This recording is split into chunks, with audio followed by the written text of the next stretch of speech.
एवं सुरासुरैर्वन्दितपादपद्मं लोके जरारुकभयमृत्युनाशं धातामीशं विविधौषधीनां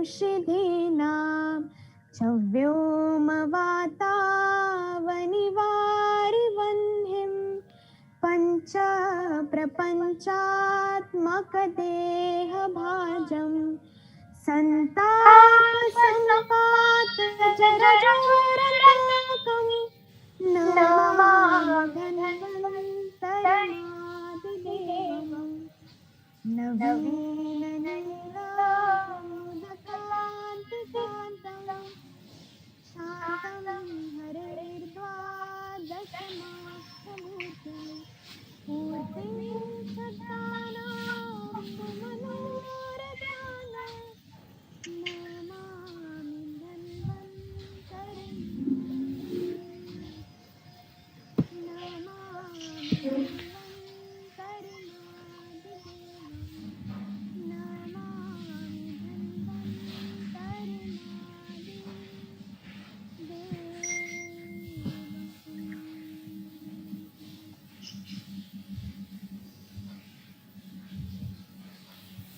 Thank you, Miss Shreya. A very beautiful voice, a refreshing voice, and refreshing morning. So again, I welcome you all.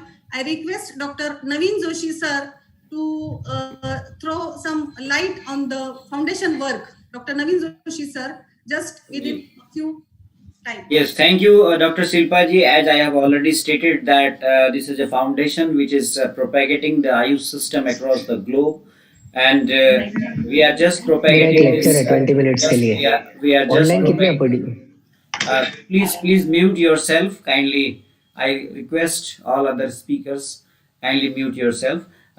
Yes. So many lectures we are arranging in this platform from the March, as Dr. Silpa already stated that the different specialties like Kai Chikitsa, Panchkarma, the Gynaes, and the super specialties of Ayurveda like Char Sutra, anorectal surgery, Panchabhautik Chikitsa, Agni Karma, and so many webinars we have arranged. And we also raised the different issues like recently the government of India has given the permission for the surgeons, Ayurvedic surgeons, to do surgery. So we are just uniting the Ayurveda community in a platform where we can raise our voice. We can present whatever we want, our specialties to doctors. Like so many doctors are joining from different states of India, like Himachal Pradesh, like Uttarakhand, remote area, hilly area, Chhattisgarh. So they are practicing, and for this platform is just updating the knowledge day by day. So we just conduct regular lectures. So I just welcome to all of you for joining this program, and I hope that this is a mission to create a health awareness from the Ayush system across the globe. So I hope that you all support us, and definitely I also give a chance to give a lecture in separately if you are interested in this platform. So Silpa Yermeji, now start your session as per your schedule. Thank you. Thank you, sir. Thank you very much.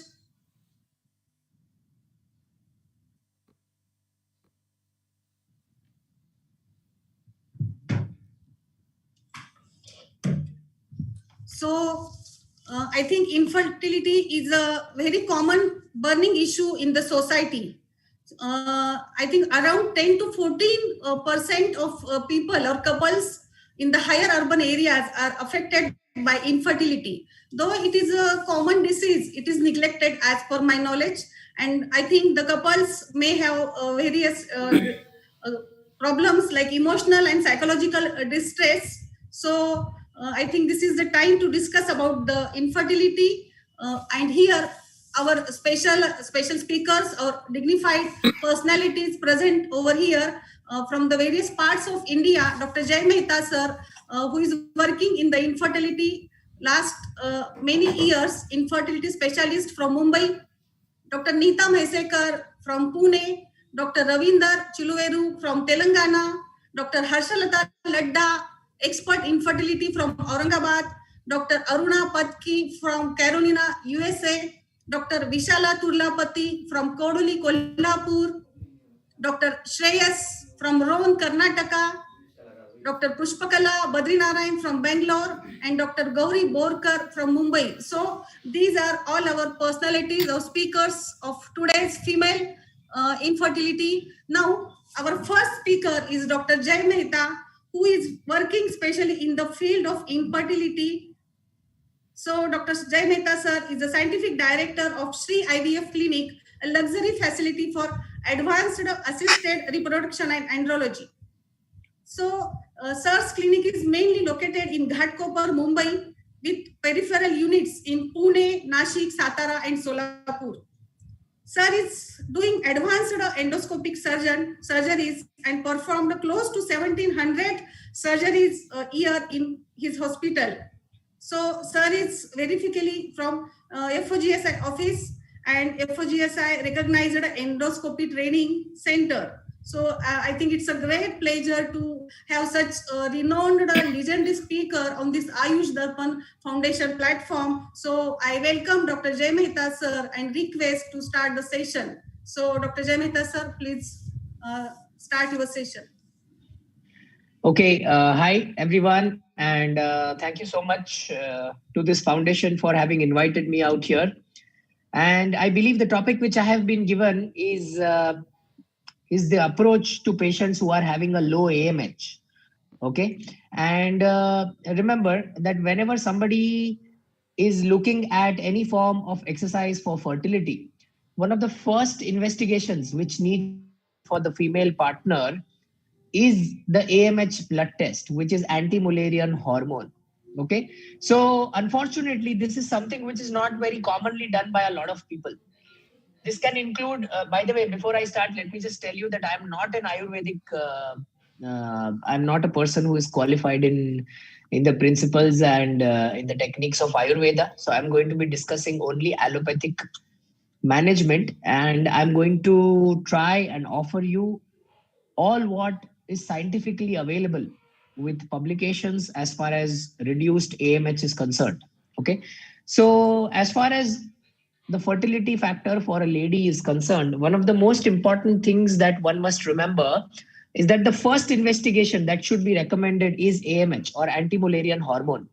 Now, unfortunately, what typically happens is across the country, be it gynecologists or be it any subspecialization, be it infertility specialist, be it Ayurvedic, be it homeopathic, be it whatever, this is a test which people don't do.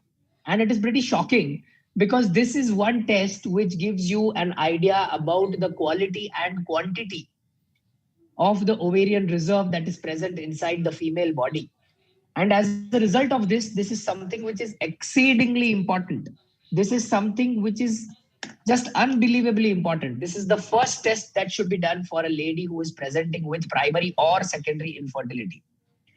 And I think that should be the first take home point, which everyone must take home. The other common misconception which people have is that the fertility investigations for a female partner need to be performed on specific days of menstrual cycle. For example, people commonly believe that these tests should be done on the second day or on the third day of the menstrual cycle, which is again absolutely incorrect.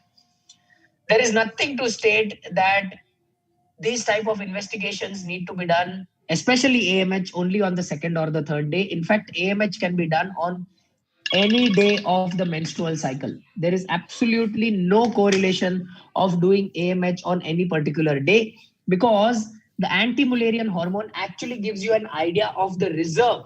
It does not give you an idea of the follicles which are developing. It gives you an idea of the reserve which is present inside the ovary of the female. So in order to just brief this slightly better, I will just draw a diagram. So I will start screen sharing.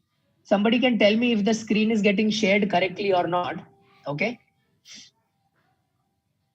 So I've started the Yes, screen it's sharing. shared. Yes. It is getting shared. I'm Yeah. just trying to open up my notes and I'm trying to open up a new page in my notes.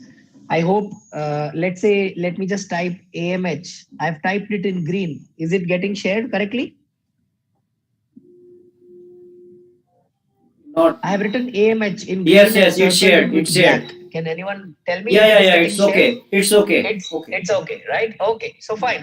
Let's try and understand why is this AMH so important. So in order to understand this, we need to go back to the embryology. Okay.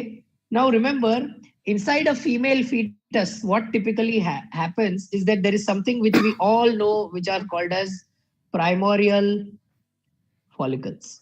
Okay, this is something which is present inside the ovary of the female. So this is a God gift.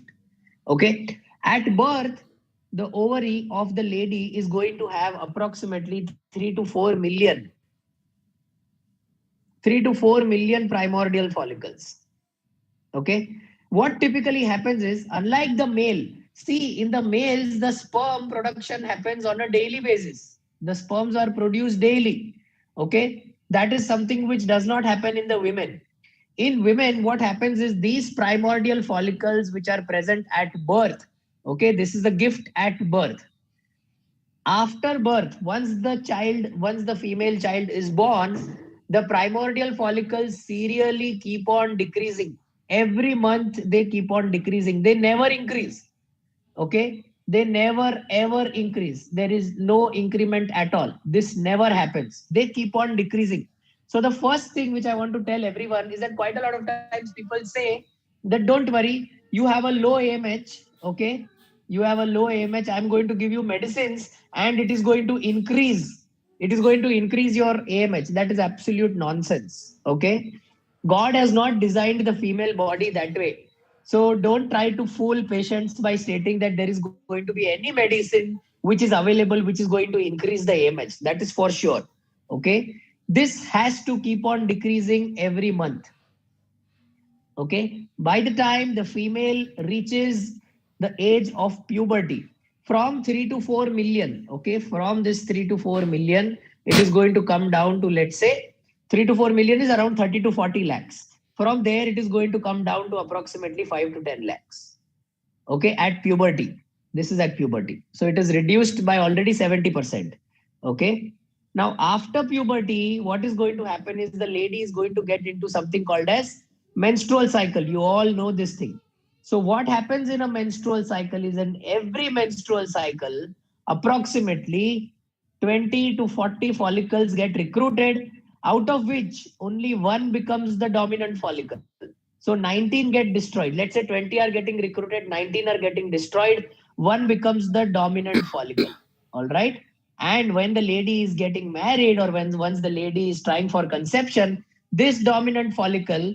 So what typically happens is, this dominant follicle and a sperm, they undergo they undergo fertilization, which gives rise to the formation of an embryo, which then gives rise to the formation of a child, or a fetus. Okay, so what typically happens is, the typical reproductive age group which we look at for a female partner in India is going to be between the age group of 25 to 33. Now this is when your follicles are going to be at your best. Okay, but once the age crosses 33, so let's say when somebody becomes 34, 35, 36, whatever it is, at this age there is going to be, let's say if I'm looking at the AMH coming down like this, at age 35, if this is age 35, it is going to go down. It is going to go down drastically. So beyond age 33, the AMH is going to drop by around 10 to 12% every year. Okay, it is going to drop by 10 to 12% every year. And this is again something important. And as a result of this, because of this, the most important thing in fertility is this: age. The most important factor which determines fertility is the age of the female partner. And as a result of this entire episode which I just explained to you, one must remember that AMH is going to keep on reducing. Now, whenever we are talking of AMH, we need to understand what are the normal values of AMH and what is something called as low AMH. Okay, so the normal value of AMH is going to be anything which is between 3 to 8. Okay, if you have a value between 3 and 8, it is considered to be normal. If the value is between 1.5 and 3, we try and consider it to be borderline. And any AMH of a female partner which is less than 1.2, is considered to be low AMH. Okay, so I'm going to try and speak typically on these parameters of low AMH. So the first question which people will ask me is that, okay, doctor, you said that the AMH is low. So what is the typical age group where we expect the AMH to be below 1.2? So my answer to that is very unique. Remember, these values of AMH less than 1.2 are getting very common in women who are in the age group of between 25 and 33. Okay, this was not something which was very common, but this is getting extremely common in the women of the age group between 25 and 33. If you look at a city like Bombay, most of the women get married at this age. They get married at 33. Between the age of 25 and 26 and 27 and 28, they are having boyfriends and they are yet to get adjusted. So they are yet to find the Mr. Right and they are yet to get married. In that time, their AMH keeps on dropping, but they don't realize that because unfortunately, Google has still not updated this on their website. That okay, you should get married on time. So maybe we can send a request letter to Google and request Google to request women in India to get married at this age as compared to this age. The minute women get married at this bracket, suddenly their fertility will spike up because their AMH is yet to go down. Now, when I talk of this AMH, I always talk of this petrol car. We have a car which is running on petrol or diesel. So let me just say petrol because currently petrol is cheaper than diesel in Bombay. So what typically happens is you have a tank which is full. Let's say this is the fuel tank and the fuel tank is full. Let's say I am driving from Bombay to Lonavala. Okay, this is around 90 kilometers. So what typically happens is once you start at Bombay with a full tank, by the time you reach Lonavala, this tank is going to become half. But the advantage which you have is that once you reach Lonavala, you can go to the petrol pump and make this tank full again so that you can reach Bombay safely. Now, unfortunately, in the ovary, what typically happens is the child at birth, the female child at birth is born with a full fuel tank. Okay. By the time she reaches puberty, this fuel tank has already reduced by 45 to 50%. By the time she gets married, this fuel tank has reduced even further. And let's say once she gets married and let's say she decides to have children after 3 years of marriage, this fuel tank is here. Okay. Now, in this fuel tank, unfortunately, God has not gifted the human body with any form of a petrol pump. Okay. There is no petrol pump which is available to the human body. So all what you are supposed to do is unfortunately with this fuel tank. Okay. Sometimes it so happens that this fuel tank decreases so much that only this much of fuel tank is available. See, only this much petrol is available. And this is what we try to call as low AMH. Okay. Remember, normal women, this is normal. Okay. These are normal women who are going to conceive with this fuel tank. So imagine how powerful God is. When you start with this, when you come here, and when you come here, you are able to conceive even with this much fuel tank. And as a result of this, in our ancient belief, it was believed that as soon as the girl hits puberty, try to get her married within 4 to 5 years of puberty. So our ancestors were right. They wanted to exploit this fuel tank and this fuel tank. Now, what has happened is because of the modernization, we are left with this fuel tank. And when people become even more modern, we are left with this fuel tank. Okay. Now, when somebody comes and tells you that, okay, I have low AMH, I have taken, all these time pass medications are available in allopathic. I have no clue of what is available in Ayurvedic and homeopathic, but in our science, no, in allopathic, we have all these stupid molecules, something called as DHEAS. Okay. That is a form of a testosterone. Dihydroepiandrosterone, testosterone molecules are available. Then multivitamins in the form of antioxidants. Okay, people say that no, don't worry, I'm going to give you antioxidants and that is going to increase your AMH. DHEAS is going to increase your AMH. Now, unfortunately, what happens is all of this are absolutely unproven. There is no proof to this. There is absolutely no proof to this. And as a result of this, all these things need to be prescribed with a great amount of caution. You cannot just go on prescribing these molecules, because what you are doing is, when you are prescribing these molecules, you are wasting time. And remember, for a lady with this level of AMH, the only thing which she does not have is time. So if in case you are going to offer such type of medications to your sister, to your daughter, okay, and to your close relative with a heart in your hand, only then you should offer these type of medications to your patients as well. Otherwise, your patients do not deserve these type of therapies. Okay. To my mind, there are just two options which come to me when I'm looking at a patient with low AMH. Okay. So let me divide low AMH, as I said, AMH between 0.8 to 1.2 and AMH which is less than 0.8. So now for me, AMH less than 0.8 is considered to be very low AMH, and this is considered to be just low AMH. Okay. So when I look at these women between 0.8 and 1.2, the most important treatment which I can offer them is ICSI or IVF, and it's going to be predominantly ICSI. Okay, and there is no question about it. There is no doubt about it, because this is proven. This is absolutely scientific. This is something which consistently gives them a success rate of approximately 15 to 25% every time they undergo this procedure. But when we are looking at women with very low AMH, we try to do something which is different, which is called a stem cell therapy. Now, this stem cell, as we all know, is a part of regenerative medicine. Okay, so what we do is we take out the bone marrow, we establish the stem cells from the bone marrow, and these stem cells are injected inside the ovary. So the stem cells are actually fused inside the ovary. Now, what these stem cells do is, remember, even when you inject the stem cells, it is not going to reduce, it is not going to stop the destruction of oocytes. What it does is, the oocytes which are remaining, the primordial follicles which are remaining, it is believed that these stem cells are going to help and make these remaining follicles better.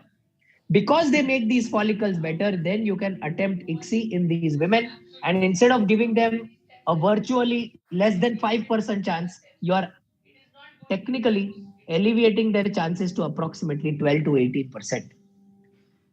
I believe, 1 minute, let me just stop the screen sharing. So I've stopped the screen sharing. I hope I am visible again on the screen to everyone.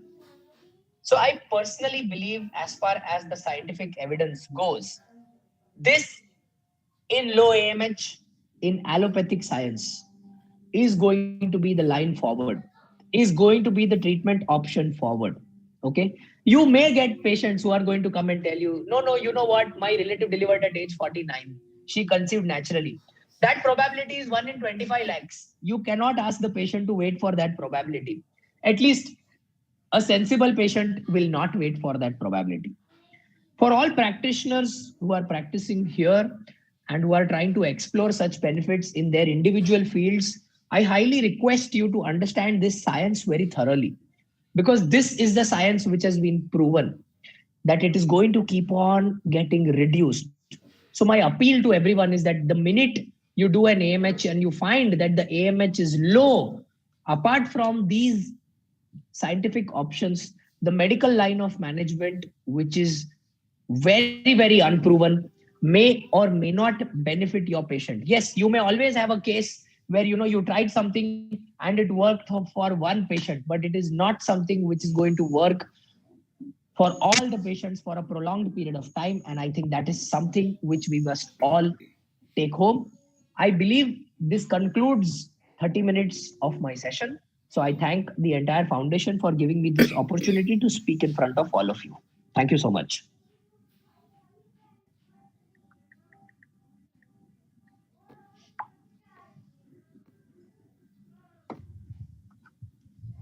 Thank you, Dr. Jay Mehta ji. Dr. Shilpa ji, yes. Thank you, sir. Thank you for the wonderful session.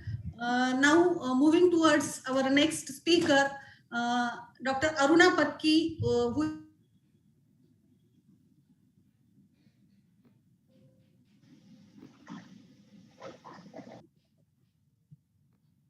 has completed her BMS from Government Ayurved College, Nanded, Maharashtra, and now she is working in USA from last 20 years in the field of Ayurveda. Dr. Aruna is a very dynamic, active lady who is practicing here. I think it's quite difficult to practice abroad or in USA. She has to face many problems and she struggles for Ayurveda. So I congratulate her. Since last 20 years, she is struggling for Ayurveda, propagating Ayurveda, and many times I have seen her live sessions explaining food recipes for her patients, and it's really a hard work and devotion of her. So I congratulate Dr. Aruna, and I welcome Dr. Aruna Patki for this session. I think in USA it's approximately night and 11:30. So Aruna, I think it's a great pleasure to have a speaker as in this Ayush Darpan Foundation platform. So I welcome you. So please start your session. Namaste. Namaste, everyone. Shilpa, let me know if I'm audible to all of you. Yeah, you are audible. Yes. Okay, Audible. perfect. Okay, perfect. So let me introduce myself. As Shilpa said, I'm practicing in the States from last 20 years. So I'm going to share a very basic clinical experience of me helping the people suffering with the PCOS and PCOD. So my topic today is PCOD, PCOS. First of all, I would like to thank you, Dr. Naveen Joshi and Dr. Erme for inviting me here on the Ayush Darpan Foundation platform and sharing my views of Ayurveda for PCOS and PCOD in today's topic. So let me begin with, first of all, I would like to show what exactly how I have helped and treated the client who is suffering with the PCOD and PCOS. And then from the line of treatment of Ayurveda, I'm going to bring you to the concept of PCOD in the modern as well as Ayurvedic approach. So is my screen visible, Shilpa? Yeah, it's visible. Just Okay, make it full screen. There is an option, yes. Make it full screen. Yeah, yes. So let's hear about the how Ayurveda can help.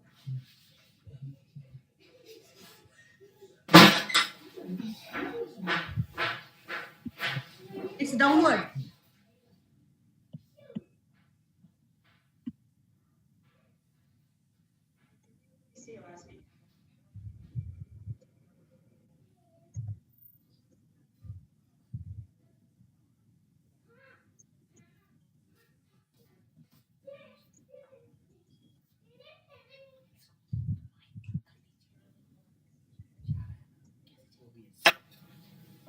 It's not audible, Dr. Aruna.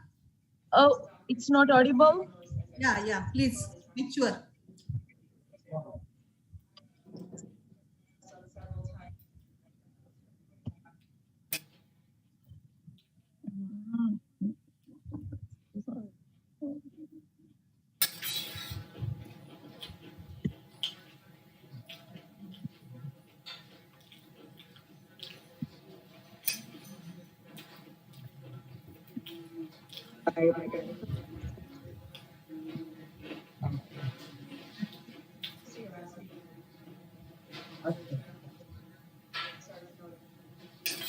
Screen sharing is paused.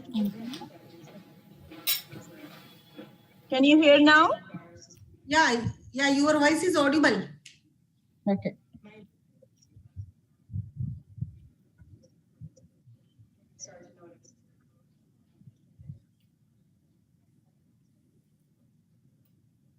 But video is paused.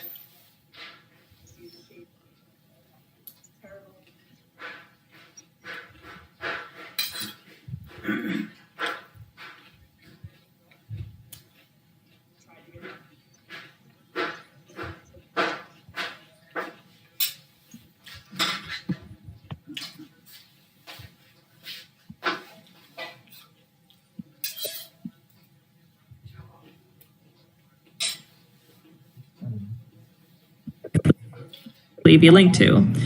I had to get blood tests done several times and was turned away by my gynecologist, who just dismissed my hair as me being Italian and having light skin, and saying that, well, I had no cysts on my ovaries, so everything was fine.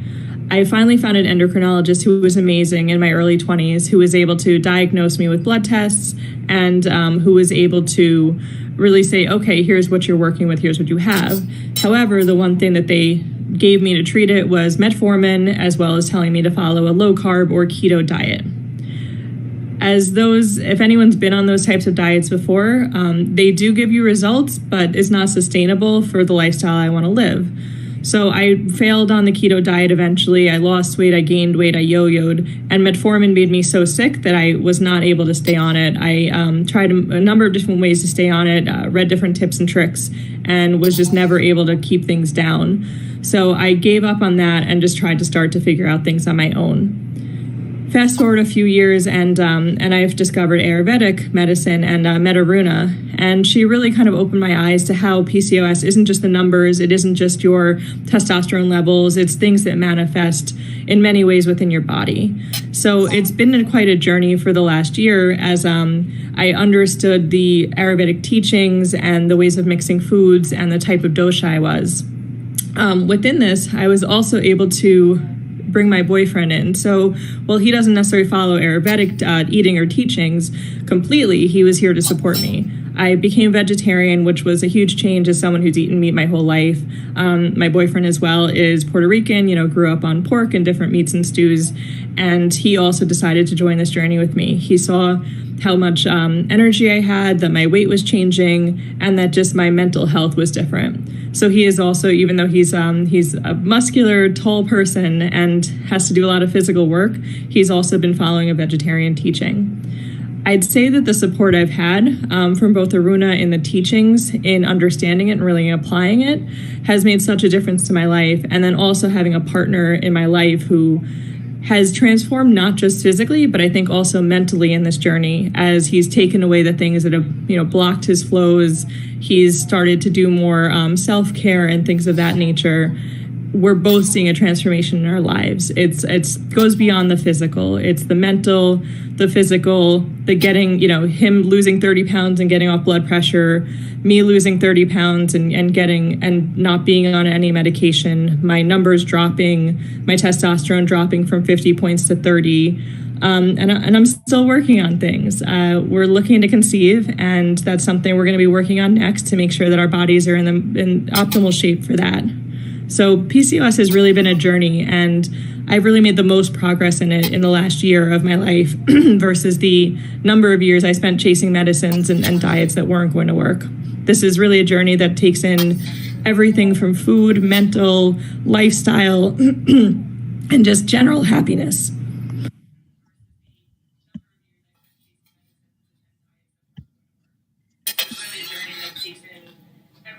So here, I would like to share the topic PCOS, polycystic ovarian syndrome, polycystic ovarian disorder, and how Ayurveda has mentioned, or how Ayurvedically we can see this disorder or this disease. This is disorder or the syndrome, which is known to us from 1935, because this was unknown to us until 1935, but from the 1935, we have started recognizing this syndrome of polycystic ovarian syndrome. So friends, I would like to share this practical approach as Dr. Jay said just a few minutes before, that with the modernization and with the age, what Dr. Jay explained us so well, that age also really matters in today's current time, and today's woman is suffering with a lot of unknown causes which are creating the symptoms over the period of time, which are shifting into the disease as otherwise into the syndrome. So here, this client, I would like to share about the story. This person is a traveler. She travels from Monday to the Friday job work style, working into the United States. It's a kind of a pattern it's a kind of a work schedule pattern. So as Ayurveda always mentioned, Ahara, Vihar and Nidra, these are the Trayopastambha in Ayurveda. So you can definitely see like how Ayurvedically we can see the causative factors and how we can see their development of the disease and how we can involve the Ayurvedic approach of the line of treatment and see the results right here. So this lady who is now 35 years, she started having the starting, the menarche time, like menstrual irregularities, discomfort, metrorrhagia. These were all the things she used to suffer from the age of 10 to the 20, like kind of she was suffering with all the menstrual discomfort when she started the menstrual cycle. But in between, at the beginning, the doctor, whenever she used to go to the doctor, and she used to put this concern that I'm not feeling good, there is so much pain, I feel the discomfort, I'm not very like a kind of I'm not like I do not want to be on the birth control pills, and but I want to get rid of this problem. And there was like so many times she used to like there is no answer for her question for her problem for 10 years. So over the period of time, maybe after a few years, she started taking the birth control pills and metformin for a few years. But she, on her own, she said like, this is not helping me. This is not reducing my problem. This is not helping me in by any means, because the person was started having, the facial hairs, the hirsutism, the acne, a lot of prominent acne on the face, and it was one of the major concern. So being in the high school, being in the school, and in the transition time period, going to the college, this was like all a challenge for her.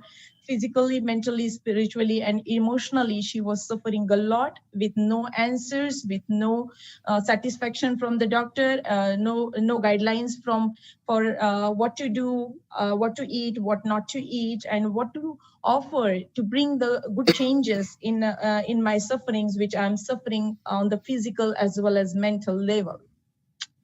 So she has taken a lot of support from the modern medicine. She was taking a lot of the hormonal supplements, which her doctor, primary care, provided, prescribed her. But on her own will, she stopped taking them, and she started looking for some alternative approach. And she found me online, and she found me because she yoga is a kind of a little bit known market in the West about. And then if a person knows a little bit about yoga, then they will know a little bit about Ayurveda. It's the other way here. So she came to see me in 2000, so beginning of the 2020, which was in January, before the COVID hit, right? So in January, she came to see me, and until then, like this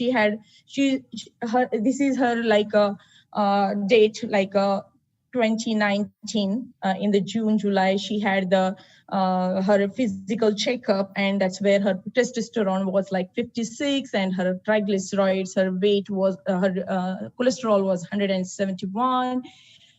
And after our work with the Ayurvedic approach, with the Ayurvedic lifestyle, with the Ayurvedic cleansing, the biopurification program, which is Panchakarma in Ayurveda, and with the Ayurvedic support on each and every level, which I will explain in a few minutes, that after the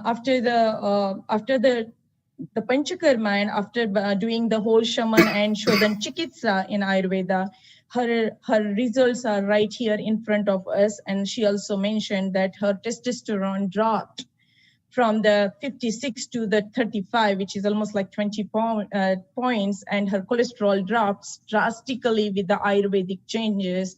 And this is before treatment, and after the treatment. This is what she has shown, the results. This is what the proper Ayurvedic approach, proper yogic approach, proper Panchakarma approach, this is what the results we have seen. Because nowadays PCOS, polycystic ovarian syndrome, as I hope we all know the concept of what happens in the polycystic ovarian syndrome, is like, as Dr. Jay said to us, that the ovary is the major organ in the female reproductive system. And here we are talking about the antaphala, which is mentioned in Ayurveda, and this is seen under the Travarta Yoni concept in Ayurveda. And there is a concept of Yoni Vapad in Ayurveda. That's where we see all these symptoms which we see generally in the PCOD, PCOS. That this is very nicely mentioned in the Charaka, that we can see the Travarta Yoni concept, and we can, considering the strotas and considering the area, considering the dosha dushya samurchana, that is which dosha is vitiated, which strotas is vitiated, and where is the pathology in Ayurveda, where is the samprapti is happening in Ayurveda. And if you treat the client as per these Ayurvedic approaches, or the way of line of treatment in Ayurveda, then definitely these are the kind of results we can give it to our patients back home and clients here in the United States, and we can definitely bring good changes in them. So friends, I would like to put a disclaimer here that this is just all the information what I'm sharing here is for educational purposes, and this is as we are putting this on the social media. These are not meant to cure or guide or change your prescription without your doctor's consent. This is not a conflict with any other faculty. So this is just for educational purpose. So friends, this lady was suffering, as we have seen. Now I'm just going to show you this lady who was my client, and that's her boyfriend, and how the family support, how the emotional support, how the support of your companion, support of your member in the family matters in the hormonal diseases, in the endocrine system disorders, in the psychological challenges, or the physical diseases. In Ayurveda, we have given importance to each and every concern. Like if you manage, or if you have a support system, or if you nourish your mind, body, and soul all together, then the magic, which means the line of the rebalancing the body, or reshaping the body, or resetting the body, or reboosting the body, can definitely happen, and that we can see the results. Because Ayurveda is a science, it's an eternal science. It is a science who believes that what is in me is in the nature, and what is in the nature is in me. That's Pindi te Brahmandi. That is the concept Ayurveda believes, that the universe is the microcosm and we are the microcosm. So yes, whatever happens is definitely impacts on us. And today's lady, the modern lady, is suffering the way we have a lot of responsibilities, a lot of mental stress, physical stress, doing 10 things, like becoming a Durga and doing 10 people work together, So naturally, there is going to be a lot of physical stress, and there is going to be a lot of emotional stress and psychological stress, which is going to bring definitely the hormonal change in the body, and the dosha prakop, or the dosha dushti in the body. So let's see what Ayurveda sees, how Ayurveda sees this disease. So let me go back and show you my few of the slides, how the modern sees this concept and where we sees Ayurvedically. So friends, polycystic ovarian syndrome is one of the current, I can say, a common disorder we can see very commonly, because here I have observed in my practice that kids are becoming, their menarche starts very early, at the age of 8 or 10. This is the age they start their first menstrual cycle. And towards the age of 10 or 12, or maybe most of the most of the population during this time period, they generally try to come on the birth control pills because of some menstrual challenges or discomfort during the school year or the college life. So going and taking all these supplements or the external things, offering external offerings to the body in the form of the medicine, with the side effects over the period of time, they are going to get some side effects for sure, because the body is made up of the Panchabhautik concept, right? As we believe that the 5 elements, this body is made up of the 5 elements. So whatever we give or offer the body in the form of the 5 elements, then this is going to help us. Or then otherwise it is not going to nourish the body, and which will create the side effects on the body, which over the period of time can collect a lot of toxicity. And wherever there is a weak point, as per Ayurvedic concept, that these weak points, the doshas or the toxins can travel and they can make a home, or they can stay there and create the disease. Okay. So polycystic ovarian syndrome, this is how it looks like normal ovary, and in the polycystic, it's like poly means many and cystic means the granthi. So many granthis inside the ovary is like the simple term, like a simple definition of polycystic ovarian disorder. And you can see over the period of time, you will see a lot of cysts in the ovary, which looks like a kind of bunches of the grapes. So PCOS is like definitely it is a current topic. A lot of sufferings I see in my practice, as paricharya concept, which we say ratricharya, dinacharya, paricharya. It's so hard to follow or the practice the paricharyas during the menstrual cycle, that nobody has a time to take a rest, nobody has a time to calm down, nobody has a time to relax. Even when we are going through the menstrual cycle, today's lady, the modern lady, is not thinking about I should not go to the gym today, I should take a rest, I should not go to the boot camp, I should not go to the marathon, I should not go, I should take a rest. Because imagine your body is wounded from inside. This is the simple thing, simple logic, right? The body is there is a wound inside and your body needs a rest. That is the simple logic. But it is so hard to follow the paricharya during this current time. With the modernization, it's so hard to calm down today's modern lady or today's working lady. So friends, characteristics of PCOS, I have seen this mostly in my practice, and very commonly we see this. Acne is the common, and then we have the fillers or the applications or the giving the injections for the acne. That's what I have observed in my teenagers who comes to see me for their acne issues, the cystic acne and variations of acne. Hirsutism, for sure, we see a lot of ladies suffer with unwanted facial hairs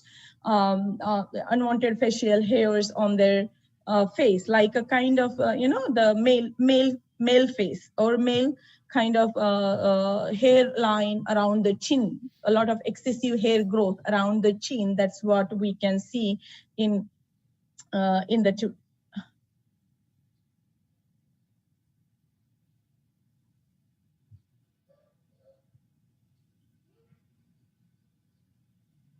So weight is a very common concern. Insulin resistance, hyperandrogenism, hormonal imbalance, metabolic syndrome, and psychological problems. These are all the things we see very commonly, that today's ladies are suffering either one or two of the sign or symptoms. And most of the time, if we see, this is like a very common, like the concept of having the baldness, hair loss, patches on the hair, or irregularities, discomfort in the menstruation, and then primary infertility, secondary infertility, obesity, central obesity, and the skin color changes like acanthosis, like a dark pigmentation around, on the skin, specifically the neck and the armpit area and the groin area, and the umbilical to the pubic line, the hair growth or the excessive hair growth on the face as well as on the stomach, on the legs. This is very common to see in today's teenagers. Yes, I have seen many more until now, and I'm seeing like how even the ultrasonography is not showing anything, or even the hormonal levels are clear, like there is no problem in the blood chemistry, there is no problem in the there is no problem in the chemistry level, or it's not showing on the any laboratory results, but still they are suffering with a lot of hormonal issues on the face, which is unable or untraceable on the laboratory testing.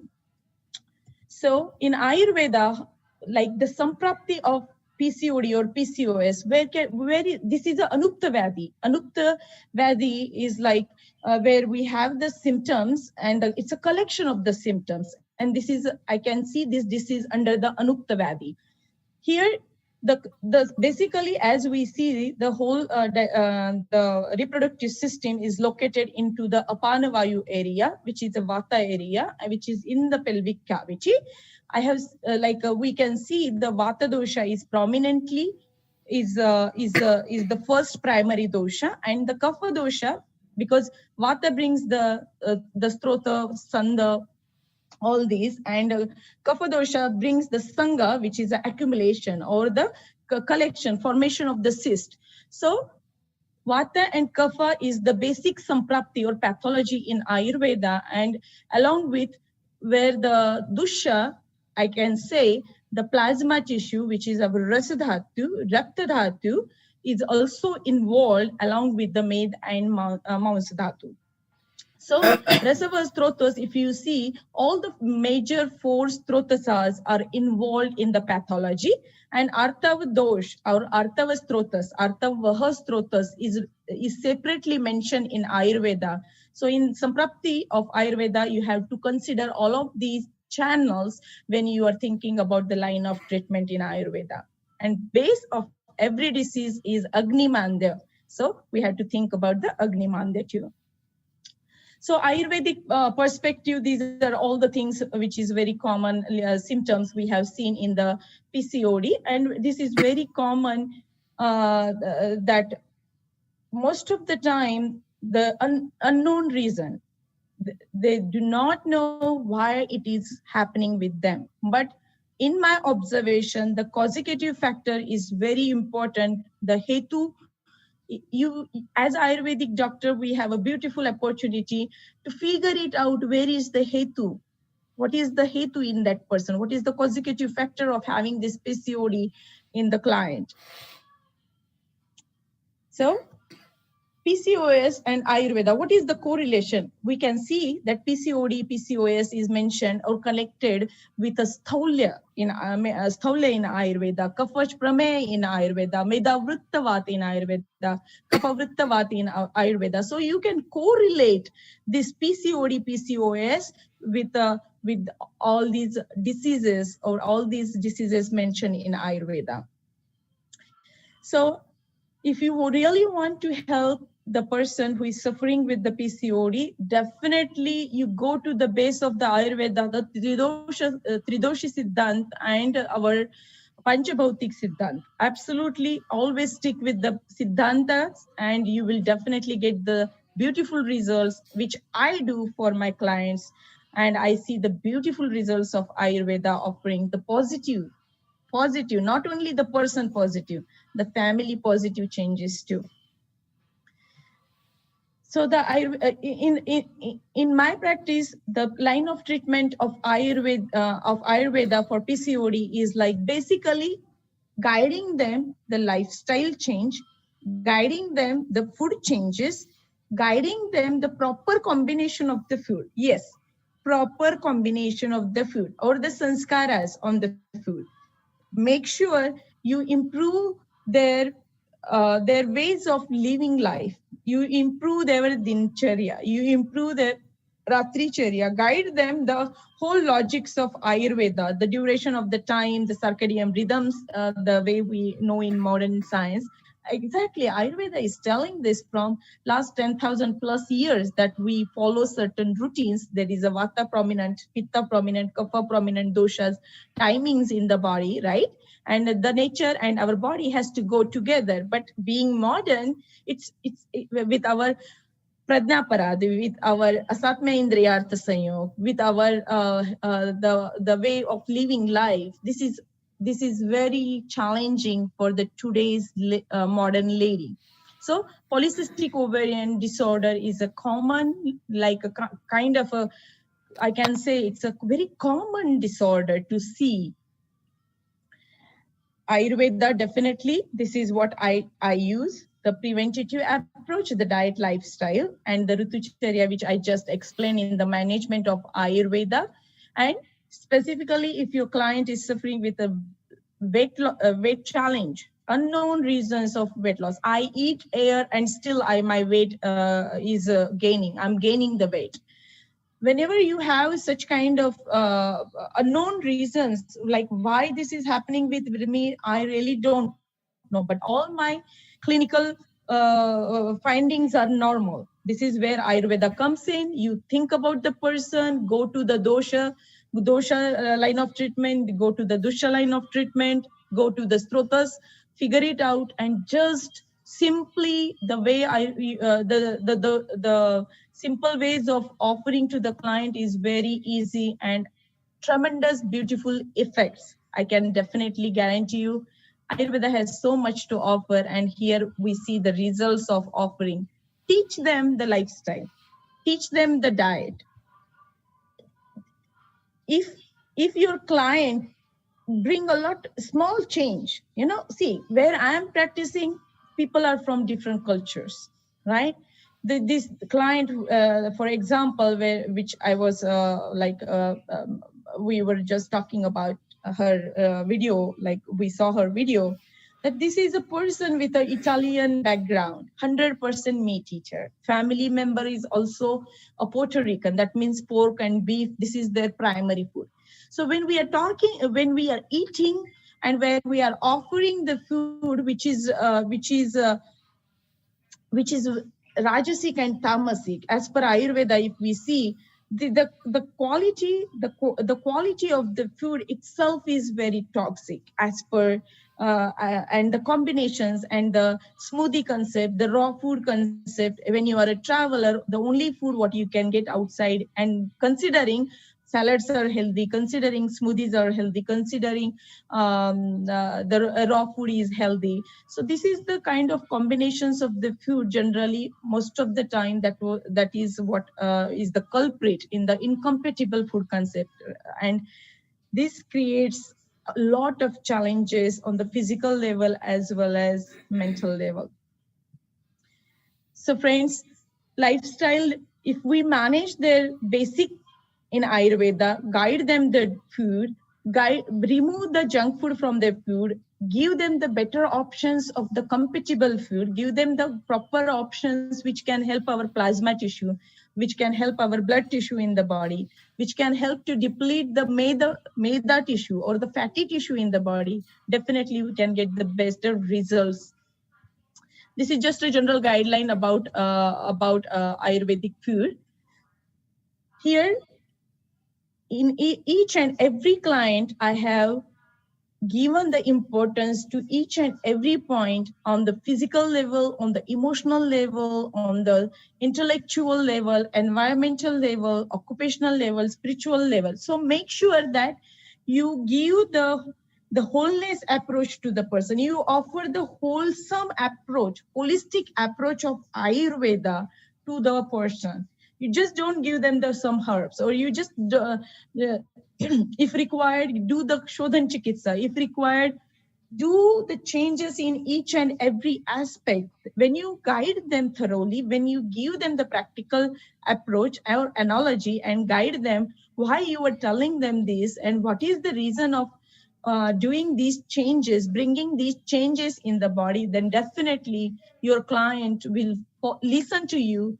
They will try to understand you. And if you teach them Ayurveda, guide them, educate them. And when we educate them, it's so easy for our client to understand the logics in Ayurveda and practice it by heart.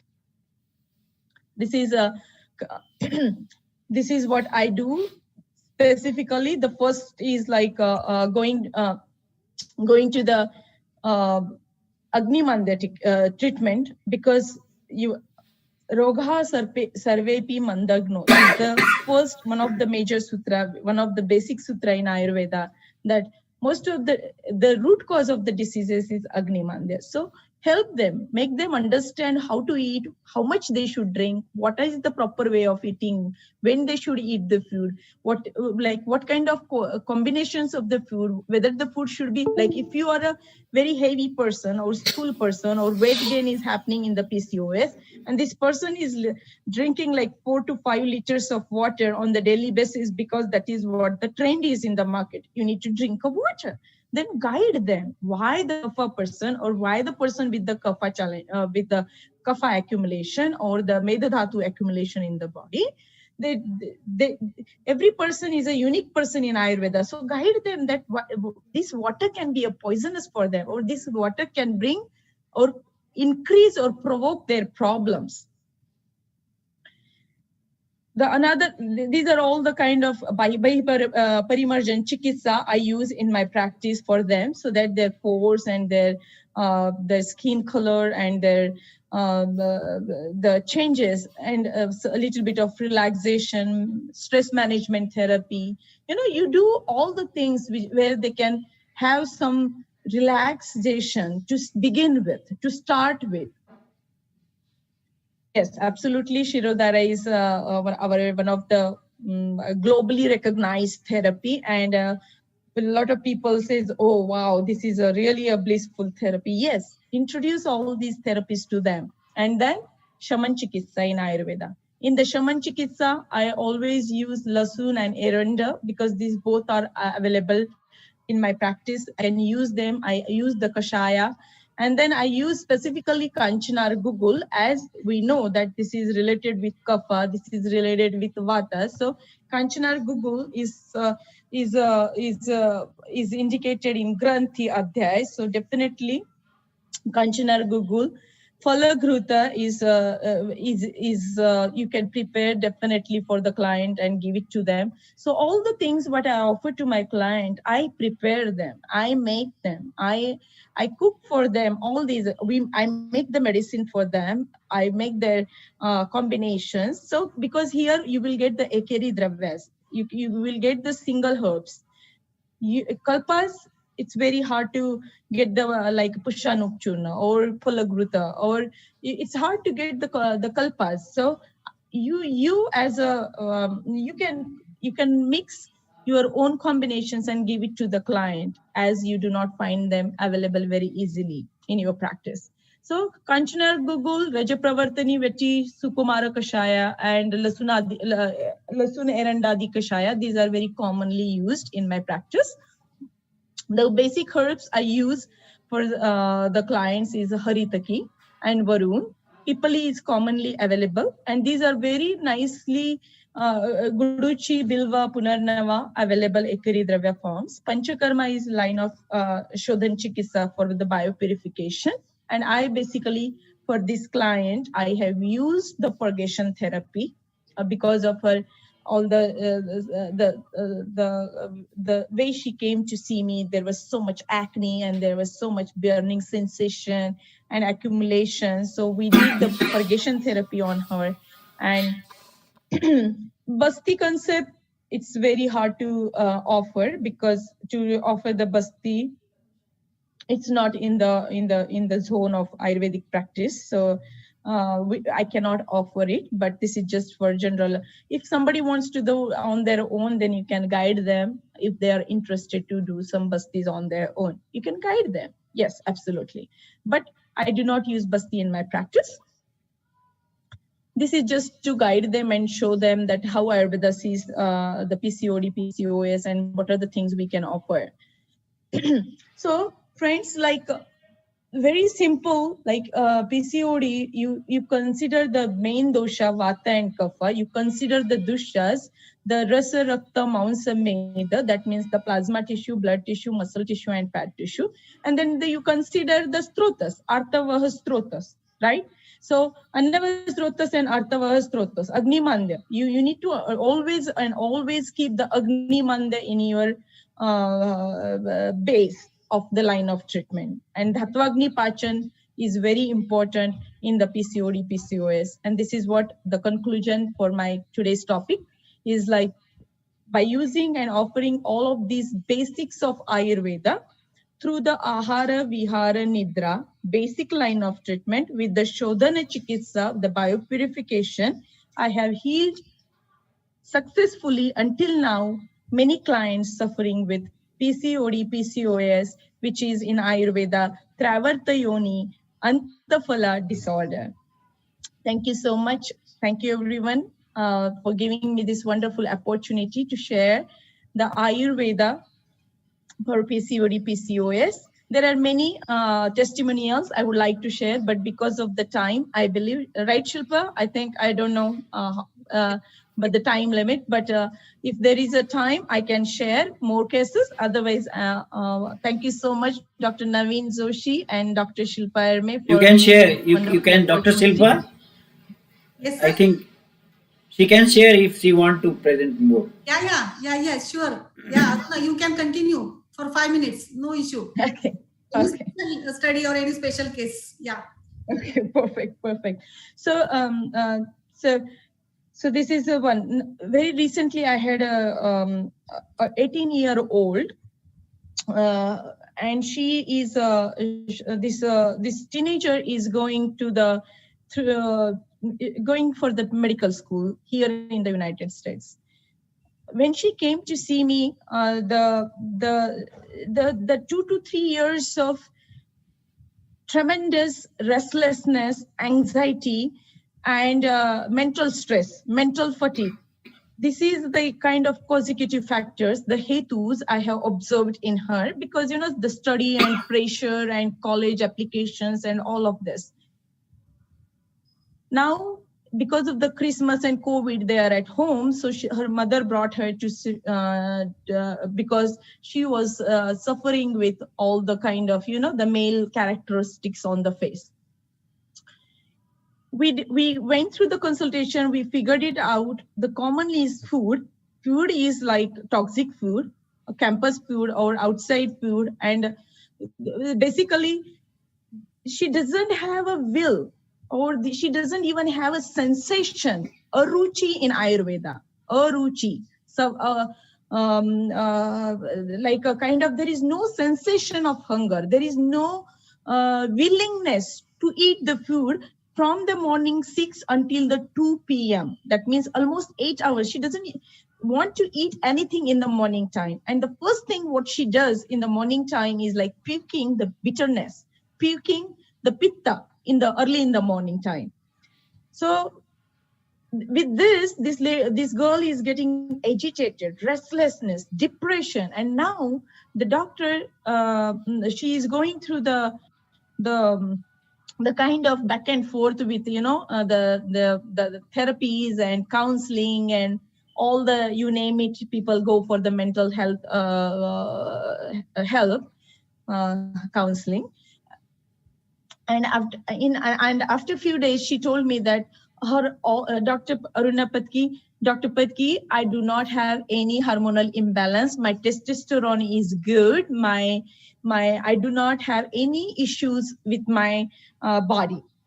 But when you see on the face, you will see the whole patches of having a beard on the face.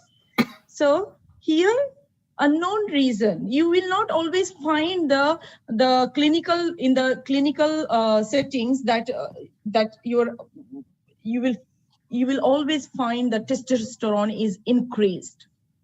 This is what she told me. Whatever they told, my client tells me, I have to believe, because we are not the primary physicians. So you cannot ask.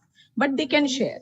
So whatever she shared, it's like amazing, unknown reasons, but mental stress, physical challenges like not having the proper good food or good availability of the food, and the food is like it's the worst junk food or the fast food, and sometimes kids just eat because whatever is available to them. So food and the mental, which is in Ayurveda, manohastrotas, right? The mind is so agitated and restless, and there is so much anxiety, and now the transitioning into the depression. This is all you can see in a 17, 18, 19 years old. From like, this is very common to see the when the kids are starting like having a menarche to the age going to the school, to the college. This 6 to 8 years, they're basically mostly on the birth control pills, basically.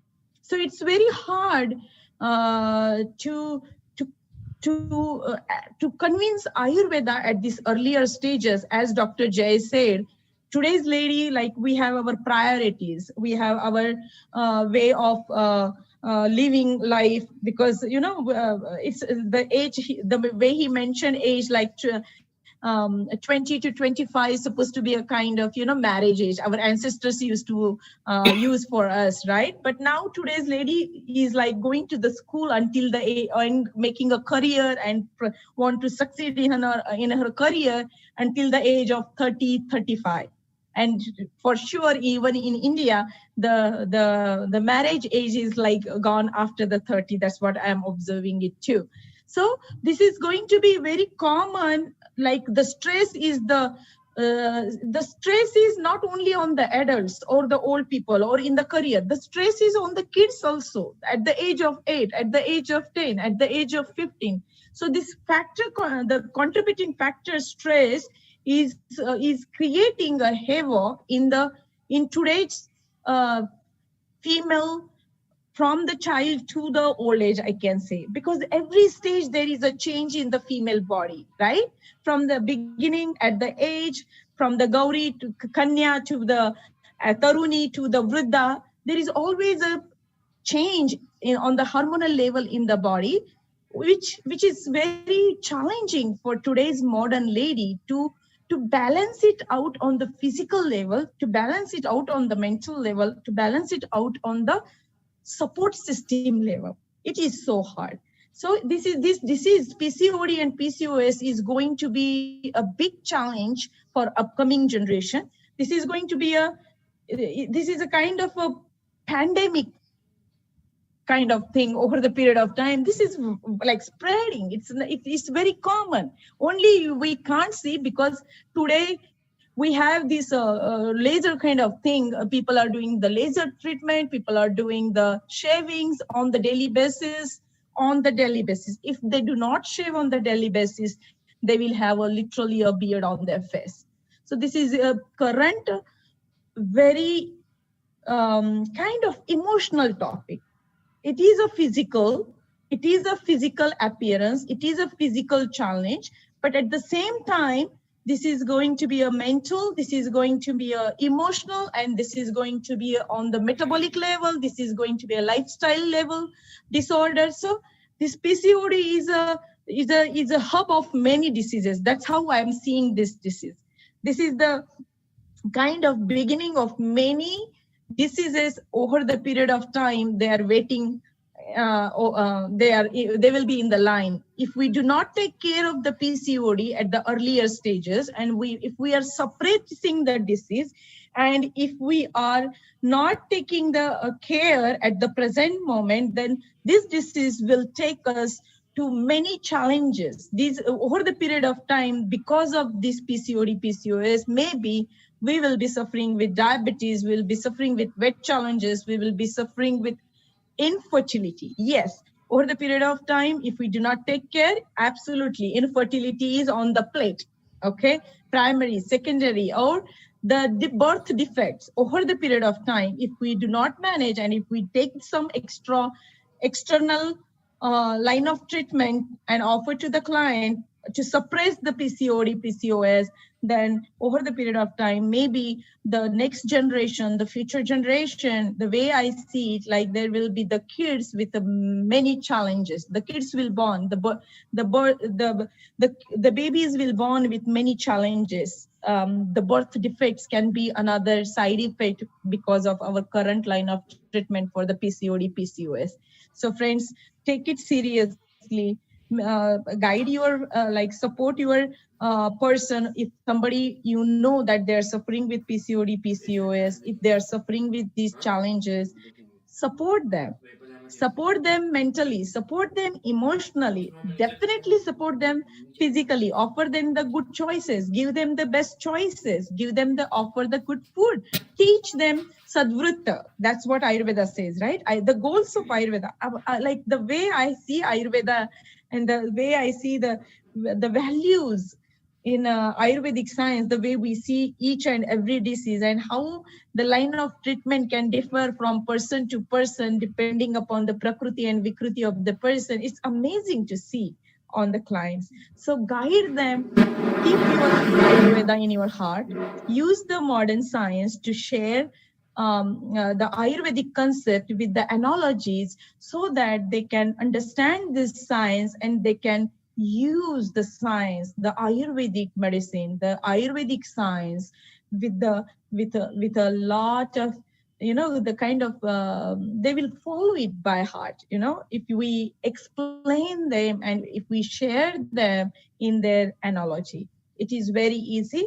Because Ayurveda is vast. I always tell my clients, I'm a lifelong student of Ayurveda, and I might need 4 to 5 lives to understand the deeper Ayurveda. So I say, I'm always a student of Ayurveda, and this is what we can see in your disease, and these are the things I can offer it to you for your PCOD, PCOS. So friends, even if your clinical findings are, if you do not have, all the clinical findings are good, and there is no problem, there is no findings in your clinical investigation, and still if you are suffering with the diseases, then at least listen to your body. Listen what is happening with you. Give few minutes. Listen and understand. Try to understand why this is happening with me. Is this normal? Is this normal to have on the body? Just give, like the way my client was telling, right? She had all these questions to the doctor. She was always like, why this is happening with me? She was challenged mentally, emotionally, daily basis in the school for having the facial hair growth and overweight, and your looks change, your skin color changes, and acne on the face. So if you know anyone suffering with these conditions, it's, as an Ayurvedic doctor, it's our responsibility to guide them thoroughly Ayurvedic concepts and modern concepts and make them aware, give them the analogies, give them the way of Ayurveda, the preventative approach of Ayurveda, the disease management approach in Ayurveda, and guide them with your heart, and they will follow you. They will definitely follow whatever you say. If you make them aware of each and every concept in Ayurveda, they will definitely use Ayurveda for their well-being concept. So thank you so much once again, Dr. Erme and Dr. Naveen Joshi, sir. This is a wonderful opportunity to me to come on the Ayush Darpan Foundation, the 6th celebration, and share few of my clinical cases with all of you. It is wonderful. It's a pleasure. And again, I wish all of you very best for sharing this on the global platform and reaching many more on the globe so that they can also use the Ayurveda and yogic practices, and they can also take the best from Ayurvedic medicine and enjoy their beautiful life, as Ayurveda is a science of life. Thank you. Thank you, Aruna. Just one question is there. Please share your Lekhan Basti slide. Lekhan Basti slide. Okay. Just for. Yes, ma'am. Yes. Yes. Here is the. This is the Lekhan Basti. So again, like I cannot offer the Basti, but you can tell the client. You can give the similar things what you can observe Here I have Mashika and Sandav and Morchitel, Kalkam and Trifala Kashai, Dhanyamul and Evakshar. This is the Lekhana Dravya I have used. You can tell the client, but you cannot give. Okay. Thank you very much. Just one word, amazing, really beautifully you have presented, and it's really Ayurveda is amazing science, and really a woman have to adapt various changes, various hormonal changes, and it's really hard to deal with our lifestyle, to deal with rutucharya, dinacharya in nowadays. So it's really difficult, and you have beautifully presented Ayurveda concepts with modern concepts. So really amazing presentation, and we will have once a separate session of yours. So I really feeling proud. And lastly, I am really proud of you, as we are from same town, and Udgir girls are blooming in the field of Ayurveda, I say. So really proud of you, Aruna. Thank you so much, Shilpa. Yeah. So will you please stop sharing screen? So Yes. Thank you very much. And we will share your beautiful video on this Ayush Darpan platform afterwards. So thank you very much. So thank you so much, and all the best to all the presenters, and thank you all the presenters for coming forward and sharing your knowledge and your expertise on Ayur Darpan Foundation, which Dr. Naveen has put his efforts, his energy to take this foundation globally and share the and connected with the Ayush. So this is happening so well, and during the COVID time, as Ayurveda is bringing a lot of webinars. I see every day there are like many webinars are coming up on our social media, and people are getting using Ayurveda, and people are understanding Ayurveda because of all the Vaidyas they are putting their efforts. So this is our journey of Ayurveda, and sharing with Ayurvedic and expanding Ayurveda through the globe. That is what exactly I'm very grateful to all the doctors who are sharing their expertise of Ayurveda on this platform. So thank you so much for inviting me today, and it's a blessing to be with all of you. thank you very much for your kind words. So moving to our next session, will you please stop your share screening? So moving to our next speaker, Dr. Ravinder. So I would like to invite Dr. Raju Kurule sir, who is working in the field of Rasa Shastra, Associate Professor in Uttarakhand Ayurved College, Dehradun. On this occasion of Ayush Darpan Foundation 6th virtual celebration, we have organized various competitions like Herbal Drug International Photography Competition, Ahar Aushadhi Rasakalpa International Video Competition, online singing competition, and poster presentation on female wellness. So Dr. Kurile sir is one of the judge of our herbal drug photography, and he is having some busy schedule. So I request Dr. Kurile sir to brief about this foundation day and to brief about his judge. And afterwards, we will have a session of Dr. Ravinder sir. So Dr. Raju Kurile sir, please continue. Please unmute sir.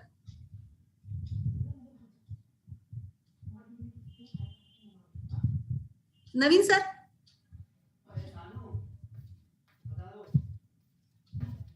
Dr. Naveen sir. Yes, ma'am. या इनको unmute करना है sir, unmute कीजिए doctor Raju sir.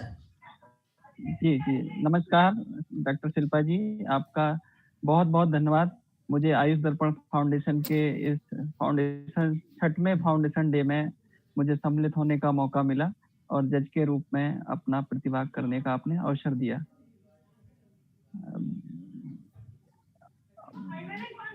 Doctor Naveen Joshi हमारे वैसे तो गुरुकुल में boss रहे हैं, सीनियर रहे हैं हमारे, और पिछले 20 सालों से मैं निरंतर देख रहा हूं कि आयुष दर्पण जो फाउंडेशन है वो एक दिन का प्रयास नहीं है। ये इनका डे फर्स्ट से आयुर्वेद के प्रति जो समर्पण है, डेडिकेशन है और जो इनकी निष्ठा है, वो आयुष दर्पण के रूप में एक बहुत बड़ा एक साम्राज्य जिसे कहना चाहिए वो बनने वाला है। तो मैं अपने तहे दिल से अपनी तरफ से और उत्तराखंड आयुर्वेद विश्वविद्यालय की तरफ से डॉक्टर नवीन जोशी एवं आयुष दर्पण फाउंडेशन से जुड़े प्रत्येक सदस्य को हार्दिक शुभकामनाएं देना चाहता हूं और ये बताना चाहता हूं कि आज आयुष दर्पण आज आयुर्वेद के पढ़े लिखे और जागरूक लोगों का आइकॉन बन गया है। वैसे तो आयुष जो है आयुष डिपार्टमेंट के रूप में स्थापित हो गया है और आयुर्वेदा आयुष को जो है आयुर्वेदा, योगा एंड नेचुरोपैथी, यूनानी, सिद्धा एंड होम्योपैथी और अभी 6वां सिस्टम और जुड़ गया है जिसको कहते हैं सोआरिप्पा। और इसके 5 उद्देश्य मिनिस्ट्री ने जब एस्टेब्लिश हुई तो 5 उद्देश्यों के साथ इसको स्थापित किया गया। पहला उद्देश्य है क्वालिटी एजुकेशन, दूसरा उद्देश्य है क्वालिटी रिसर्च, तीसरा उद्देश्य है क्वालिटी ड्रग और चौथा उद्देश्य है conservation and propagation of medicinal plant और 5वां उद्देश्य है अवेयरनेस ऑफ आयुष सिस्टम। तो मुझे लगता है कि आयुष दर्पण इन 5 ऑब्जेक्ट को लेके 100% जो है न्याय किया है और इसको आयुर्वेद को नॉलेज शेयरिंग के लिए एक बहुत बड़ा प्लेटफॉर्म दिया है। और दर्पण का पर्पज होता है, दर्पण कहते हैं, दर्प कहते हैं घमंड को और णा कहते हैं शून्य। जो घमंड से शून्य है, इतना सब करके भी घमंड से शून्य है। नवीन बॉस से जब भी मिलो तो बस मुस्कुरा के कहते हैं हम कुछ नहीं कर रहे हैं, अपने आप चल रहा है। Doctor Shilpa, doctor Dadhichi, doctor जो है अरविंद पाठक जी हैं और हमारे इन सब के जो प्रेरणा स्रोत हैं डॉक्टर उमाशंकर निगम जी, डॉक्टर प्रोफेसर GS तोमर जी, हमारे कुलपति महोदय मर्म चिकित्सा के जो हम लोगों के गुरुजन रहे हैं प्रोफेसर सुनील जोशी। तो इन सभी के जो गुरुत्व है, जो इनकी जो क्षमताएं हैं वो हम लोगों में कन्वर्ट होके एक आयुर्वेद के एक जागरूक लोगों का एक मिरर इमेज बन गया है आयुष दर्पण। तो मैं तहे दिल से आपको शुक्रिया अदा करना चाहता हूँ और ये बताना चाहता हूँ कि कोरोना काल में तो आयुष दर्पण ने मतलब अपने प्रतिद्वंदियों को मीलों दूर पीछे छोड़ दिया है। दिन रात जिस कोरोना काल में लोग डिप्रेशन और जो है इसमें कहीं मुझे कोरोना तो नहीं हो जाएगा और अपने फ्रस्ट्रेशन में जी रहे हैं, उस काल में आयुष दर्पण में जुड़ के जो डॉक्टर मुखर नहीं थे वो भी मुखर हो गए हैं। जो रिसर्च पेपर और जो है इनमें रुचि नहीं थी उनमें भी रुचि में कन्वर्ट हो गई, क्योंकि इन्होंने जूम तक ही नहीं, फेसबुक, यूट्यूब और न्यूज प्रिंट मीडिया और फिजिकली वर्चुअल भी सेमिनार और फिजिकल सेमिनार, इन सब के माध्यम से एक बहुत बड़ा ये हो गया है हमारा ग्रुप। और अब इसको ग्लोबली कई लोगों ने अप्रिशिएट किया और जुड़ गए हैं। तो मुझे लगता है अगले 10 सालों में ये आयुष दर्पण आज जो हम लोग हैं, कल को मतलब सारी दुनिया में हमारी पहचान एक आयुष दर्पण के एक फाउंडर मेंबर्स के रूप में जुड़ेगी। और I look forward for a very good global era with Ayush Darpan. मेरी तहे दिल से डॉक्टर नवीन जोशी जी, शिल्पा जी, आपने बहुत अच्छा ऑर्गेनाइज करा। सभी जज लोगों, डॉक्टर मधुरा कुलकर्णी जी, अनीता जी, अरविंद पाठक जी, डॉक्टर शीतल जी और सभी भी जो मेंबर हमारे जुड़े हैं उनको हृदय से धन्यवाद एवं आभार। जब भी मुझे कोई मौका देंगे तो जरूर, मैं कितना भी बिजी शेड्यूल हो, मुझे खुशी होती है कि मैं आप लोगों के बीच में आऊं। Thank you. Thank you very much sir, thank you very much. Really Ayush दर्पण जिसे हम कहते हैं ज्ञान का दर्पण है और हम सारे लोगों को जोड़ता है। काफी सारे नए लोग यहाँ पे आते हैं। तो ऐसे ही अभी हमारे आज के नेक्स्ट स्पीकर है doctor Ravinder Cheluveru sir, who is from Telangana, Andhra Pradesh. Sir is state topper always in BMS graduation, and just now he is retired from Ayush Department Ayush Department Telangana as a principal. Sir, he is the national treasurer of KAGOF Suprajata for happy pregnancy and healthy progeny. Yoshitha Koji of National CME are few examples. He is a regular speaker to air and writer speaker to few Telugu print media and TV channels. So, sir is working in the field of infertility from last many years, and he is one of a key founder member of Kashyapi Ayurveda Gynecologist and Obstetrician Foundation, and also become a core member in the ANC Thought Ayurveda project of Ministry of Ayush. Presented by AIIA. So I welcome Dr. Ravinder sir, and his topic is etiopathogenesis of infertility. So I welcome Dr. Ravinder sir, and please continue your session, sir.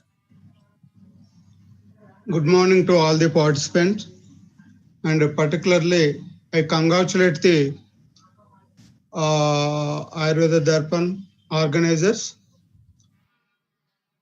So definitely it is a Darpan, it is a mirror for the all the interested person or interested persons, and it is showing the Ayurveda through its Darpan or a mirror. So for that I congratulate them. And coming to my topic, I'm trying to share the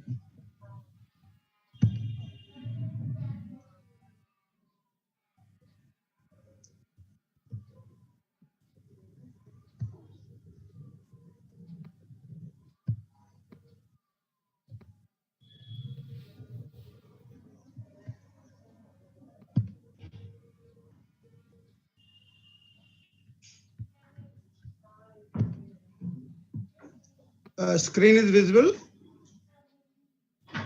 Hello. Yes, yes. Yeah, Yes. thank you. So today's my topic is etiopathogenesis of infertility. Truly speaking, this is a preclinical subject, and my duty here is to enumerate the different factors. And I assure I am not going in a traditional way of allopathic textual descriptions. I would like to present in my own way, and particularly in Samhita based. So given topic is infertility, which is reflecting the modern dimension in its etiopathology. However, myself being the specialty practitioner of Kashyapa Ayurveda, the word infertility is taken as anapatyata and etiopathology as nidana samprapti or the Panchalakshana nidana for today's presentation.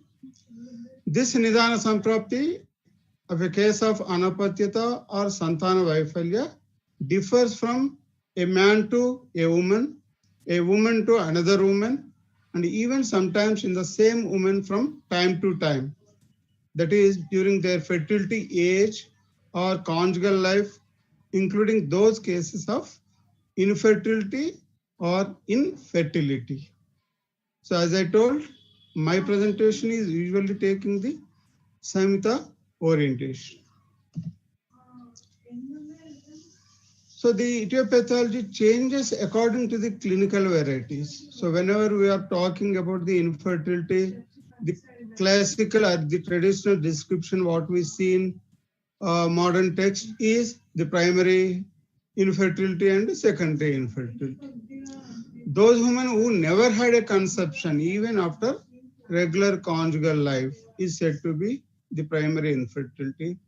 So the same thing is clearly described in Ayurveda as Janma Vandhya, and the other varieties, those women who never had conception, subsequent to previous successful conception, or that pregnancy never reached viable duration of pregnancy, or given birth to a living child. So I never tried to describe as it is what in the modern text. So I have put here on the basis of the information and definitions as available in Samhitas. So such varieties are usually described in the name of Kakavandya and Kadali Vandya. So to know more about these clinical varieties, definitely we have to go for a review on fertility. So therefore, here I am presenting the different factors actually influencing the fertility. So this is a vast list. So whenever we talk about the infertility, definitely we review the factors related to fertility or conception. So our usual description is from Susrita Samhita, Garbha Sambhava Samagri into 4. Rutu Kshetrambu Bijanam, Dhruvam Chaturnam Sanidyat Garbhasyad Vidhipurvakaha. So Rutu Kshetra, Ambu, Bija, these are the 4 factors what usually the people present. So here I have extracted from Charaka Samhita, and it is said as like this: Shukrasrik Atma Ashaya Kala Sampat. So the Sampat Lakshana or the Avyapana Lakshana of these Shukra, Asrik, Atma, Ashaya and Kala. The five components are there, or five factors are here there. So in spite of all these five, there are few more described here. You see, Yasya Upacharascha Hitai Tadha Annai. So two more factors we are getting here, Hitopachara as well as Hitanna, and Garbhascha Kalecha Sukhi Sukhamcha. So here Garbhadharana Kala also mentioned, and the nature of delivery and the mental attitude of the woman also mentioned here. So if all these are perfect, so naturally there is every possibility for a healthy pregnancy as well as the healthy child too. So that is said as a Shreyasi Praja also. So thus here we can grossly enumerate the factors for a good progeny. So like Shukra Bija, not only Bija here, Shukra Dhatu also, similarly Shonita Bija as well as the Shonita Dhatu, and the Atma, not I'm saying simply the Atma or Chetanatma, but also the related karma in previous days or previous life. So then Garbhashaya here doesn't mean only the uterus, but also all the genital organs. That is why many a times we say Yoni Garbhasya, or even the word Yoni itself is having Vyapakartha for all the generative organs, female generative organs. So similarly, the Rutukala, so definitely Rutukala also expresses in different ways. So it could be the age of the woman, or it could be the menstrual cycle or ovulatory cycle, or it could be even the total duration of the pregnancy or the duration taken for the delivery. So like that, the different parinama of kala. That is why we many times say kala parinama also. So then after upachara, so upachara the vihara usually we say, and hitana all the ahara paniyas, and garbhakala the total duration of the pregnancy, and sukhi here the prasannata of the woman. It could be either before attaining pregnancy or even during pregnancy. So even the process of delivery also influence the sustenance of the pregnancy or even the viability of the pregnancy during perinatal life or even the neonatal life. So like that, we have to enumerate at least these 10 factors whenever we are talking about the fertility. And here I can say whatever factors said for fertility, if they are of asampat lakshana or vyapanna lakshana, so there they all could be the factors of infertility. So that is, I am pronouncing infertility and the same factors for infertility. So thus, when we go through the Charaka Samhita, Sharira, third chapter, there we come across the Garbhakara Bhavas or Shed Bhavas, only in the name of Shed Bhavas. So there is samudaya effect or collective effect causing the pregnancy. So therefore, whenever there is a nil collective effect of all these Shed Bhavas, so there is every possibility for failure of pregnancy or failure to thrive if pregnancy takes place. I once again repeat, there may be a failure in getting pregnancy if at all pregnancy taken place, so it could be a failure to thrive. So thus a failure to pregnancy can be said as a primary infertility, and failure to thrive the pregnancy could be said as a secondary infertility. So similarly, we have few more factors along with the shed bhavas.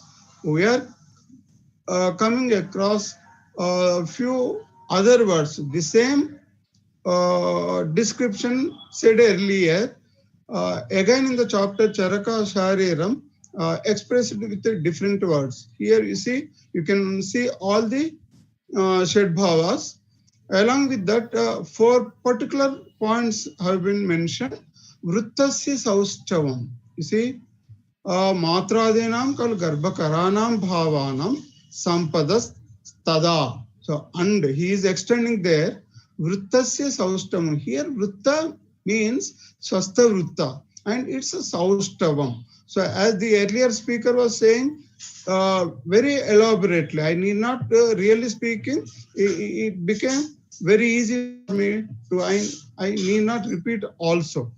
So the ahara, vihara and under vihara, the dinacharya, rutucharya and ratricharya, all these comes here under swastha and even the sadvrutta also. So thus Vrittasya Saustavam plays major part in infertility. So therefore you have to recollect the detailed description of the previous presenter at this juncture.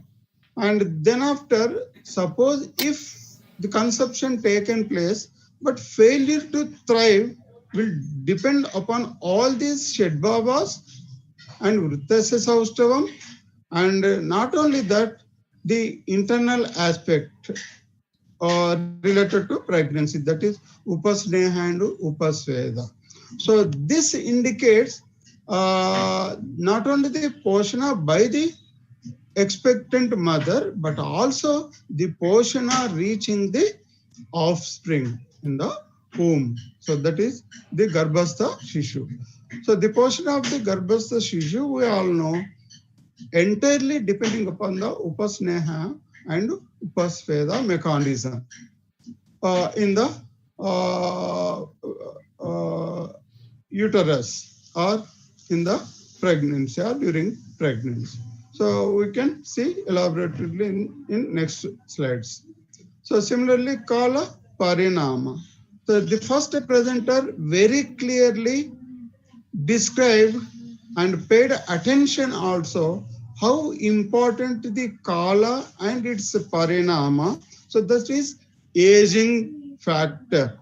So the aging factor definitely influencing the status of all the dhatus in the body, including the artava dhatu. So definitely we all know the artava bija along with its artava dhatu is influencing the choice of fertility or status of the fertility. So thus, even during the growth of the child in the womb, the artava is going to help in a different fashion. So one is for the growth of the fetus, and in the other sense to promote the growth of the breast to prepare the stanyotpatti. So thus the artava plays definitely a major role, not only for the cause of conception, but also the growth and development of the fetus. And here, not only the growth and development, and it also helps the establishing the environment in the uterus. So thus, this all related with the kala and its parinama. Therefore, the factor kala parinama carries very significance.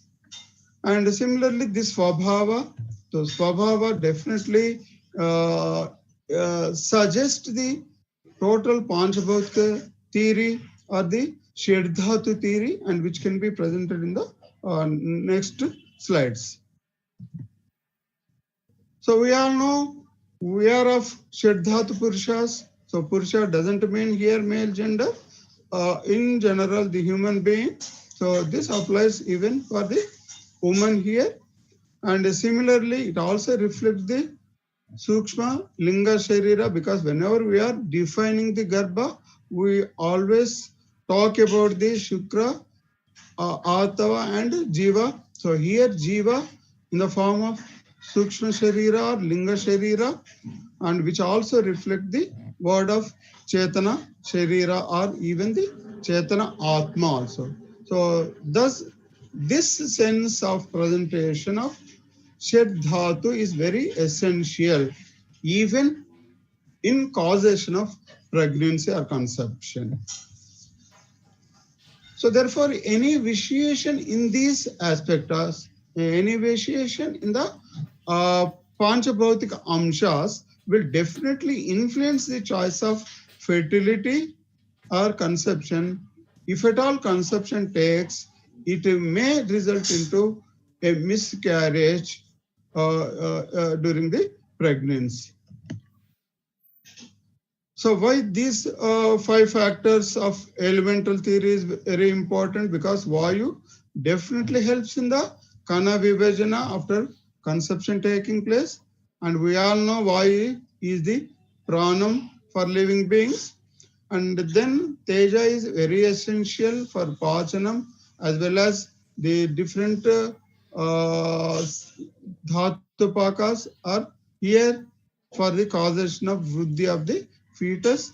And then Apbhuta, it is required for a Kledanam or to maintain the amniotic fluid or even the nourishment to the fetus in the form of Jaladhatu or Rasadhatu. And Prithvi, it is very much required to nose on face. Samhanana of the growing fetus, and it develops the murtitvam of the fetus. And similarly, Akasha, which is very essential. Without Akasha, the rest of the Bhutamshams also never occupy. So therefore, this Shiratva and Vivardhana is possible only because of the Akasha. So therefore, any defective Pancha Bhautikas will definitely becomes cause of infertility or the cause of miscarriages. So here a wide explanation or analytical sense of these bhutamshas as well as the shed bhavas. And here you all know very well, though we always say pancha bhautikas, the real participants are only 4 bhutas leaving the akasha, because the akasha is always there. And that is why the Charaka has clearly expressed in the 2nd chapter, Bhutani Chaturbhihi Sahitaha. So he didn't mention Pancha Bhutas, but prominently he remarked Chaturvida Bhutas leaving the Akasha there, because Akasha is always there itself. And similarly, these enter into the womb because of its karmatmakam. So karmatmakam of any bhutas depends upon its previous life. So here the life is related to offspring and the fertility is related to the offspring. So therefore its sustenance definitely depending upon the karma of the Panchabhautika amshas, or you can say simply the Chatur Bhutani during its previous life, that is in the parents. So therefore, how better the harmony of the bhutas are maintained in the coupling parents will influence the status of the offspring. That is the idea behind this slokam. And definitely we cannot see So he has clearly mentioned along with the bhutas how this karma effects are transmitting. So it is possible only for those people who are uh, having yoga darshanam. So that is why it is said as tasya drishyam divyam vina darshanam asti rupam. So definitely this cannot be scientifically explained. So we have to trust. So we have to become here the theory of astikyam and the yoga bhashanam also.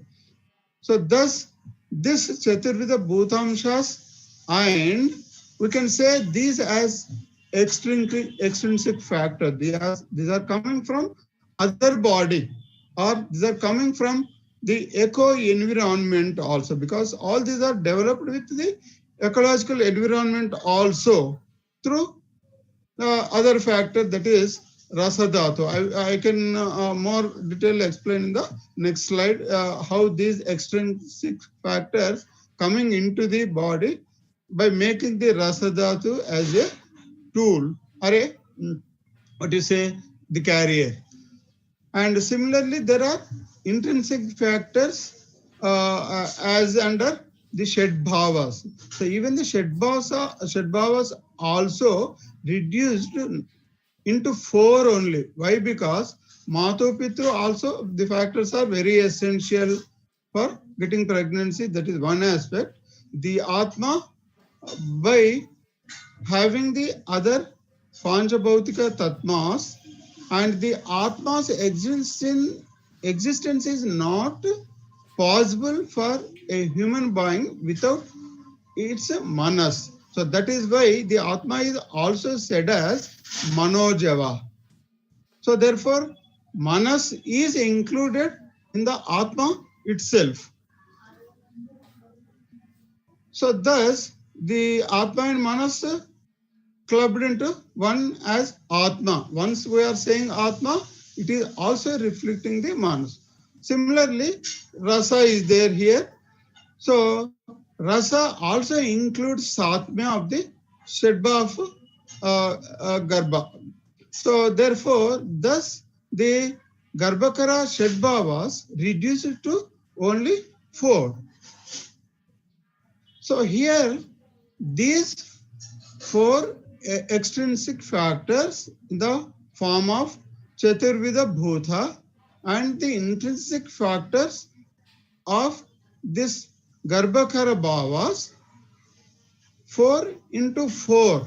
So they have combinations and recombination. What I would like to say as we speak in genetics. So not only of modern genetics, even in Ayurveda also, because many a times we talk about Bija dosha as a prime factor of fertility as well as infertility. So therefore, if we could understand this Bija Siddhanta, we can now call it as a Bija Siddhanta. So these are transmitting from the parents, hence we are calling it as Bija Siddhanta or genetic theory, and they are having mutations. There is possibility for mutations among these 4 into 4 factors. Say here you can see Rasatma Mata Pitru Sambhavani Bhutani Vidyat Dasha Shetcha Dehe Chetvari Tatra Atmane Samsritani Stitas Tadatmacha Chaturshu Teshu. So how these are becoming 16 times, I will display in the next slide. So here see, so there could be Matruja Vayu exclusively, similarly Pitruja Vayu, because how the factors are migrating from both external environment as well as the internal environment. Internal environment means biological environment of the parents, and transmitting from external source. That is one aspect. Thus Matruja Vayu, Pitruja Vayu, and similarly Atmaja Vayu. Atmaja Vayu here is from as a part of Linga Sharira or Chetanatma like that. So similarly, Rasaja Vayu. So which is coming from the Rasadazu that consumed by the parents. So also transmitting its Bhutamsha in the form of Rasaja. So similarly, all the Bhutamshas will migrate into the womb. So Matrujagni, Pitrujagni, Atmajagni, Rasajagni, and Matruja Bhumi, Pitruja Bhumi, Rasaja Bhumi, and Atmaja Bhumi. And so also for Jalabhuta, Matruja Ambu, Pitruja Ambu, Rasaja Ambu, and Atmaja Bambu. So here I would like to say and use two basic words.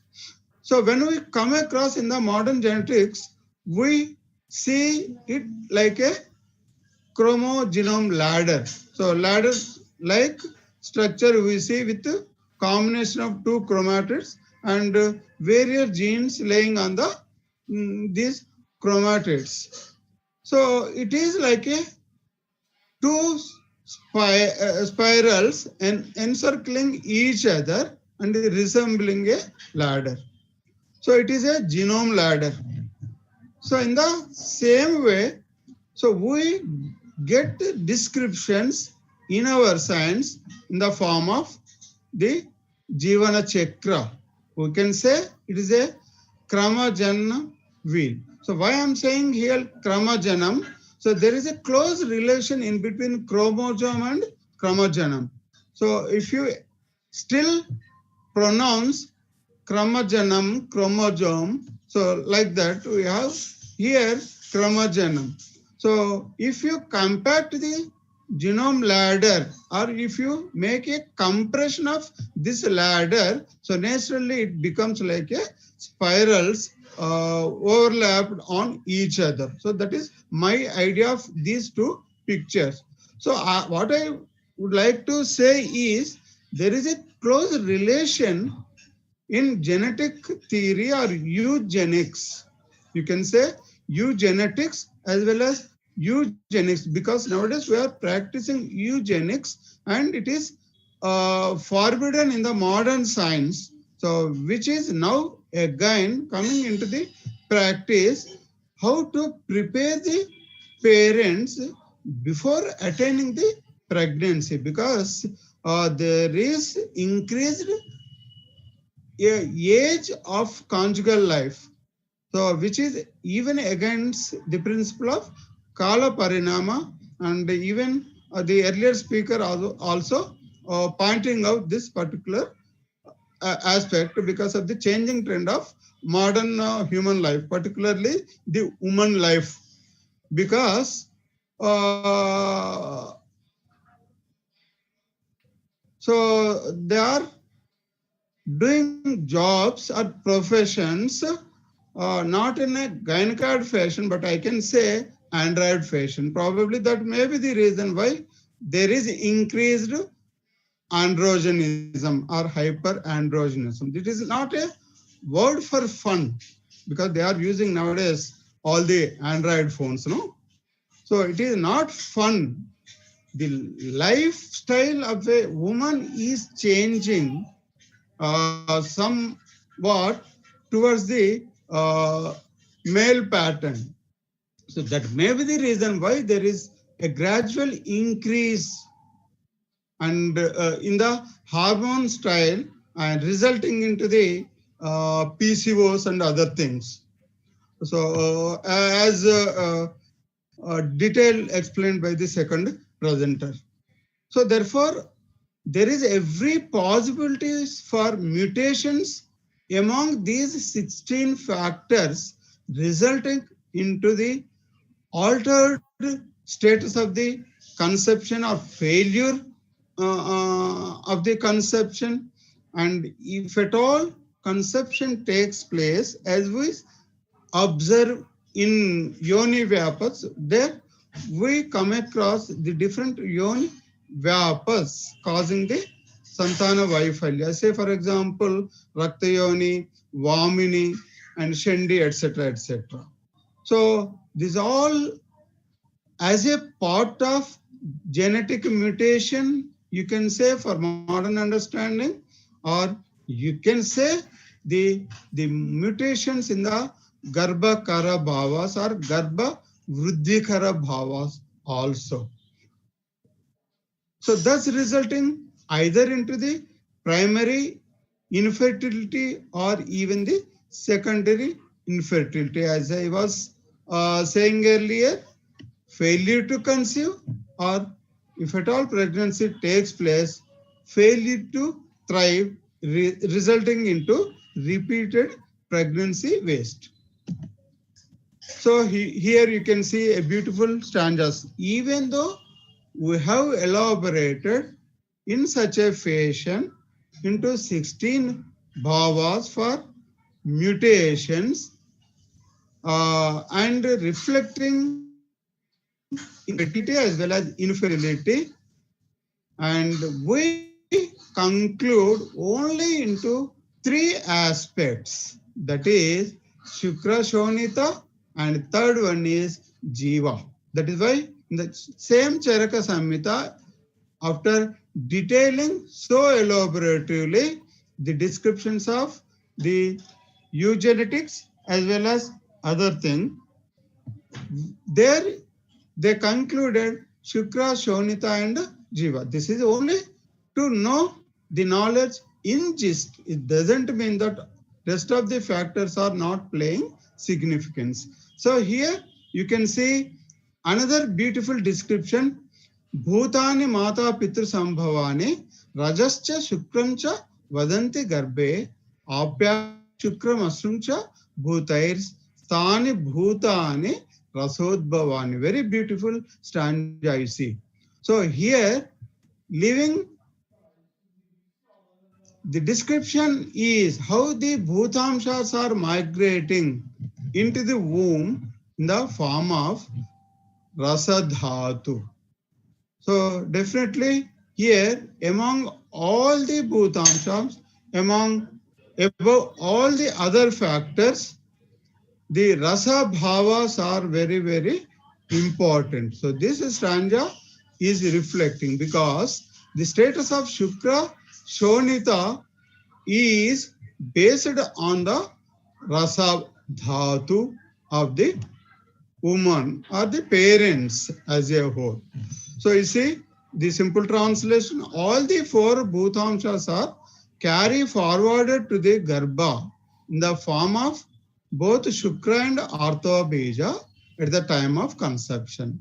Further, these bhutas are replenished with their respective bhutamshas supplied to rasa dhatu from time to time. So you see, you know very well. So whenever you are talking about this significant ahara rasadhatu, there we know every rasadhatu is having the bhuta kalpanas, the madara, prithvi jala. So like that, we have other bhuta amshas in relation with the rasa amshas. Therefore, how all the rasa or shadrasas are playing role in giving a balanced rasa dhatu. We always speak about the balanced diet. So a balanced diet is not sufficient. A balanced rasa dhatu is very, very important, because there is a transitory phase from balanced diet or shadrasopeta bhojana to again the rasadhatu. The rasadhatu also should continue the same shadrasva upeta rasadhatu. But it is possible, as the earlier speaker was saying, based upon the status of Agni only. Because we all know Artavam Agneyam. So Artavadhatu is essential for fertility. So if Artavadhatu is failed in its dhatu parinama by adopting the proper rasa dhatu, so definitely there will be deficiency of artava, resulting either into either into failure of conception. If at all conception taken place, it may failure to thrive. So thus, a one single word of rasa dhatu reflecting here the eligibility of the Garbhakara bhavas, all the 16 types of Garbhakara bhavas, I can say here boldly. So therefore, the ahara that the parents taken to prepare a good Shukrartava, and not only Shukrartava here, but also the Shukrartava carrying the Bhutamshas, where we are calling the Jiva.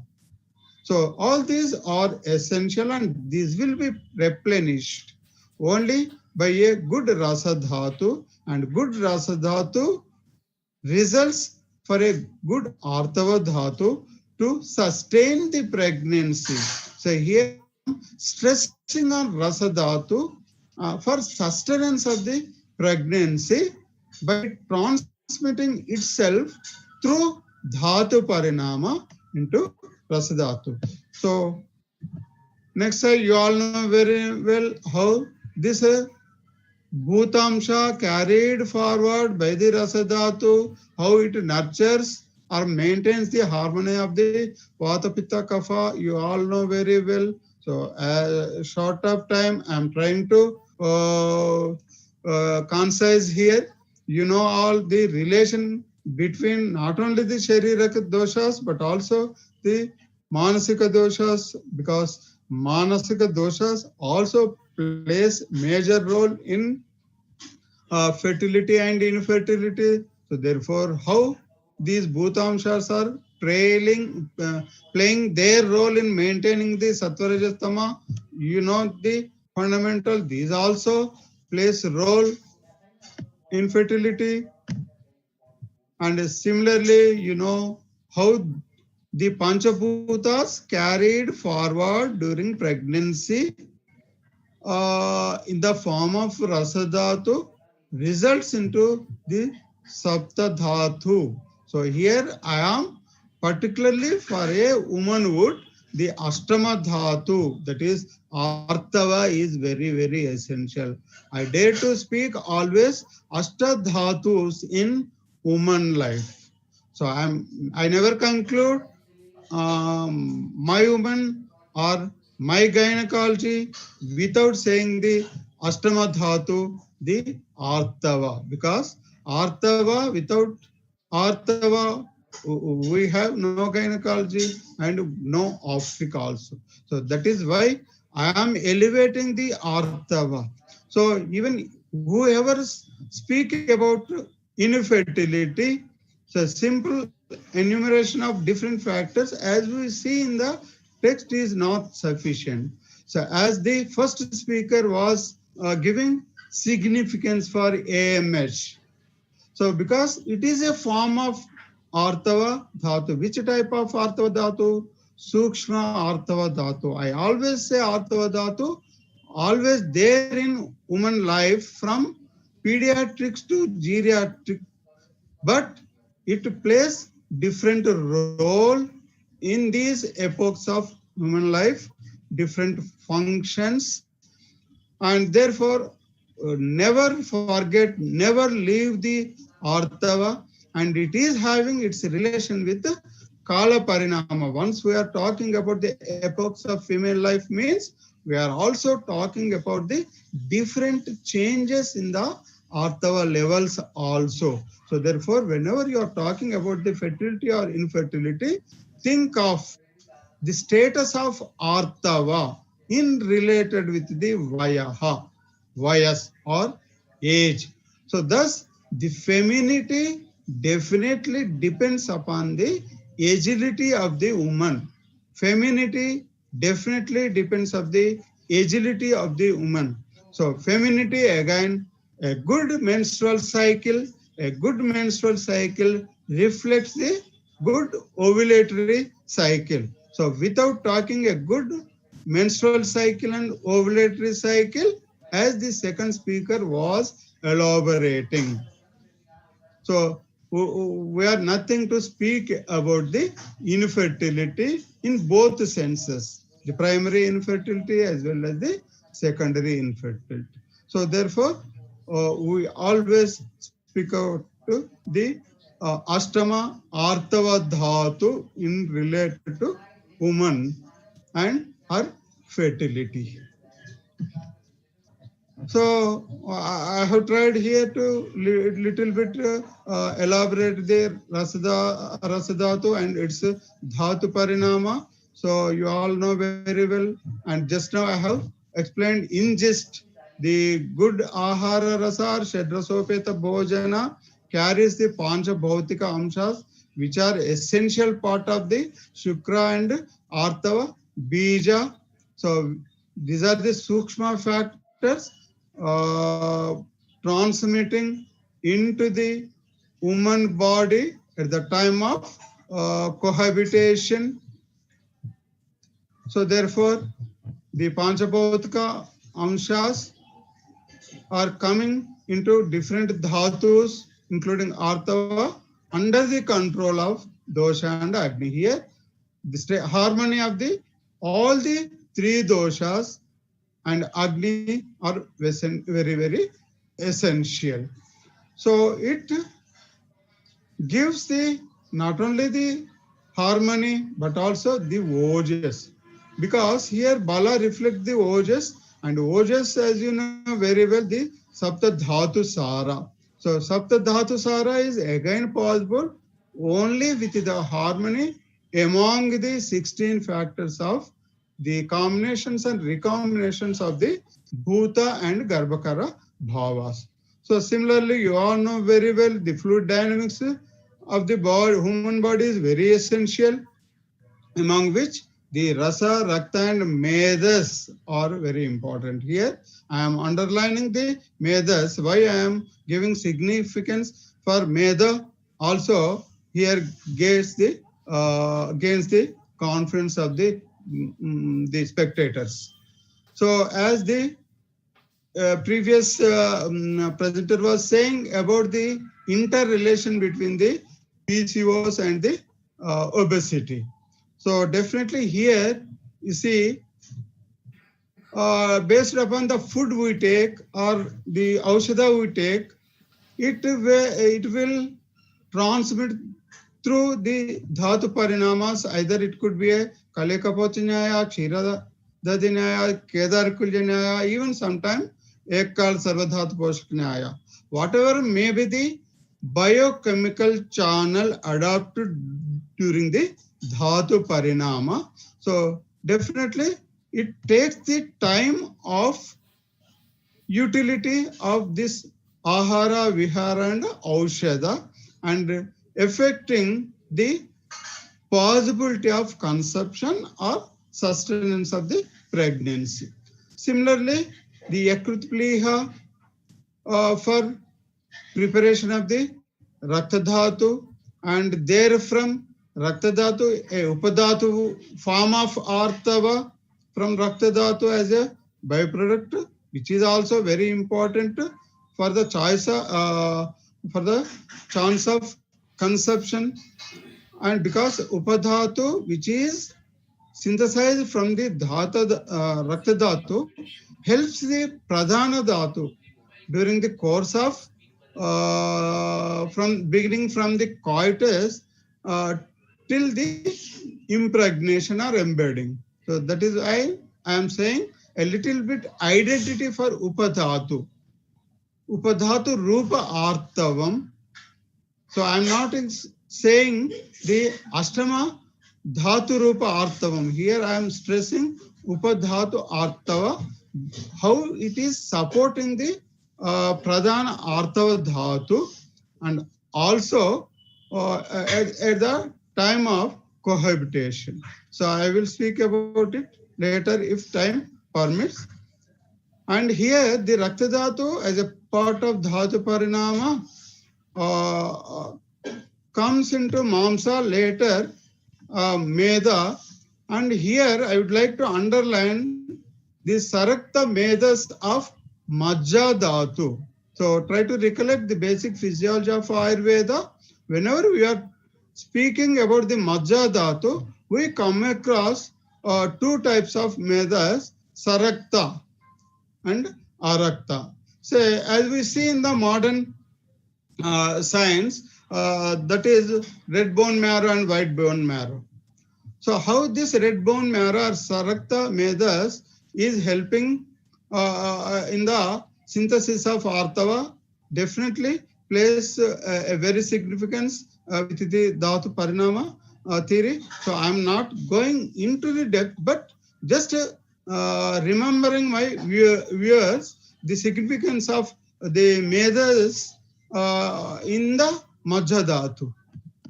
So here you can see the Majja Dhatu, because once again I am recollecting the first presenter's Mehta's stem cell theory in relation with the Majja Dhatu. That is my view and my presentation and my goal, how Majja Dhatu is very, very important in case of infertility. Because Artava Dhatu is the later one. So in between there is a Shukra Dhatu also. We all know very well, this is the short chain, the relation in between the Majja, Shukra and Artava. So confined here only to these three. However, we know the previous, all the different Dhatu Parinamas. We are saying Rasa Dhatu very essential. It should be Panchabhaut, it should be replenished with the all the Panchabhautikas. We know how it is prenanam for total body. The prenanam is very essential to give birth to another offspring. So there you leave it. So sometimes the Ardhava Dhatu may come directly from the Rasa Dhatu into Artava Dhatu, or sometimes Artava directly to Majja, or Artava directly to the Shukra. Like that, depending upon the food or Aushadha we take, the different Dhatu Parnama Nyaya take place to transmit the Rasa Dhatu to its Adhisthana. So there are different physiopathological aspect. You can say physiopathological aspect. You can say even etiological aspect. So therefore, we have to check the case of infertility, not simply on the analysis of count of Shukra Bija and Artava Bija, but also this type of Dhatu Parinama, or you can say the metabolism. So definitely the knowledge given by Mehtaji gives a close attention on this Dhatu Parinama Siddhanta. And again here, think of the Sukshma Artava Dhatu, because Sukshma Artava Dhatu is always there in the body of female from the day, the very day of inception, the very second of inception till death. Only the thing change is the levels of Artava Dhatu in the woman during various epochs of female life. So also it influences the status or number of Artava Bija. So as said, there is a limitation. We all know the fertility age is in between 12 to 50.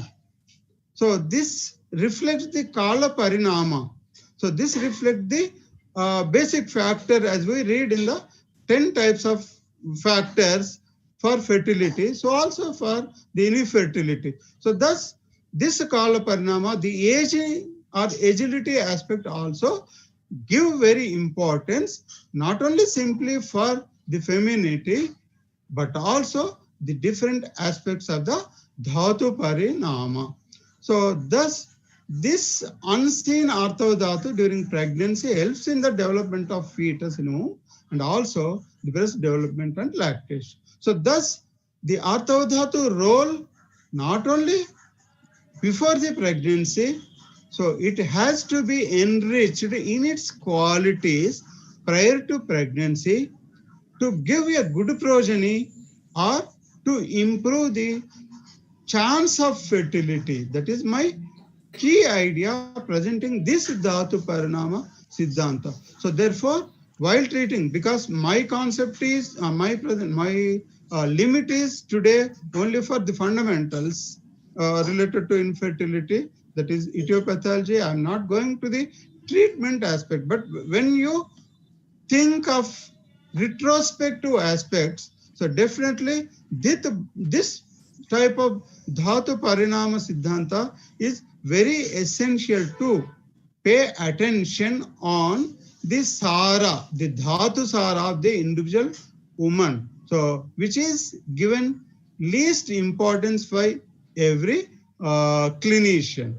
So I suggest all the upcoming generation, and don't think that we have nothing in Ayurveda. Say now the days are going on, a tussle, a fight in between the allopathy and Ayurveda.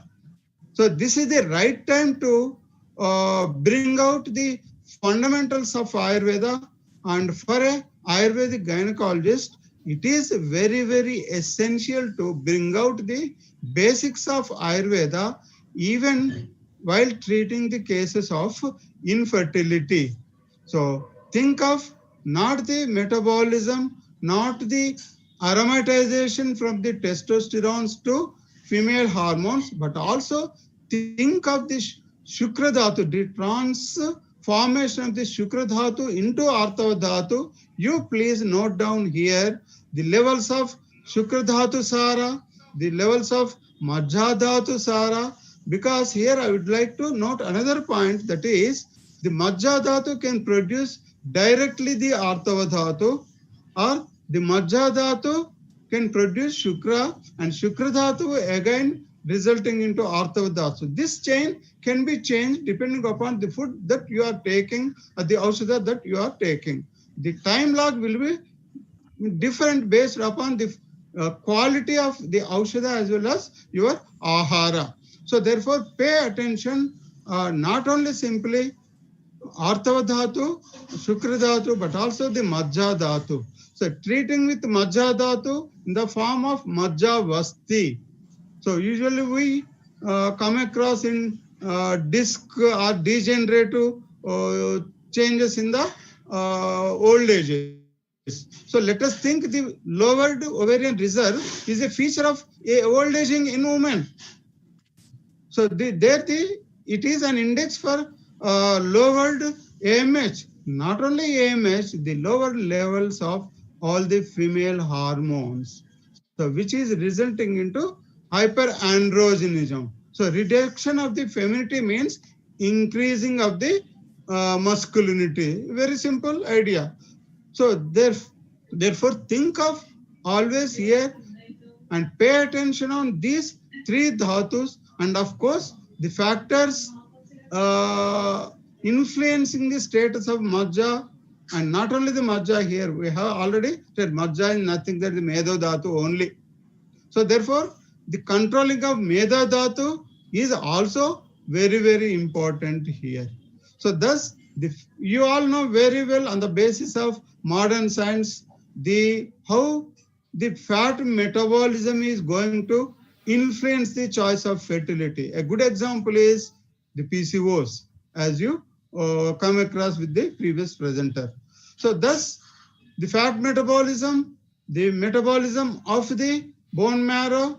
So we never go in depth of the bone marrow metabolism, but we are supposed to. So that can be futuristic by analyzing the Majja Dhatu Sara. So you need not search for the modern parameters. You just bring here the Majja Dhatu Sara Lakshanas. Bring here the Medo Dhatu Sara Lakshanas. Bring here the Shukra Dhatu Sara Lakshanas. I'm saying Shukra Dhatu Sara Lakshanas are very essential. So what could be the Shukra Dhatu Sara Lakshanas in a woman? That is also very important. Don't ignore Shukra Dhatu Sara Lakshanas for a woman, because the role of Shukra Dhatu is not only to produce Shukra Bijas. So you have other factors of Ananda, Utsaha, and it greatly influence the Manasika or the Sattva. So thus give importance for Shukra Dhatu Sara also. So it also origin for the Artha Dhatu Utpatti. So we know the testosterones are aromatized into the female hormones. So when you believe that parameter or theory, why don't you apply here also? So that is why at this juncture, you can think of also the Vajekarana Aushadas from a female in infertility. So that principle also here, because time like, and it's not my field to talk here. Hence I am cutting down here and going to next slide. And never forget about the role of Vayu among all the doshas. We know very well, nahi vata drite yonir narinam sampradishyati. So therefore, this principle is equally applicable in case of infertility. So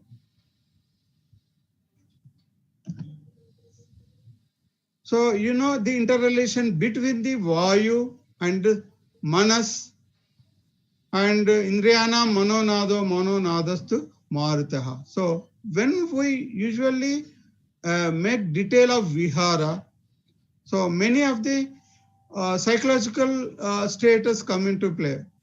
So Vihara definitely includes Sadvrutta also. So Sadvrutta definitely influenced by Sattva Gun.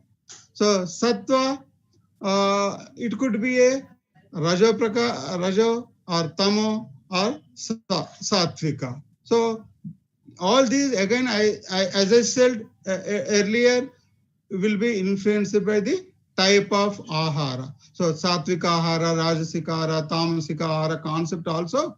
So what I like to say, never think even the ahara in terms of nutrients and nutritions. Think the ahara in terms of sattva, raja, tamas also, because it is going to play, it is going to influence the status of vayu. So Vayu definitely influence all the indriyas also.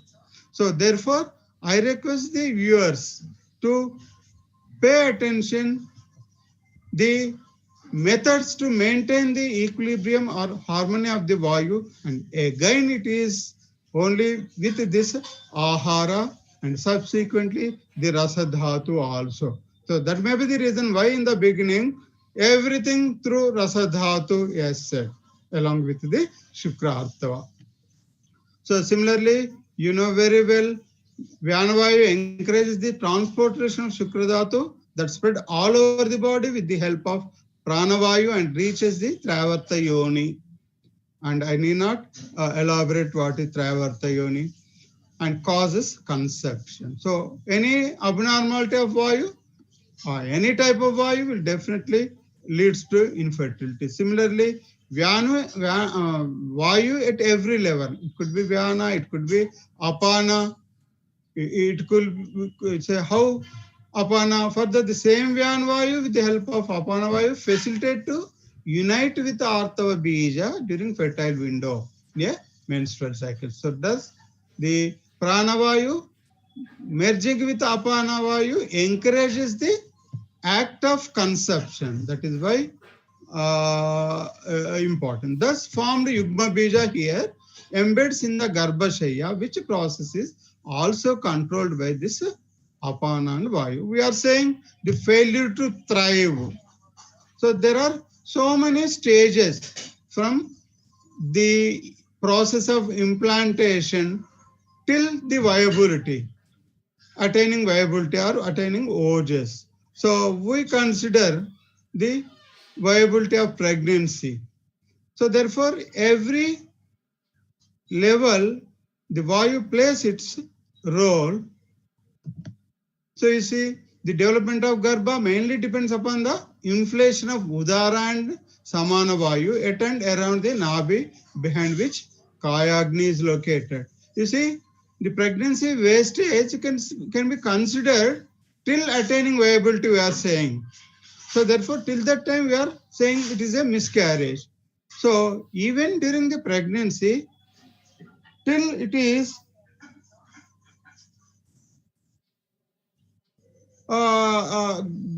the abdominal organ, that is abdominal uterus, pelvic uterus becoming abdominal, there also the Vayu in the form of Samana and Udana playing role for its sustenance by harmonizing the Kayagni is one thing, and accommodating the space into the rest of the abdomen is another thing. So that is maintained by this Udana and Samana.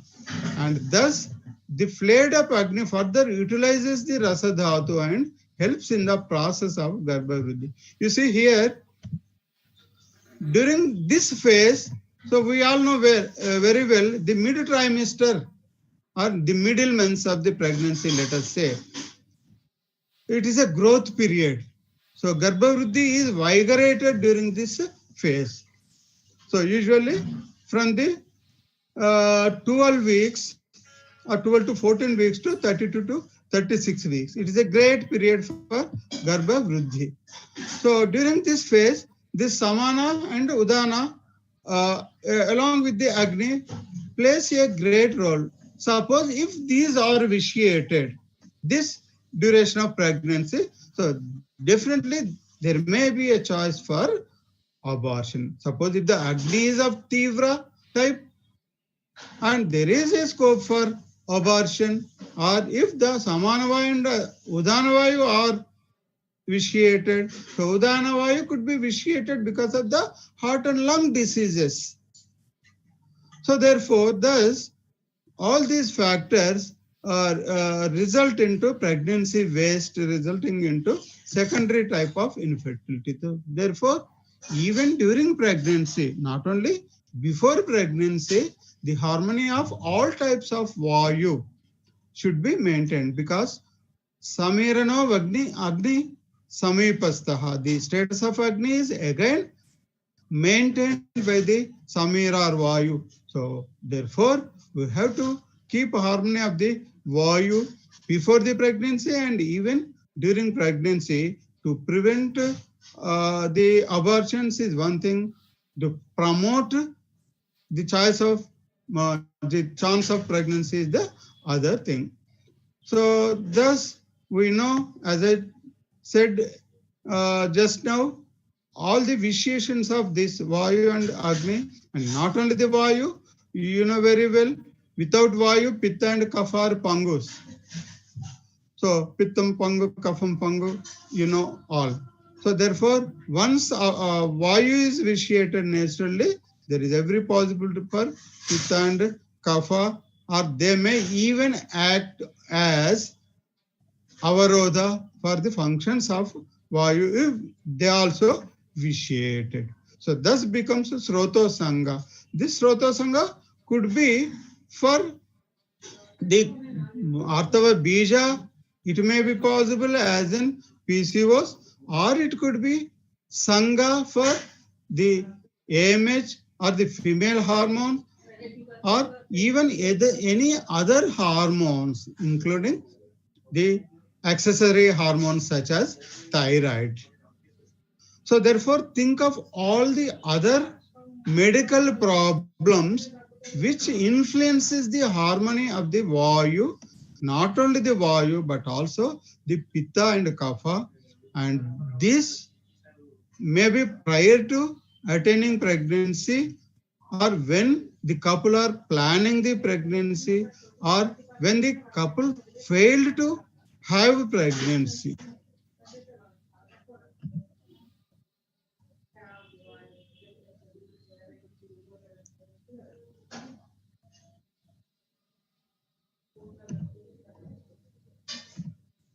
So I'm trying to reduce the concept, because Vayu concept also there is vast. And now I'm coming to the other aspect. If it is vitiated, how it is vitiated, what vitiated. So all the factors, if vitiated, it may either causing the primary failure to conceive or secondary. And here in Charaka, you will get a capsule. That is, Bijatma Karmashay Kala Doshai, Matus Sadahara Vihara Doshai, Kurvanti Dosha Vividhani Dushta, Samsthana Varnendriya Vaikrutani, Varshasu Kastasya Asma Ganambu Vegas, Taro Sarit Srotamsi Samstitasya. Yada Yadhaiva Kuryum Vikrutum Tadhaiva Garbhasya Kukshau Niyatasya Doshai. So he has given a clear direction to maintain the harmony of the all the doshas. So you can have a comparative chart here, the Garbhakara Samagri and their Vyapannata. So the Vyapannata could be possible in Bija dosha or Atma Karma dosha, I can say directly, or Ashaya dosha, this is Adhisthana dosha, that is Yoni Garbhashaya, and Kala Vaiparitya could be related to age, related to ovulation window, or related to Rajeshwala or Rajo Pravritti. And similarly, Midyahara Vihara, very much elaborated by the previous presenter. And ultimately, we were talking the Dosha Sthiti, Dosha Dishti, all types of Dosha Dishti, not only the Sthanika Dosha Dishti in the genitourinary tract or Yoni Garbhashaya, but also Sarva Daihikam. And similarly, the Dauridi Vimananam during the pregnancy, if taking place, if the Dauridi is not Sorry maintained, for it interruption. can also result into. Dr. Ravinder sir, Yeah, sorry yeah, for ma'am. interruption. Please be brief, as so many speakers are remaining. So Yes, sorry. I am coming to the conclusion. Yeah, sir. Sorry. Yes. Yeah. Please. So all these factors ultimately can be enumerated under the basic principle of Shridhatu Samudayohi Samanyataha Sarva Lokaha. So as we see, Hetu, Utpatti, Vriddhi, Upaplava and Viyoga, even during the total course of pregnancy. So any hindrance at any level, either it could be at the level of Hetu or Utpatti or Vriddhi and even Upaplava. So there must be a declining changes even during pregnancy, and if not taken place also may result into pregnancy wastage, and Viyoga, the Sukha Prasava, if not taken place, may also result into a neonatal deaths and leaving the woman with a childless. Thus this basic principle is equally applicable for also. So this is the things we just narrated in gist. The Hetu and Utpatti plays a primary role up to 12 and 14 weeks. Between 15 and 36, the Vriddhi aspect, and the 37-42 weeks, the Upaplava and Viyoga. And as you know,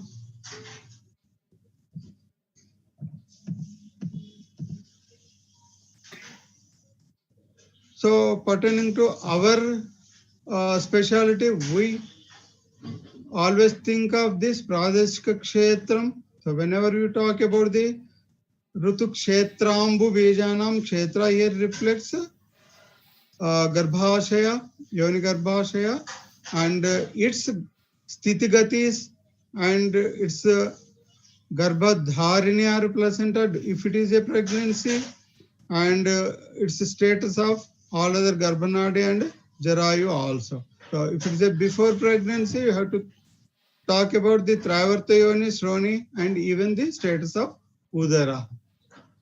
So thus,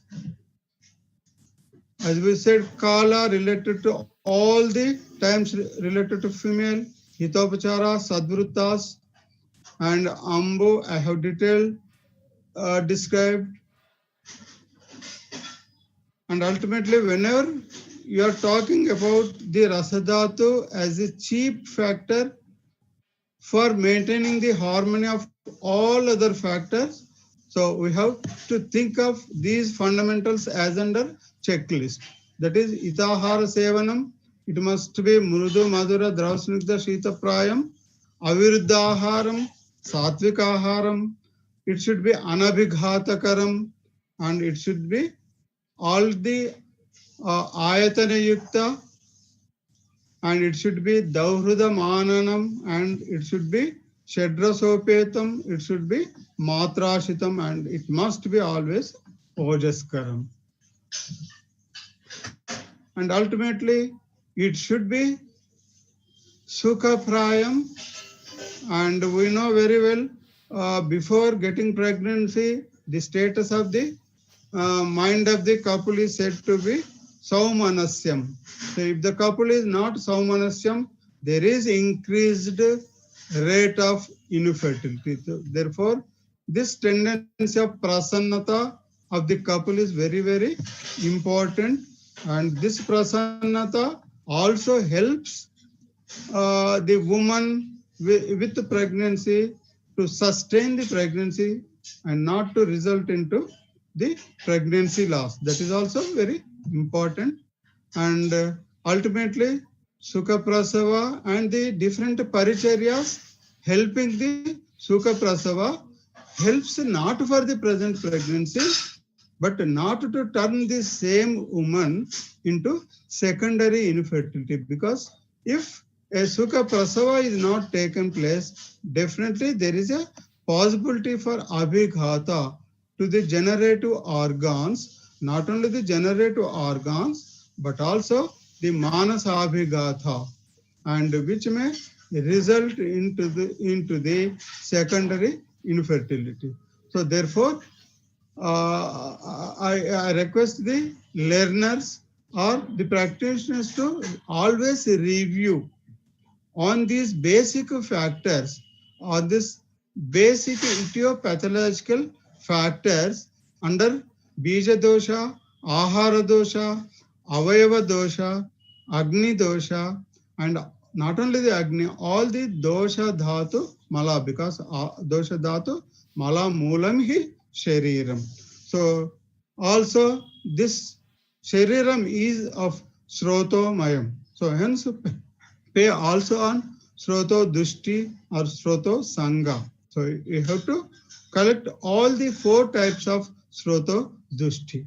And you know very well, all these factors may result into Abhijata. So Abhijata, no Utpatti of the Bija, which is essential factor of the pregnancy. So this Abhijata ultimately resulting into Anapatyata. So these are the checklist of the etiopathology when a practitioner going and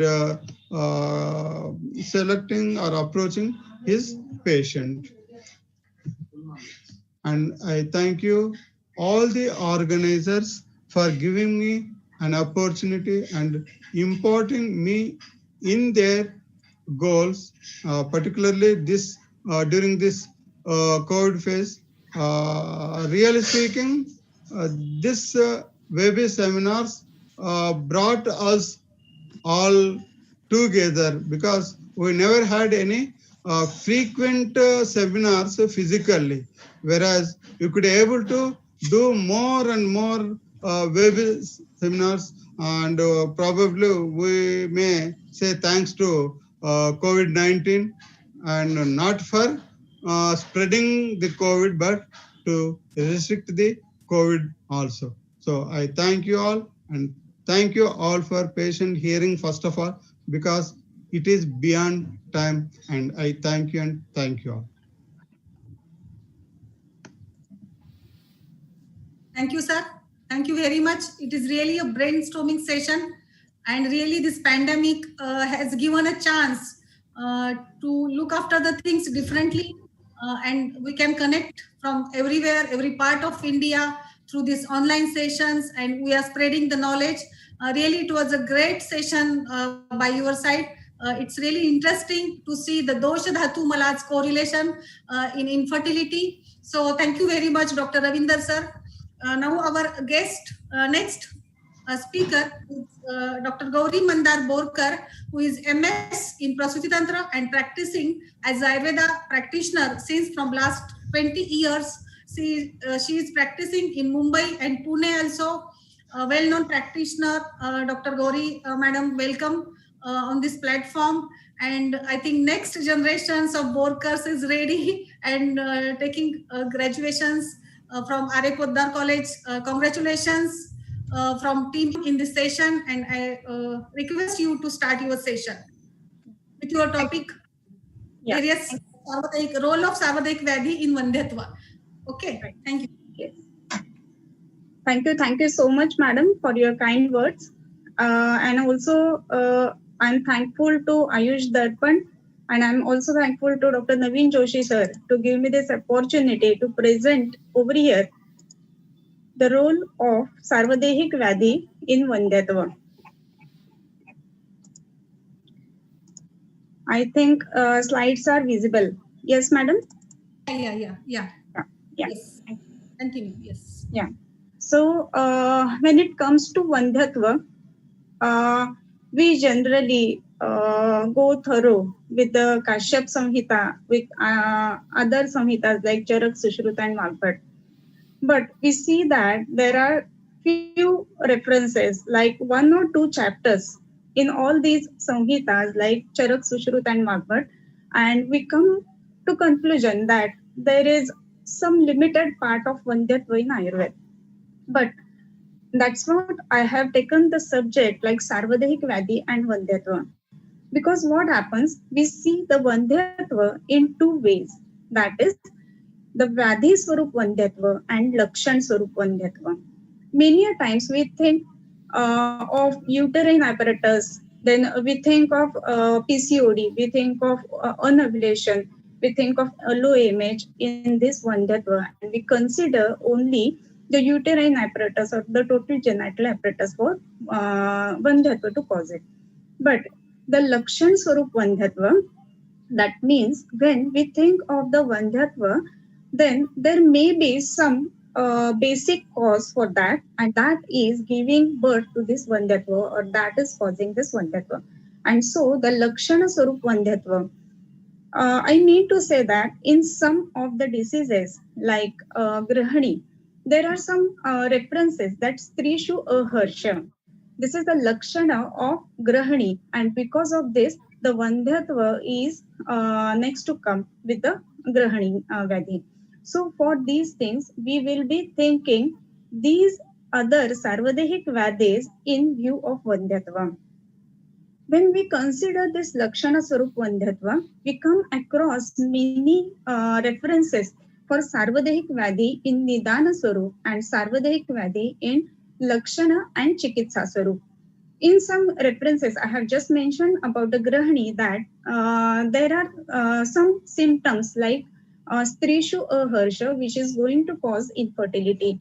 These are the Nidana Swarup in Sarvadehik Vyadhi. And in some other diseases like Prameha, in Prameha Mihirtel, it is stated that it Putradam, या फिर उसका फलश्रुति जो रहता है ना, that gives rise to चिकित्सा, which is the treatment of the infertility. And because of this, the Lakshana Swarup Vandyatva should be considered in 2 views, Nidana and Chikitsa Swarup.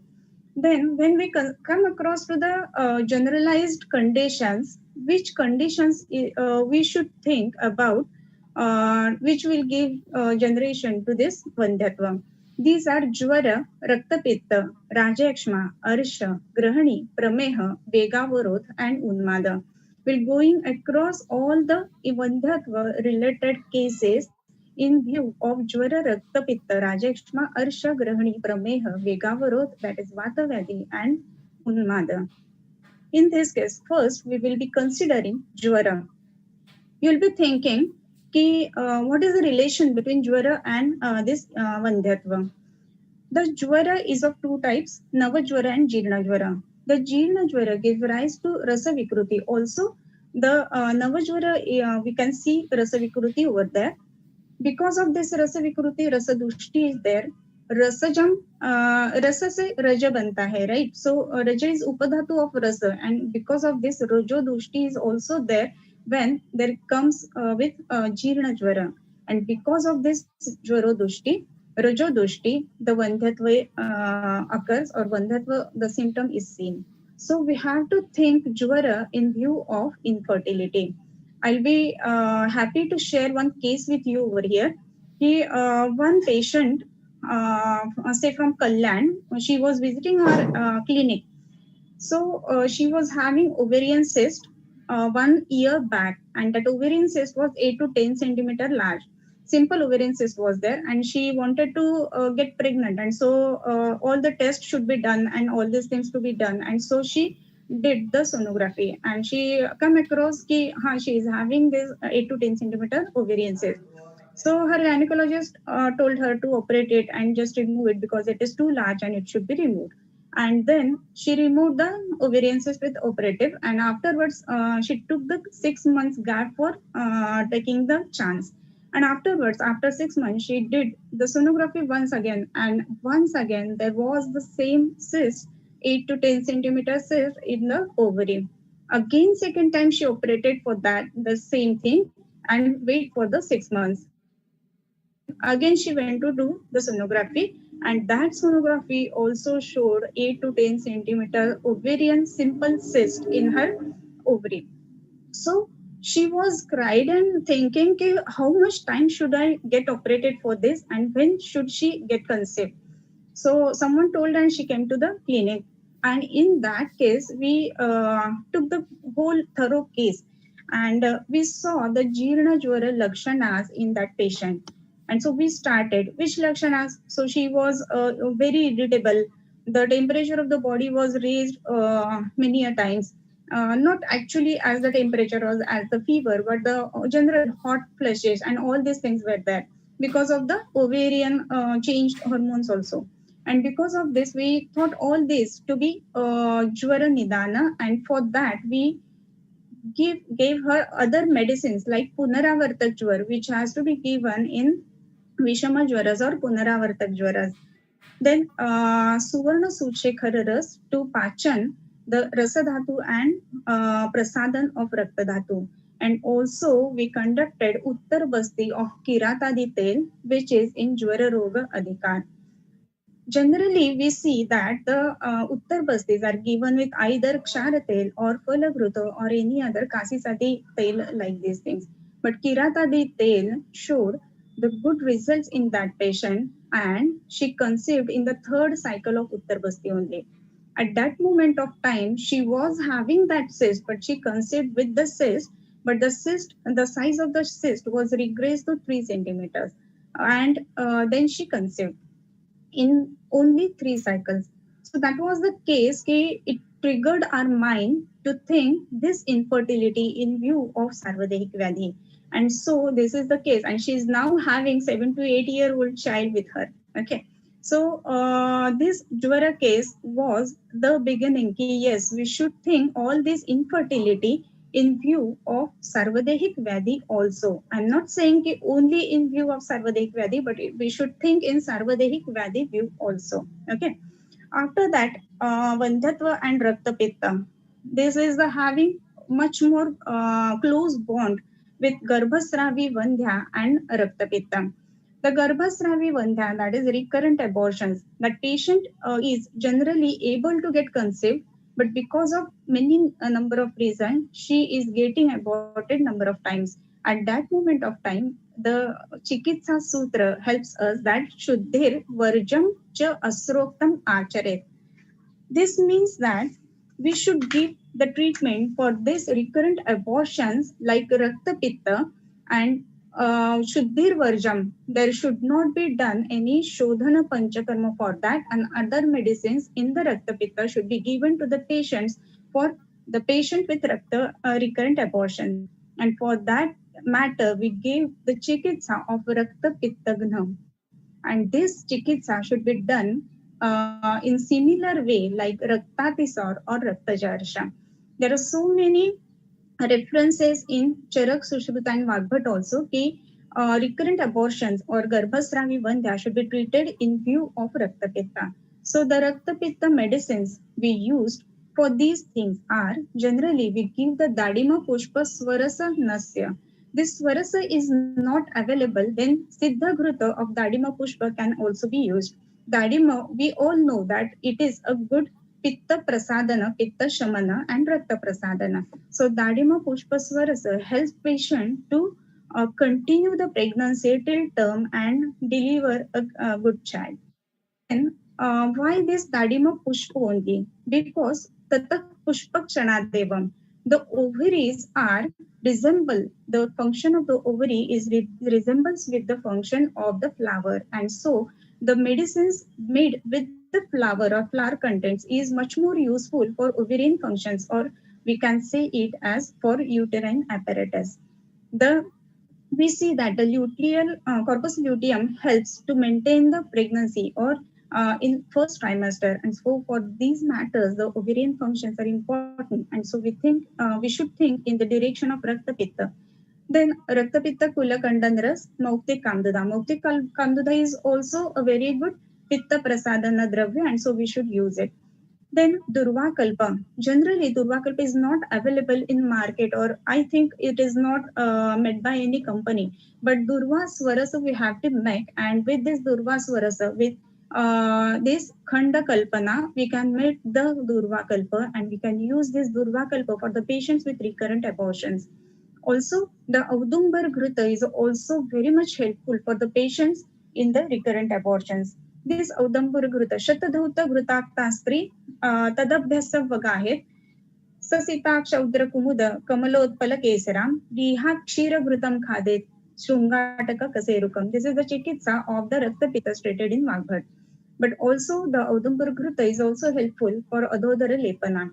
How much time it should be applied? Then we can say that continuously for 24 hours, if the Adhodara Lepana of Audumbar Ghruta is given, then the threatened abortion cases, we can save those patients and save the pregnancies. So for these matters, Audumbar Ghruta is also important. For Audumbar Ghruta, we should use the fruits of Audumbara, that is the unripe fruits of the Audumbara, and then we should make this Ghruta Kalpana. The Kashayatva of the Audumbara is useful to make the Sandhana between the Garbha and Garbhashaya Dharakala. And so for these matter, we should use the Audumbara Ghruta. Then also Sandhananiya Gana and the coconut water should be given. Coconut water is also Kashaya in Rasa, and it helps to connect the Garbha and Garbhashaya Dharakala. Also the Sandhananiya Gana, we generally see the use of Sandhananiya Gana in fractured bones, but the fractured bones, that unitation of the fractured bones happens with this Sandhananiya Gana. That is, the two bhava padarthas get connected with this Sandhananiya Gana, and so we have to use this Sandhananiya Gana to connect the Garbha and Garbhashaya Dharakala and to continue the pregnancy. So all these many medicines we can use for Vandhyatva and Rakta Pitta. Also, we have to think this Vandhyatva in Rajayakshma view. In Rajayakshma, we can say that the occurrence of Rajayakshma, नक्षत्राणां द्विजानांच राज्ञो भूद्य दयंपुरा यच्च राजाच यक्ष्माच राजयक्ष्मा ततोमतः. So it is stated that nakshatra, that is Chandra, that was also a factor which is responsible for the menses in the woman. So all the menses in the woman are because of the prabhava of the Chandra. And we can see the bharti overti of samudra, that is ocean also, and like these the hormones also get reduced and deplete according to this chandrama. So it is stated that the chandrama is the brother of all the women. So the chandrama is very much important in the process of rajayakshma and vandhyatva. So in this rajayakshma, rasa से लेके शुक्र तक सब जो धातु रहते हैं उसमें धातु क्षीणता रहते हैं. धातु क्षीणता होने से शुक्र धातु भी क्षीण हो जाता है, और शुक्र धातु क्षीण हो जाने से ओवेरियन फंक्शन या फिर ओवुलेशन और ओवम का जो ये रहता है, क्वालिटी रहता है, it does get hamper. This is the one thing. Afterwards, generally we see that there is tubal block in the fallopian tubes of the uterus, one or both sided tubal blocks. And these tubal blocks happen generally because of the tubercular endometritis. If there is not tubercular endometritis, then the pelvic inflammations or intestinal tuberculosis, these things are also have the impact on the tubal blocks. So any inflammation, any chronic inflammation in the area of the pelvic leads to the this endometritis or these tubal blocks. And so the in tubal blocks also we have to think the Raja eczema to be the main cause for the infertility. So, in the view of Raja eczema, the internal medication should be given, that is the Gudu Chamrutrasa, that has also mentioned the Pungsvakaram. So, Gudu Chamrut is also helpful to maintain the size and maintain the sponginess, maintain the proper circulation of the endometrium. So labor on lower abdomen is also important. The Atasya Upanaha lab is also very much important. It gives good results in the patients with these tubal blocks. Generally for tubal blocks, we give the Uttar Basti, but with also the Atasya Upanaha also we can get the good results for this tubal blocks also. Some of the patients from charitable OPDs, they can't afford to these Uttar Bastis, and for those patients, we can use the Atasi Upanaha for application on the lower abdomen, so that the patients with the pelvic inflammation or patients with the endometritis get results in these blocks. And so there are some reports with me also with the Atasi Upanaha only, not with the Uttar Basti. The patients have gained the tubes open. Afterwards, the Uttar Basti is affordable and patient is ready to do. We can use Shatpalagruta, which is in the Adhikara of Rajekshma. Shatpalagruta also gives so much good results in Uttar Basti in view of Rajekshma and tubal blocks. When the tubal blocks are open, then the patient is easy and patient is able to conceive. Afterwards, the snehana with Chandan Bala Lakshadi tail is also very much important. The Sarvadehik Snehan generally we give with Chandan Bala Lakshadi tail. That tail is mentioned in Adhikara of Jwara also and Adhikara of this Rajakshma also. The Sarvadehik Kala, I mean to say the Shukra Dhara Kala Sarva Sharira Vyapini. So to enhance the Shukra Dhara Kala, the application all over the body, Abhyanga all over the body with the oil mentioned in the Rajakshma is useful to gain the ovulation properly. So the Snehan with Chandanvala Lakshadi tail is also helpful for this ovulation factors. Then Suvarna Kalpa, various Suvarna Kalpas like Mahamrugankaras, they enhance the all dhatus in the body, and the yapan of the all dhatus with yapan of Shukra happens, and afterwards the patient is able to get conceived. So Vandhatva and Rajakshma, these two are very much important for us for the Nidana also and view of Chikitsa also. Afterwards, we have to think the Vandhatva in view of Arsha and Grahani. We'll be thinking Arsha and Grahani together because Arshotisara Grahani Vikaraha Prayena Anyonya Nidana Bhutaha. उसका जो area है वो same है, pelvic areas में है, अपान के क्षेत्र में ये है, और इसी के लिए अर्श और ग्रहणी इनका हम जो विचार करेंगे वो टुगेदर करेंगे. अर्श सन्ने न ले संति न संति दीप्ते. So one must thing is the Agni Mandya in Arsha. So because of this Agni Mandya, Rasadhatu Dushti, Rasadhatu Vikruti is there. So because of this Rasadhatu Dushti, Agni Mandya, we can say that the Mausa Dhatu Dushti is also there because Arsha Mausam Puran Apanadu. Then because of this Dhatu Agni Mandya, the Arsha occurs and we can correlate this Arsha with Sthana Bhed as Yoni Arsha or endometrial polyps also. Some of the patients are not able to get conceived because of this endometrial polyps, and in those cases, the endometrial polyps we can think in view of the Arsha with Sthana Bheda, Arsha Apana Kshetra. The uterus is also in Apana Kshetra. So why not Yoni Arsha should be considered or treated with the Arsha Chikitsa? So it gives good results when we treat these things with Arsha Chikitsa. Then we are going to think Arsha with Grahani. In the starting of the lecture only, I have stated that Grahani, Vataja Grahani, in the symptoms of Vataja Grahani, it is stated that Strishu Aharsha. आजकल हम देखते हैं कि बहुत ज्यादा जो लोग रहते हैं ना उनमें loss of libido, this is the main symptom. The loss of libido happens because of the stress, anxiety, workload, work pressures. All these things are right. But many of the patients in Mumbai and specifically in city area, we see that they are having the grahani in their body or in their abdomen. So this grahani also has impact in this Vandyatva. Because of the grahani, they are not actually willing to get conceived or to all this libido and all these actions. So because of this, we should think the grahani also. One more thing I have to state over here, that the pachana of Raja occurs because of the Shoshamana Vanni in the abdomen. This Shoshamana Vanni acts on the Raja and the pachana of Raja happens. The Navaraja converts into Prasada Rup Raja and pregnancy happens. And if the pregnancy doesn't happen, then Prasada Raja Rupa is getting converted to Purana Raja and regular menses occur because of this Shoshamana Vanni. If the Shoshamana Vanni is vitiated, then what happens? There are generally, we can see the irregular menses or the Prasada Rupa Raja is not there, then what happens? The conception doesn't occur. So because of this, the Grahani is the important thing that we have to think for infertility.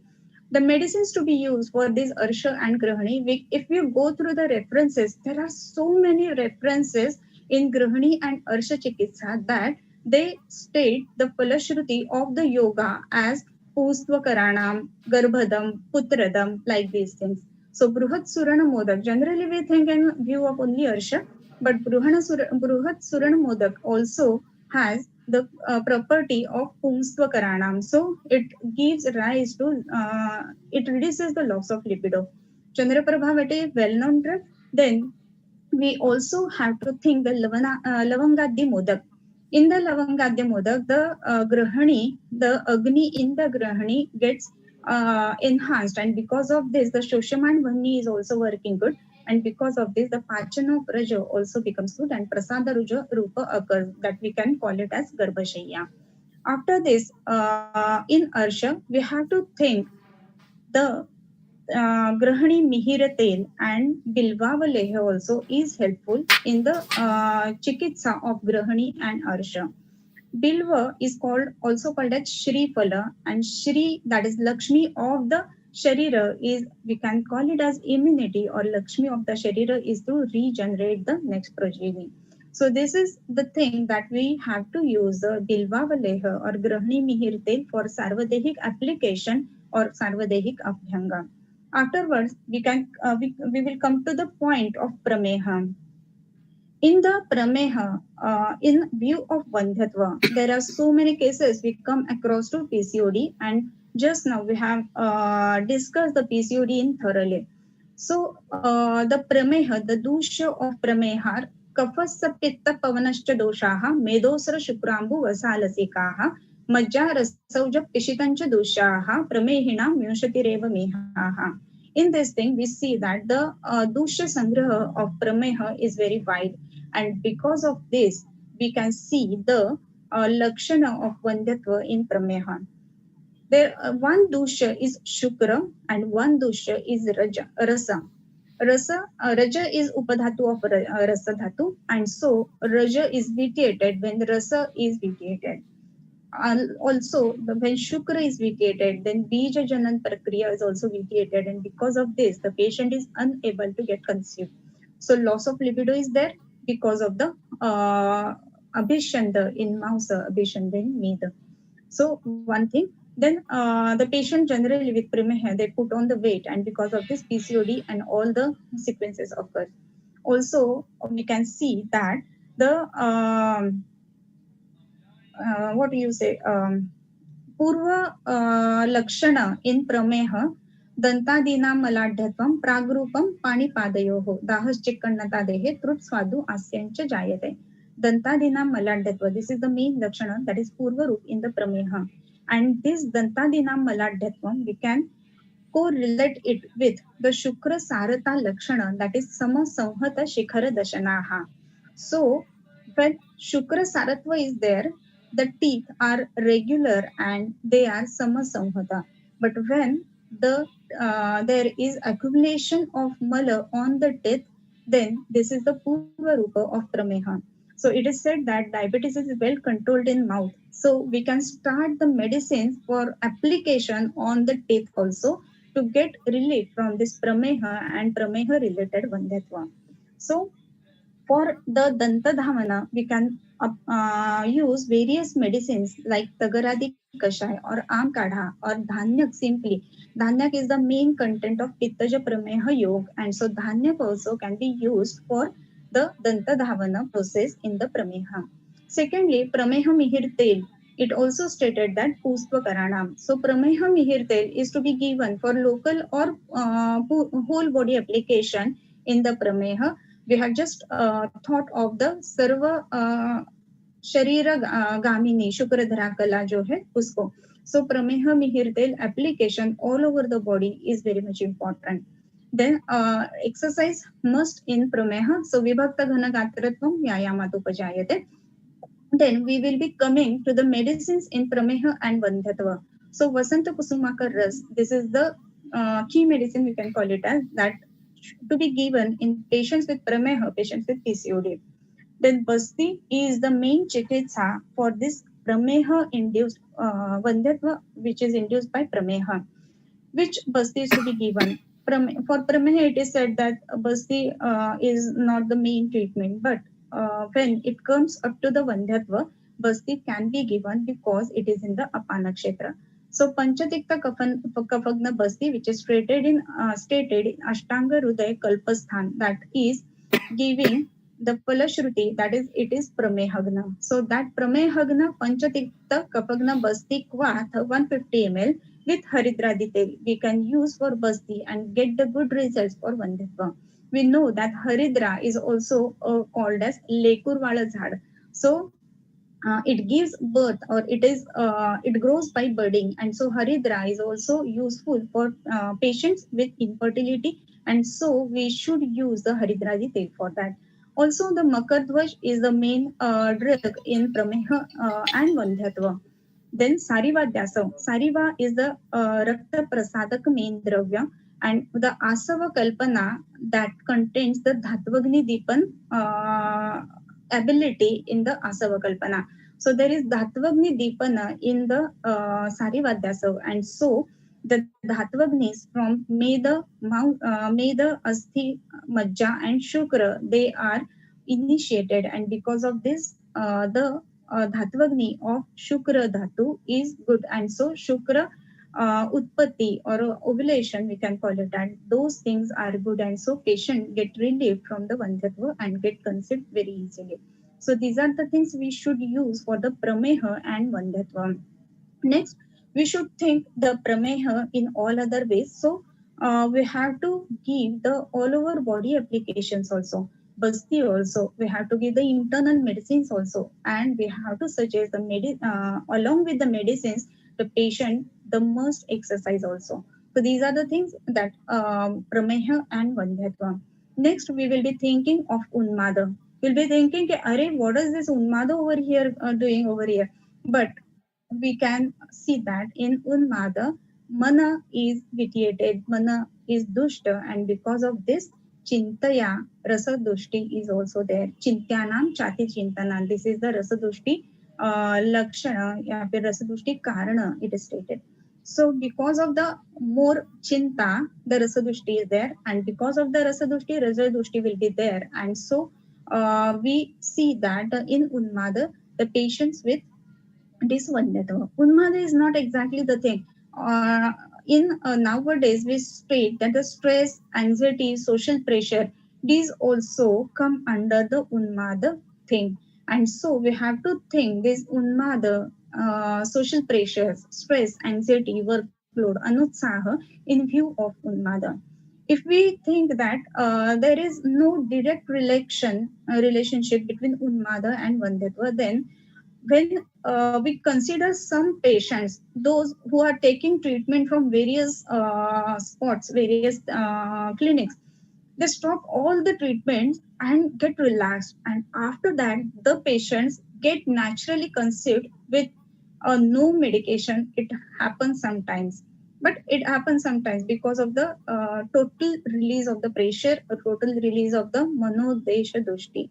So this is the thing we have to think. And so the Unmada in view of Vandyatva.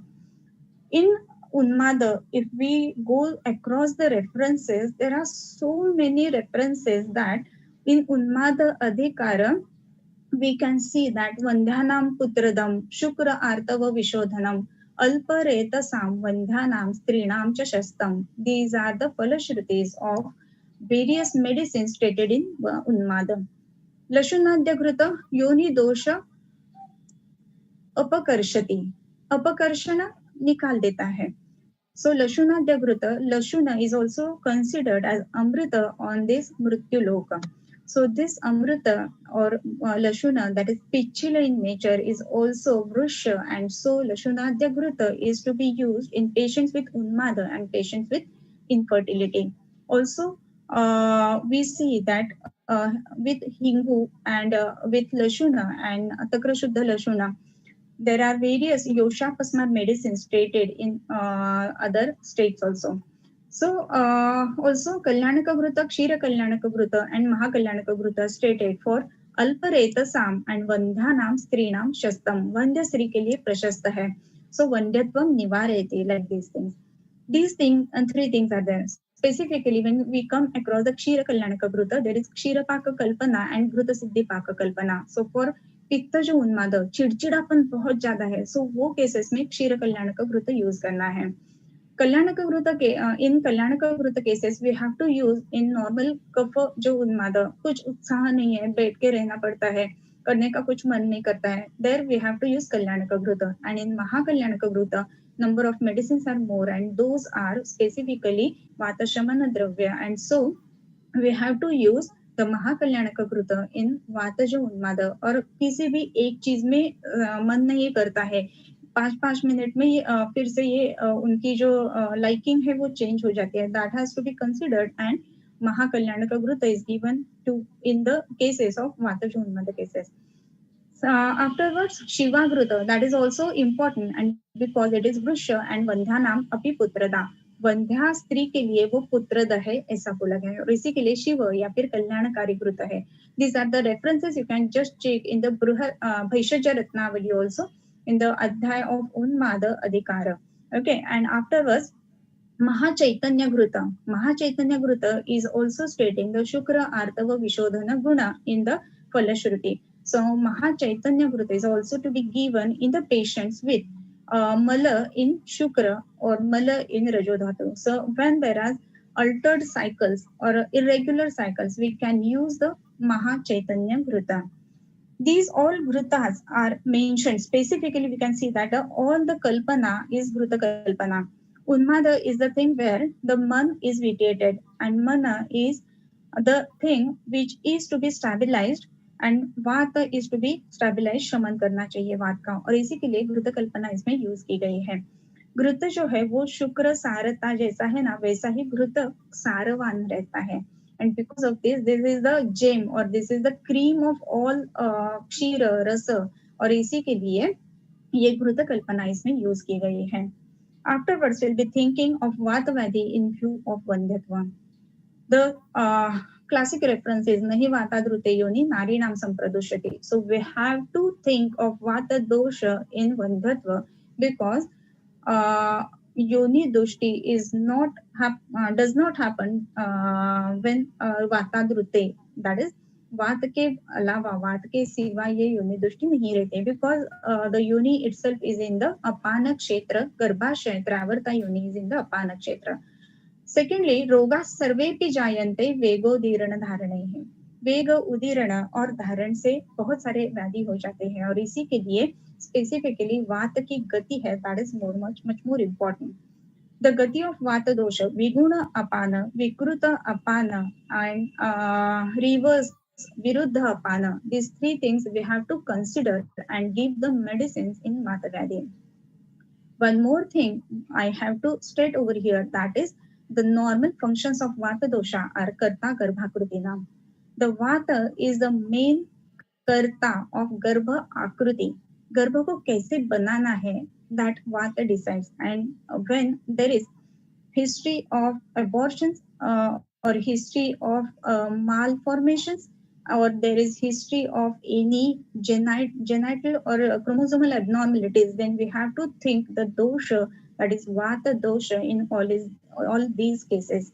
So when there is bad obstetric history, when there is previous pregnancy with chromosomal deformities, we have to think the Vata as dosha, and afterwards we have to give the treatment. So which treatment is to be given in the Vata Vyadhi? First, we have to see the Falashrutis of various kalpas stated in the Vata Vyadhi. In this thing, Trayodashanga Gugul, that is a Vrusha Gugulu.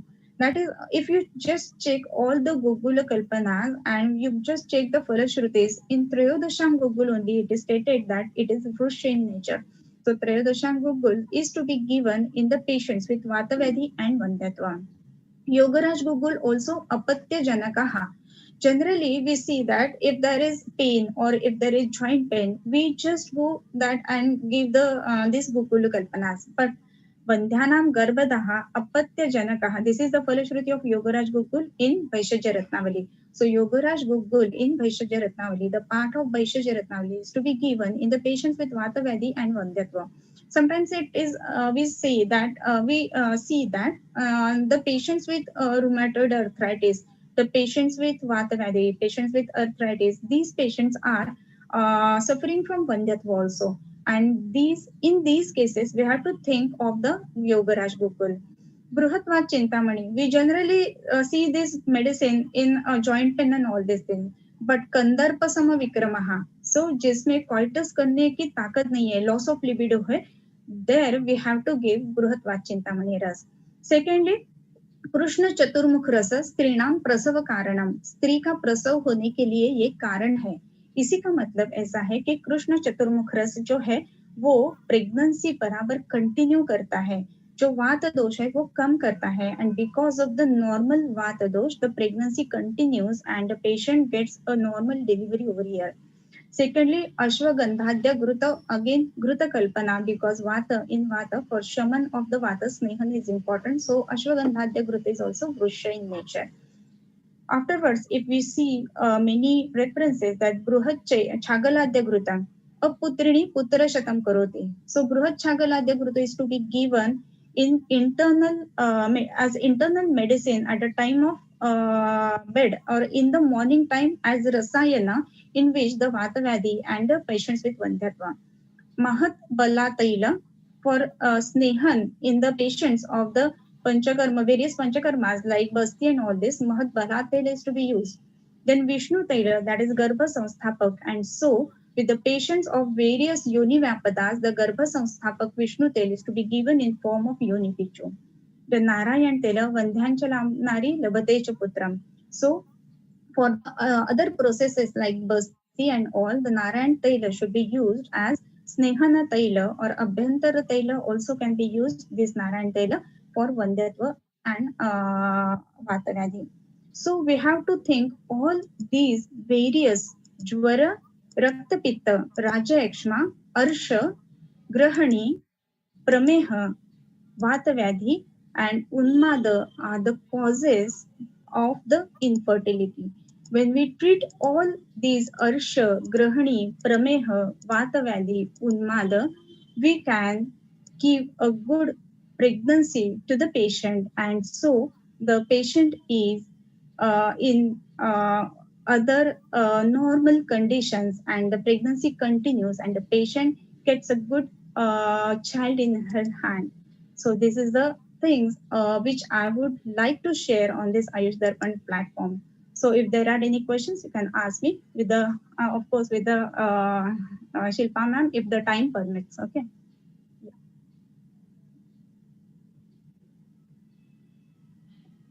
can go to the chat box. Okay.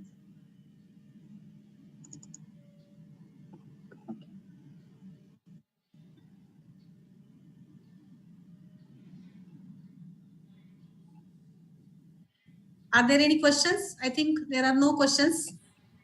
Okay, thank you. I will convey the questions on YouTube. There are some questions, but just we are running 2 hours late. This time now kept an exclusive speakers, and as usual, your session is very good. Ayurveda, both the combination of Ayurveda and modern aspect. So moving to the next part of our webinar or session, we are here with Dr. Harshalata Ladha Madam, who is the special infertility speaker or working in the field of infertility. For today's webinar, we have invited both the allopathy and Ayurveda speakers because while considering infertility, we have to go for various type of investigations or diagnosis. So I think both pathy should be hand in hand. So just one change in our schedule because Dr. Harshalata Ladha Madam has lack of timing. So I request Dr. Harshalata Ladha Madam, who is MBBS OBGY Fellowship in Art and practicing in Aurangabad in Infertility, Diploma in OBGY, University of Mumbai. Currently, she is working as a consultant in Infertility, Samarth Hospital and Test Tube Baby Center in Aurangabad. And she has an experience of more than 500 IVF procedures performed individually. So very distinguished speakers for this today's webinar, and I will invite Dr. Harshalata Madam with the topic, the current researches and diagnosis in infertility. So welcome Dr. Harshalata Madam.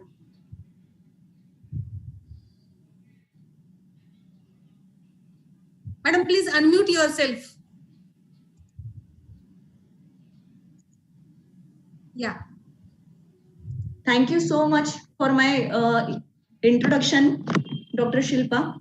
And thank you so much for giving me this opportunity to be in front of you to present my topic. So today I am going to talk about recent treatment modalities, that is techniques in infertility. So I would like to share my screen with you all. Yes. Please let me know whether my screen is shared or not, please. Yeah, sure.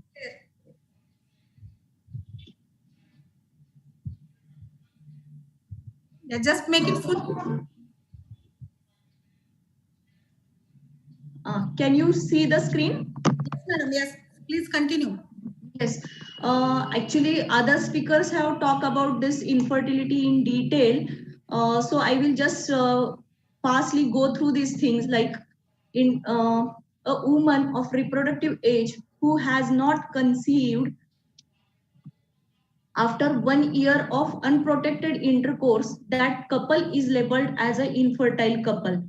So in a case of infertility, the early referral to the specialist is really important.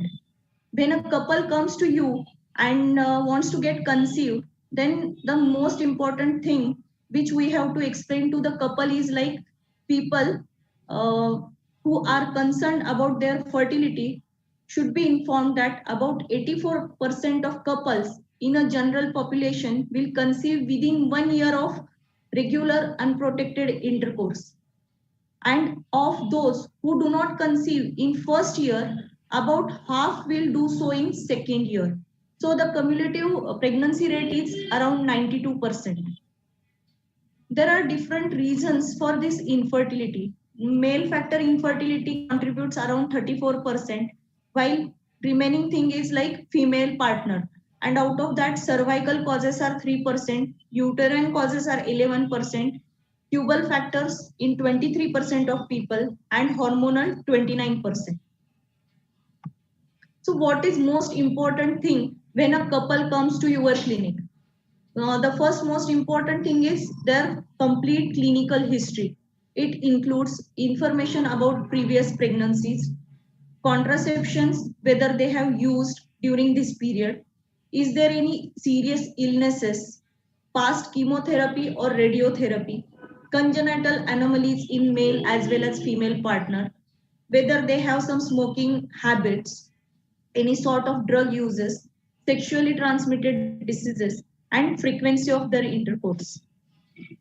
Now we will go to male partner infertility in short. In this slide, you can see the male genital tract. The sperms are formed in testes and they go to this epididymis, and after this maturation, they will travel through the vas to the out from the penis. So in male partner examination, first of all, we have to take the history of the male partner and see his semen analysis. If his semen analysis normal, then no endocrine tests are required. But if there is any abnormality in his semen analysis, the hormonal test has to be advised, like testosterone level, gonadotropin levels, and prolactin levels. If testosterone is normal and gonadotropin levels are higher, then that is primary testicular failure. In cases of decreased testosterone and reduced gonadotropin levels, that is labeled as hypogonadotropic hypogonadism. In cases of decreased testosterone and increased prolactin levels, that case is labeled as infertility due to hyperprolactinemia. So in case of primary testicular failure, there is damage to both interstitial cells as well as the tubules. Now we will come to female partner. So what we have to see in the female partner examination and history, if we have to ask for her menses, if her menses are regular, that means that patient is ovulating properly. And we can measure their progesterone level on day 21 of the cycle, that is during mid-luteal phase. If it is more than 30, that means the patient is ovulating normally. If it is less than 10, then the patient is not ovulating. If progesterone levels are less than 10, then we have to go for their hormonal assay like LH, FSH, prolactin. If FSH is high, that is ovarian failure. If low FSH with high LH, that patient may have PCOS. If prolactin levels are high, then we have to investigate that female for hyperprolactinemia.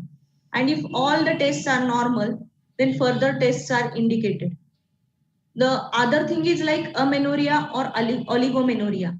In this, if patient conceives, then there is no need of all investigations. But after certain period, if they are not able to conceive, then we have to again go for this hormonal assay. So most important thing in female fertility is like as the age of the female partner increases, the fertility of that female decreases. There is correlation between body weight and female as well as male infertility. So women who have body mass index of more than 29 should be informed that they are likely to take longer to conceive. And the females with BMI 29 or more and who are not ovulating should be informed to lose their body weight approximately by 10% of their existing body weight, and that will increase their chances of conception. The woman whose body mass index is less than 19 and who have irregular menstruation and are not menstruating should be advised to increase their body weight to improve the chances of conception. Now we'll come to assessment and referral. People who have not conceived after 1 year of regular unprotected intercourse should be offered semen analysis and assessment of ovulation. And if we find some problem in these things, then we are supposed to refer the patient to the concerned clinician. So earlier referral should be arranged in menstrual disturbances like amenorrhea, oligomenorrhea, menorrhagia. In cases of PID, that is pelvic inflammatory fibroids, undescended testes in male partner. On semen analysis, the count is too low or the motility of the sperms is very low. In cases of azoospermia, woman is aged above 35 years or over. The principle of this infertility care is couple centered management. That means couple has to be there together for the treatment of this infertility. People who experience fertility problems should be treated by specialist team because this is likely to improve the effectiveness and efficacy of the treatment and is known to improve the patient satisfaction. So there are different investigations which are advised in a couple with infertility. The most important in male partner is semen analysis. In this slide, you can see the criteria for the semen analysis. So the count should be more than 15 million and motility of the sperm should be around 32% with progressive motility. That includes rapid progressive, rapid forward motility and sluggish forward motility. So these are the criteria as per the WHO protocol. And morphologically, more than 4% sperm should be normal for a couple to conceive naturally. For ovulation, we have to regularly monitor them, their cycles to find out whether that patient is ovulating normally. Women with irregular menstrual cycles should be offered a blood test like FSH and LH, as well as prolactin levels, thyroid levels. To investigate tubal pathology, we have to assess tubes by HSG or hysterolaparoscopy. The USG of the pelvis to find out the correlation between uterus, tubes, and ovaries. So what are the treatment like when a couple comes for the first visit and if we find their ovulation is normal, semen analysis normal, then we have to go for ovulation induction.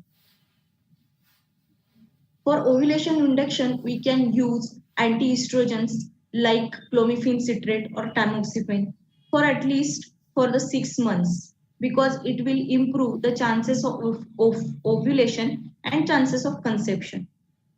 Women with unexplained fertility problems should be informed that clomiphene citrate treatment increases the chances of pregnancy. During this treatment with clomiphene citrate, that woman has to undergo ultrasound monitoring for the first cycle. If after this ovulation induction that patient is not able to conceive, then in cases of PCOS, we may have to go for ovarian drilling by laparoscopy. The other pelvic surgeries include hysteroscopic adhesiolysis, hysteroscopic septum resection, hysterectomies, endometriosis. In cases of that, we have to remove the endometriomas. These are the basic treatments. Then after all these treatments, if that couple is not able to conceive, then we may have to go for assisted reproductive techniques. It includes any treatment that deals with the means of conception other than vaginal intercourse. So it includes IUI, that is intrauterine insemination. That might be husband IUI or donor sample IUI. Then IVF, in vitro fertilization, or ICSI, that is intracytoplasmic sperm injection. So first of all, we will see IUI. Injection of the washed prepared sperms into the uterine cavity through a fine catheter during periovulatory phase in a natural or stimulated cycle. Although the pregnancy may not occur quickly because the chances of conception in cases of IUI is around 15 to 20%. After 3 to 4 cycles of failed IUI, patients should be encouraged to opt for IVF. This IUI procedure may help in increasing the chances of pregnancy in the following ways. It allows sperm and ovum to contact close to the date and time of the ovulation. By bringing the sperm very close to the site of fertilization and passing the cervical factors, the sperm preparation increases the sperm density as well as motility of the sperms and removes all antigens on the surface of sperm and it improves chances of pregnancy. This IUI is the simplest and least expensive method of ART. IUI alone does not improve pregnancy chances. Hence, mild ovarian stimulation is usually recommended in cases of IUI cycles. What are the criteria required for IUI success? Those are at least one fallopian tube should be normal and patent. What are the indications for IUI? Mild male factor infertility, unexplained infertility, ovarian dysfunction, PCOS, mild, that is grade 1 or grade 2 endometriosis, cervical factors, coital problems like non-consummation of the marriage or vaginismus, etc. Immunological factors, HIV or hepatitis B infection, and in cases of azoospermia, that is donor IUI. The indications for donor IUI are azoospermia, where ICSI is not an option. Then persistent failure of ICSI, RH isoimmunization, hereditary diseases in male partners. In those cases also we advise them for donor IUI. What are the common indications for IUI and indications for IVF? Some indications are the same for both the procedures, like unexplained infertility. For IUI, mild endometriosis, while in case of IVF, severe endometriosis, that is grade 3, grade 4 endometriosis. In cases of mild to moderate male factor infertility, we can go for IUI. But in cases of severe male factor infertility, we have to go for IVF. In ovulatory disorders, both modalities are there. But when IUI failures are there, then we have to go for IVF. Then in cases of tubal pathology like bilateral tubal block, we have to go for IVF. In cases of donor oocyte, genetic problems in female partner, we have to go for IVF. Sorry. So as per the meta-analysis, the chances of conception with IUI in natural cycle is around 6.5%. But in cases of controlled ovarian stimulation, the chances of pregnancy are 12.6%. The basic requirements for IUI success are age of the female partner. It should be less than 35 years. The duration of infertility should be less than 5 years. Cause of infertility. Then adequate ovarian reserve. It is this can be assessed by ultrasound and serum AMH levels. Semen parameters, that is post-wash total motile sperm should be more than 5 million. Then best pregnancy rates are with total motile sperm count more than 10 million. Choice of ovarian stimulation used. Number of dominant follicles. If it is more than 1, then chances of conception are more. Timing of IUI, that is between day 12 to 60 of the cycle, usually have highest pregnancy rates. Interval from HCG injection, that is 32 to 42 hours, is usually recommended.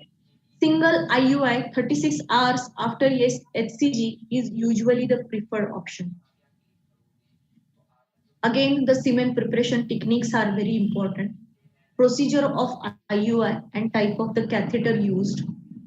Luteal support has to be given, and that is also one of the basic requirement for IUI success. Usually 3 to 6 cycles of IUI are advised in a couple with infertility before going for IVF. These are the guidelines by ISHRE for IUI. There is general agreement in the literature that chances of success are better after mild ovarian stimulation and maturation of maximum of 2 or 3 follicles. However, the cycle must be monitored by ultrasound and hormonal analysis. If there are more than 3 mature follicles, the attempt should be cancelled to avoid the ovarian hyperstimulation. While the concurrent use of ovarian stimulation may increase pregnancy rates, it may be at the expense of higher chances of multiple pregnancies. The majority of pregnancies occur during the first few cycles. In any case, the number of attempts should not exceed 9 cycles. When assessing the duration of IUI program, the age of the woman must be taken into account to ensure timely transfer to more complex treatments if indicated. This is the picture of first test tube baby in the world, that is Louis Brown. Now we'll come to in vitro fertilization. The optimal female age for IVF treatment should range between 23 to 39 years. Chances of live birth per cycle are 30% in a age group of 23 to 35 years, 15% in 36 to 38 years age group, while it is 10% in women aged 39 years, while it is just 6% for women aged 40 years or older. So this in vitro fertilization and embryo transfer are the basic ART for all related technologies. These includes IVF and in ICSI, that is intracytoplasmic sperm injection. Then there are different modalities which can be considered like assisted hatching, pre-implantation genetic diagnosis, cryopreservations, donor oocyte IVF programs, donor embryo programs, intracytoplasmic morphologically selected sperm injection, that is IMSI. These are the various steps for IVF treatment. So pre-IVF workup is necessary. Then we go for ovarian stimulation, monitoring of the ovarian follicles. Once the this follicles matures up to 18 millimeter size, then this oocyte retrieval is done. After oocyte retrieval under general anesthesia, we prepare the sperm sample, and then these oocyte and these sperms are kept together in a dish in incubator. And after fusion of this male gamete and female gamete, the embryo is formed, and that embryo is transferred in the uterine cavity of the female. And after that, we have to give luteal support. So this in this slide, you can see this is the procedure of oocyte retrieval from the ovary by transvaginal scan with the help of ovum pickup needle, that is 17 gauge needle. We aspirate the sperms. After aspiration of these sperms, we put these sperms along with oocytes in a petri dish, and these petri dish are kept in the incubator for the maturation, fertilization and maturation of the embryo. So these are the pictures of eggs at after oocyte retrieval. This is the M2 oocyte with polar body. This stage is 2PN stage, that is 2 pronucleus stage, means when female and male gamete are fused, then this 2PN stage of the embryo is seen. After this 2PN stage, the cleavage occurs, and this is converted into 2 cell, then 4 cell stage embryo, 8 cell stage embryo, and this is fully grown blastocyst. This blastocyst is formed on the day 5 of the fertilization. So in previous slides also we have seen indications for IVF. Here again these are mentioned, that is tubal pathology, donor oocyte, genetic surrogacy, then where ICSI is not indicated. The live birth rates per embryo transfer depends on the age of the female partner. The diminished ovarian reserve at any age, that is AMH, if it is less than 2.2, that patient, and if FSH values are more than 8 to 9 international unit per liter, in those cases also we have to advise IVF. In cases of grade 2, grade 3, grade 4 endometriosis, moderate degree of abnormal semen quality, then tubal compromises.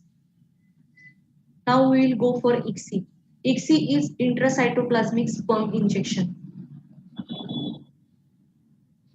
In these cases, ICSI, we have to inject a sperm morphologically normal sperm in each M2 stage oocyte. And after injecting this sperm into this, we keep these eggs in the incubator. There, the fertilization occurs and embryos are formed. So, chances of conception increases. So, what are the indications for ICSI?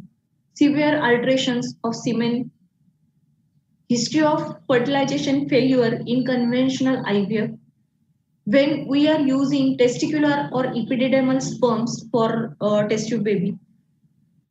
So this is the main equipment which is required for ICSI. This is called as micromanipulator. On this micromanipulator, we inject a sperm into the oocyte.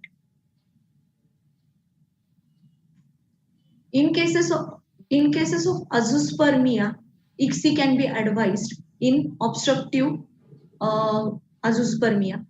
In cases of retrograde ejaculation, where the sperms are not seen in the ejaculate and those go into the bladder. Then in cases of absence of vas difference, and ejaculation, failure of testes to produce mature sperms.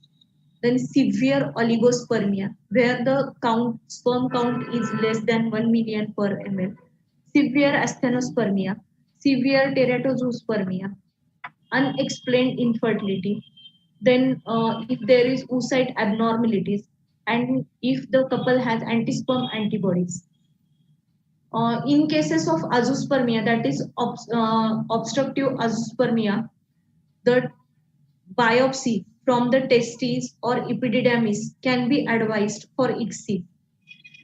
When the sperm sample is taken from the testes, it is called as testicular sperm aspiration. When it is taken from the epididymis, it is called as percutaneous epididymal sperm aspiration. These two procedures are conventionally done. This testicular sperm extraction and microsurgical epididymal sperm aspiration, we rarely perform this for ICSI, but routinely perform TESTA, TESA, and PESA. So 24.7% clinical pregnancies of all women are observed who undergo IVF treatment. 50% of all embryos cultured in vitro reaches to blastocyst stage by day 6. About 15% of transferred embryos will develop into a baby. So what is the basic requirement for IVF and ICSI success? So most important is detailed clinical history, examination, investigation, and counseling of a couple. Why it is necessary? Because to identify the cause of infertility and thereby the prognosis, to identify and correct associated adverse factor before treating primary disorder, to decide most appropriate treatment protocol, that is type of the drug, starting of the dose, time duration to start the treatment, and expected response and problems. To assess reproductive aging and plan early assess and restore to ART treatments. To get adequate number of good quality oocytes, the important factors are like age, AMH value, antral follicle count, response to earlier controlled ovarian stimulation, BMI, smoking habits, and previous ovarian surgery.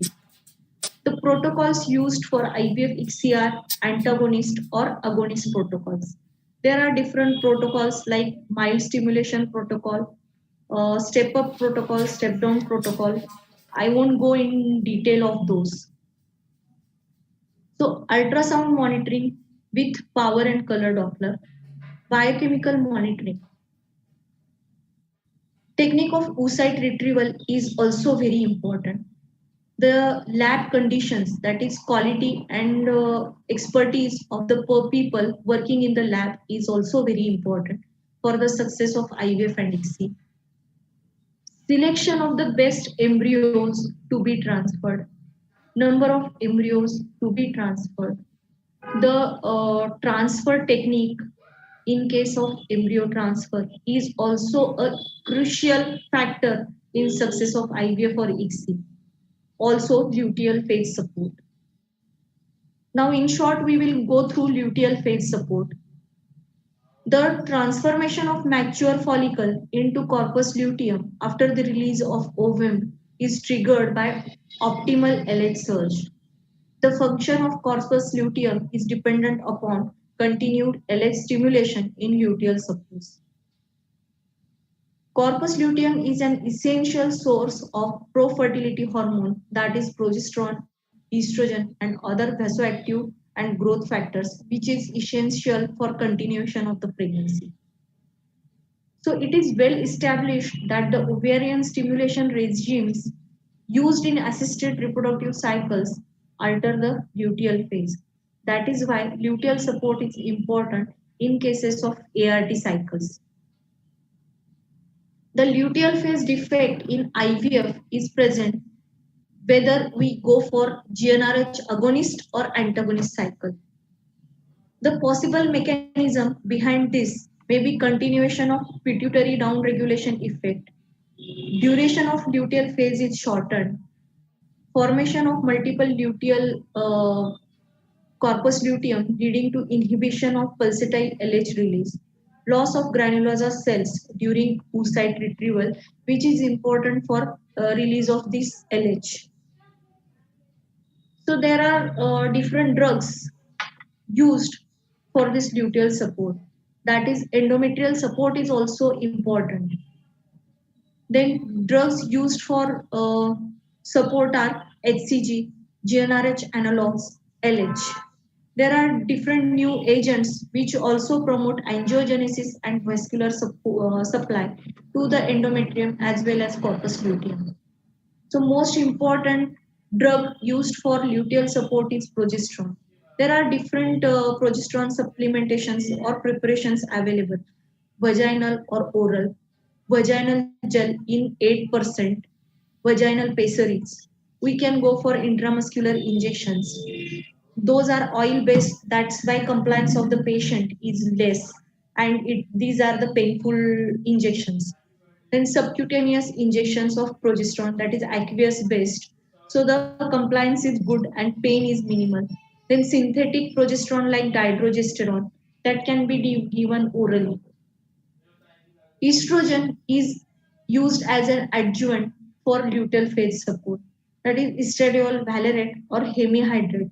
It can be used orally. The micronized estradiol is also available nowadays. There are patches, that is transdermal estradiol patches, which can be used for the support. There is another drug, that is GnRH agonist, which can be used as an adjuvant to luteal phase support. The results showed improvement of implantation and live birth rate with the use of GnRH agonist. There were significant results showing a benefit from addition to GnRH agonist to progesterone for the outcome of live birth, clinical pregnancy, and ongoing pregnancies. There are some nutritional supplements which can be given to increase the ART outcome, but the studies have not very conclusive evidences for this.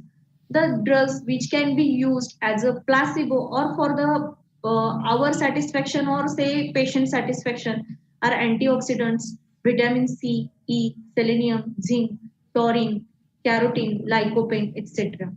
Vitamins like folic acids has to be given. Then there are drugs like mannitol and dichloroanisotol which can be supplemented. L-arginine can be supplemented to increase the vascularity. DHEA, that is dehydroepiandrosterone, can be used to maintain their AMH level and maintain their oocyte quality uh, before going for a IVF. Thank you. Thank you for the patient listening.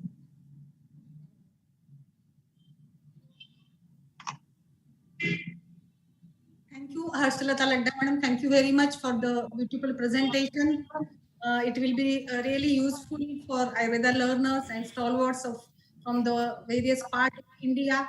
So thank you very much for your kind help, kind words, and a beautiful session. So Thank you so much. so thank you. Moving to the next, I would request Dr. Shreyas, sir.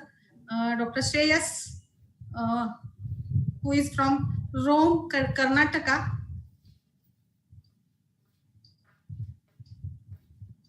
Graduated from Government Ayurved Medical College, Bengaluru, and post-graduated in the subject of Prasuti Tantra and Stri Rog from Sri JGCHS Ayurved Medical College, Ghattaprabha, and served as an assistant professor at Sushruta Ayurved Medical College, Bengaluru for 3 years and conducted around 300 normal vaginal delivery by following Prasava Paricharya, also conducted several tubectomy camps and operative gynecology camps in association with SBOBGYN Association. So served as an assistant professor at Government Ayurved Medical College, Bengaluru for 2 years, and presently Dr. Shreyas is serving as an associate professor and guide at Rajiv Gandhi Education Society's Ayurvedic Medical College, Road, PhD in Prasuti Tantra at Parul University pursuing.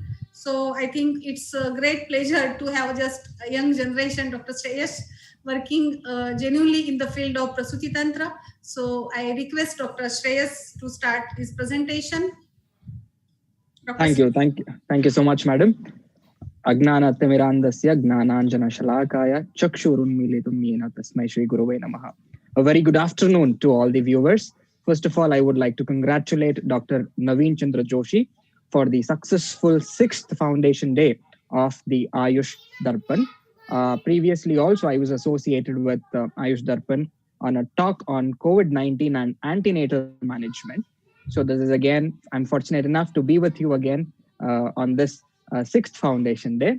And I would also thank Dr. Shilpa Yerme for beautifully organizing this program, and my sincere gratitude to Dr. Neeta Maisekar madam for the recommendation of my name for today. So let me, Dr. Shilpa madam, please let me know when I'm crossing 20 minutes so that I'll stick to the time here. Today's topic is about Stri Vandyatva with special reference to the endometrial factors. So here I would be not sharing any presentation as such. I am a teacher. I love to teach also. So I would just be interacting with you all. I would be teaching you. You could listen. Kindly excuse me, dear seniors. Yeah. So when we see in Manu Smriti, there is a shloka that is Kshetra Bhuta Smrita Nari Bija Bhuta Smrita Puman Kshetra Bija Samyogat Sambhava Sarvadhaikinam Vrihyadi Utpatti Sthanam Kshetram Tatulyam Stri Munibihi Smritaha. So woman basically was considered as Kshetra. And let us go in detail about Kshetra later when I go. Now, in today's topic, which I would be discussing, is about the endometrial factors. So there is no particular reference for endometrium as such, but there is an opinion of Pandit Gangadhar Joshi and Dr. M.G. Joshi. They have opined this as one of the peshi. Stri has 20 peshi. Stri nam tu vimshatir adhika. In that, there is Shukrartava Praveshinya Tisra. Okay, so in that there is this two as considered as the endosalpinx and one is considered as endometrium. So this is one opinion which is there. So now when we see about the female factors that affect fertility, they include about the cervical factors, the uterine factors, the tubal factors, ovarian factors, and peritoneal factors. When we see for the cervical factors, there could be stenosis or abnormalities with the mucus and sperm interaction. When we go for the uterine factors, there could be congenital, like anatomical or acquired defects, which may affect the endometrium or myometrium. And there may be associated with primary infertility or with pregnancy wastage and also premature delivery.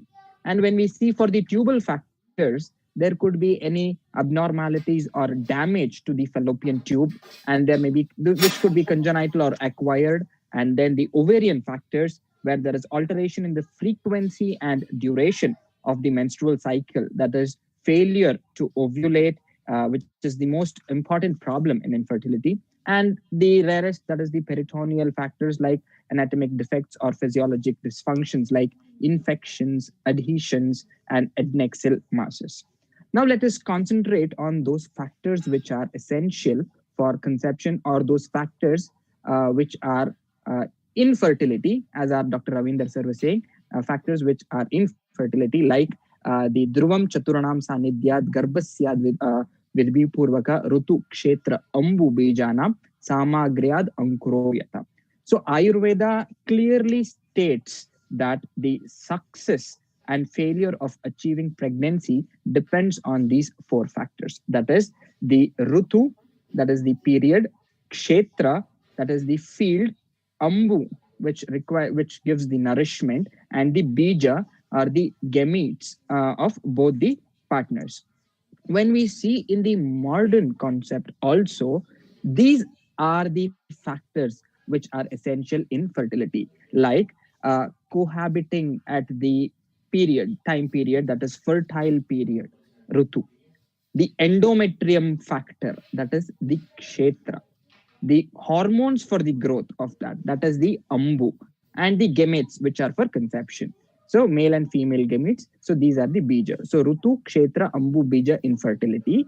And if any of these four factors is any one factor, there is any change, then they cause infertility. So the four factors, when we say, while there is debating in Manusmriti, again we find another reference which is important amongst these four factors. So there also they mention the importance of Kshetra is more when compared to these factors. Why? Because when we see this, the uterus is essential for implantation. And when we know these gametes, generally it can be processed outside, like retrieve. Last speaker was mentioning about the artificial reproductive techniques, wherein we retrieve the gametes, we fuse them, or there is union of them in a petri dish outside, and then we keep in the incubator, wait for a few days, see the changes, and then we transfer the embryo. So the gametes bija is there. And Rutu, also ovulation induction, retrieval, everything, even these could be altered chemically. But Kshetra, or the endometrium, should be optimum to achieve the successful pregnancy, especially in cases like infertility. The Kshetra is very essential. Why? Because all these three could be altered, but not the Kshetra. Though all these three could be altered and processed and let them be of optimum characteristics, but once the Kshetra is very optimum, we find most of the chances of our successful pregnancies. Generally, the endometrial factors is not much concentrated, though the uterine factors sum up to around 10%. In female infertility, they sum up around 10% for the causes, but it is least neglected. But Ayurveda has a great scope in improvising this endometrial factors. So we also know that to achieve a pregnancy or conception, there is we need yonishu shuddhasu garbhavindanti yoshitaha adushte prakrute bije jivopakramane sati. So the conception in woman will occur only when the genital tract is healthy. So we will have to make the genital tract healthy, especially the endometrium. There are various procedures where we could achieve this.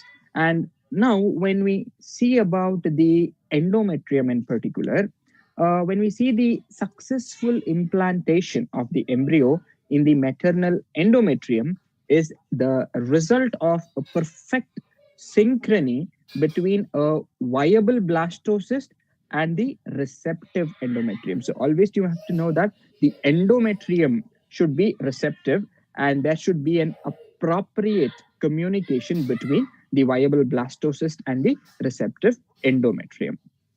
And implantation process of the human embryo requires a subtle dialogue between the mother and the embryo. On the maternal side, a so-called receptive endometrium is a prerequisite, although implantation itself is a dynamic process occurring between the blastocyst and endometrial layers, and the priming of the endometrium towards the window of implantation is of pure maternal origin. Okay, and a reduced endometrial receptivity is found in an increasing number of unexplained infertilities. Therefore, an inadequate endometrium can be considered as a main fertility determining factor. So, the role of an Ayurvedic gynecologist basically here is to prime the endometrium or make the endometrium more healthy. How could we do this? See, we have the main motto of Ayurveda is swastasya swastya rakshanam aturasya roga prashamanam cha. So let us not concentrate more on the roga part here or the rogi part.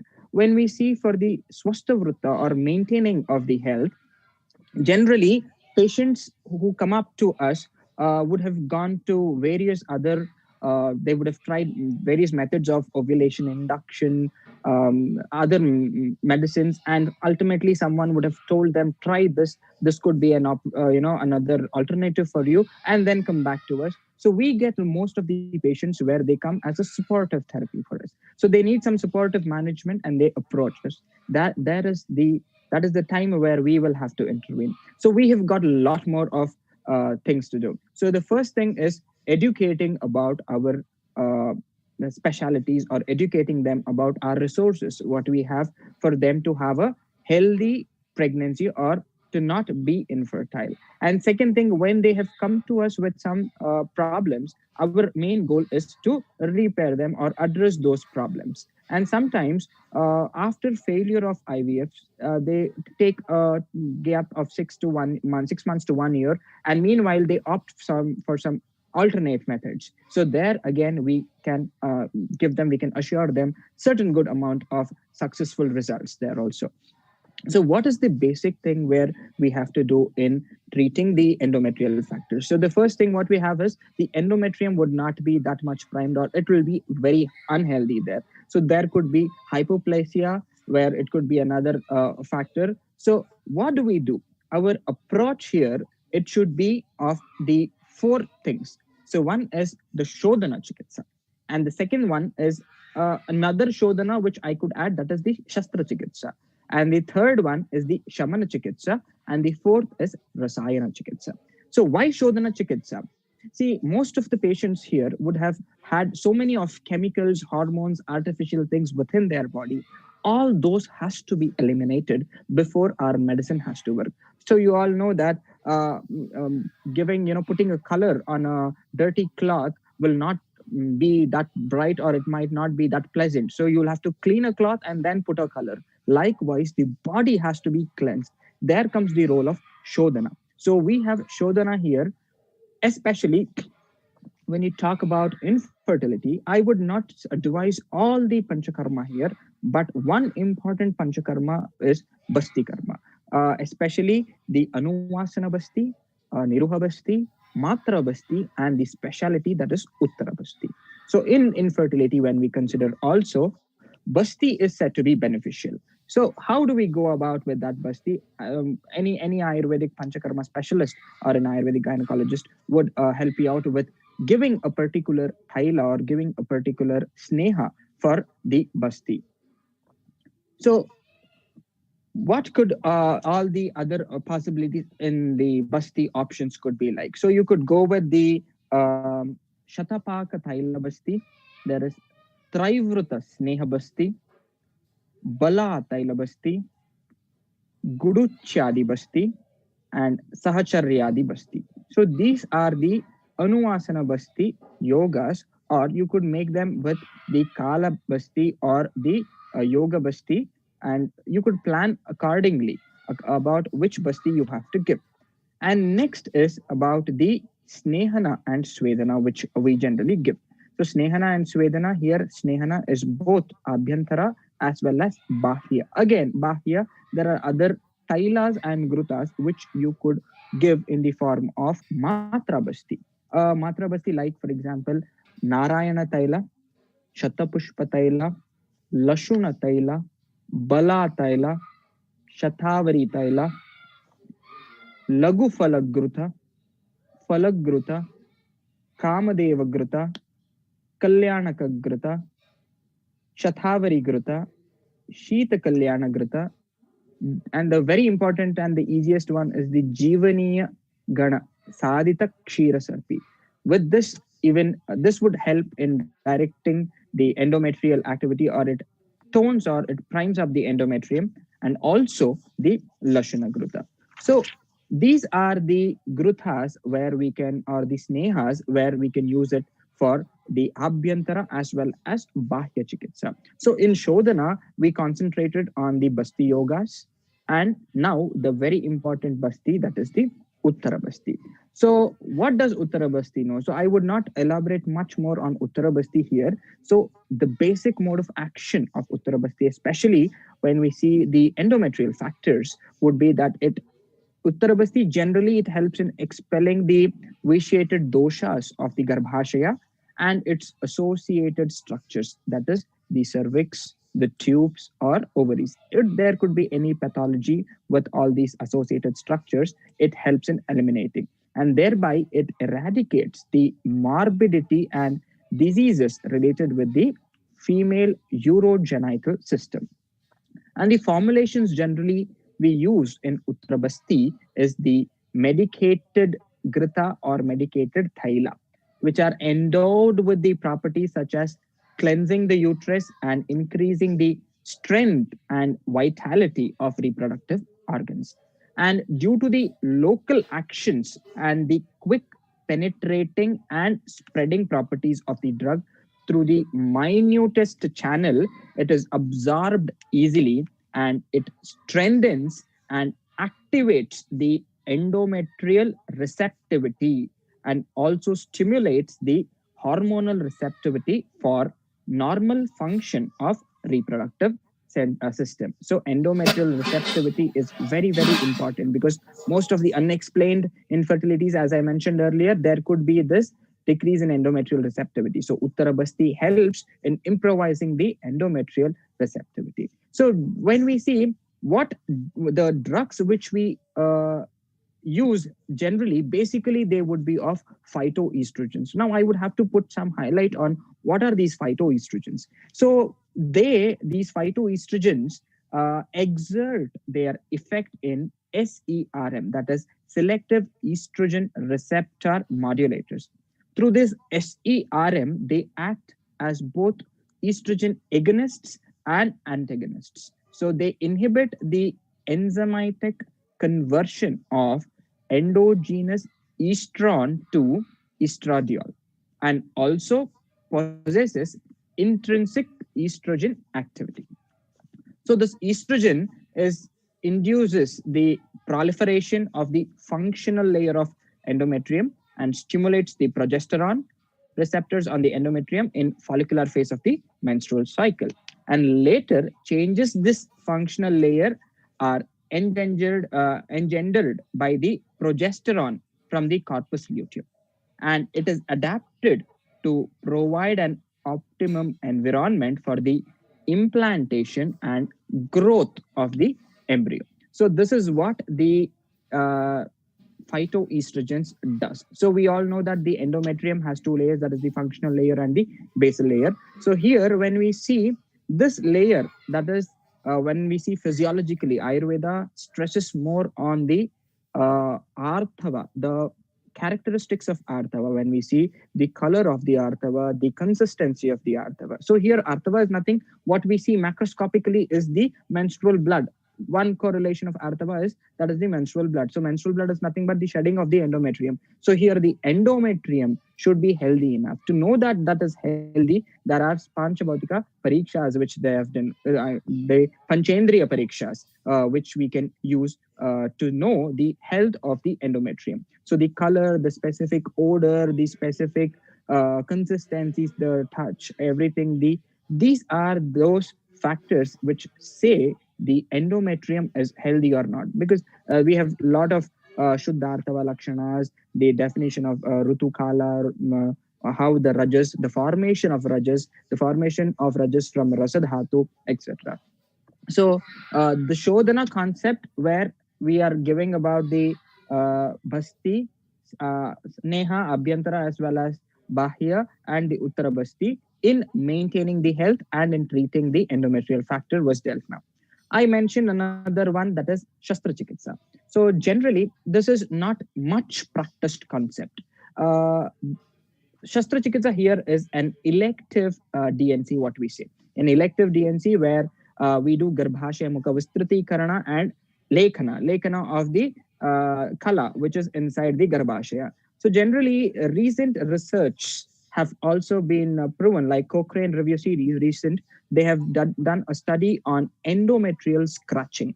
So this endometrial scratching doubles up the endometrial receptor activities. So they have proven that endometrial scratch is very helpful, and it is successful in cases where there are 2 or 3 failed IVF cycles because of the endometrial factor, where the nidation couldn't happen. And researchers have proven that endometrial scratching is very useful. And we can do a simple Garbhashaya Mukha Vistruti Karana and Lekhana. What basically this Lekhana does is it removes the unhealthy endometrium. Once the unhealthy endometrium is removed, there is formation or re-establishment of new HPOE, hypothalamo pituitary ovarian and endometrial axis. Once that HPOE axis is re-established, there is chances of formation of a healthy endometrium. Once there is healthy endometrium, then there is more receptivity and there are more chances of successful pregnancy. So this Shastra Chikitsa is also another treatment where we can offer in cases of endometrial factors. This is the Shodhana, that is Shodhana and Shastra Chikitsa, after which the Shamana Chikitsa should be employed. So here in Shamana Chikitsa, there are various yogas, there are n number of yogas which you could do. But I have selected few which are very easily available and proven. Like you have Shweta Girikarnika and Shweta Gunja and Shweta Punarnava.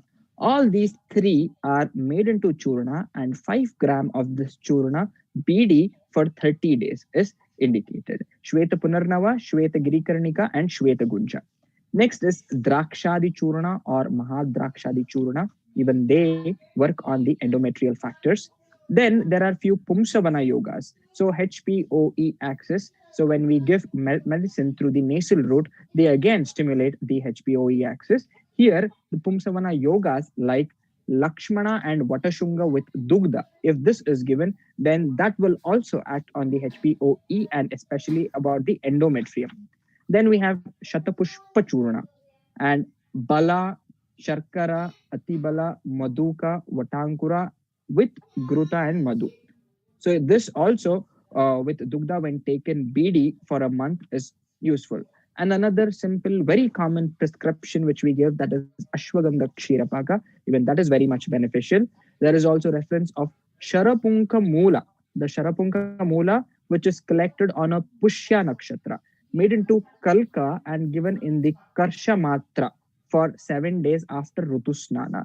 So those who are in Jangala Pradesha, there you have a lot of Sharapunka and you find any infertility cases, you can try this. That is the Mula, which is taken on a Pushya Nakshatra, made into Kalka, and this Kalka around Karsha Matra is given with Dugda for 7 days in an Apana Kala, that is before food on an empty stomach.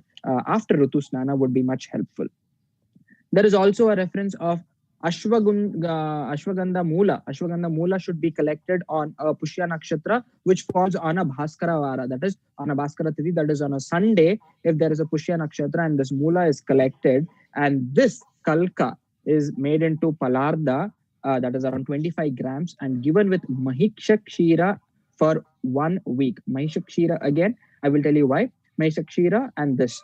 And then you have another simple yoga, especially which is mentioned in Kakavandya, that is secondary infertility also, that is Vishnu Kranta yoga. So Vishnu Kranta is nothing but the Clitoria ternata.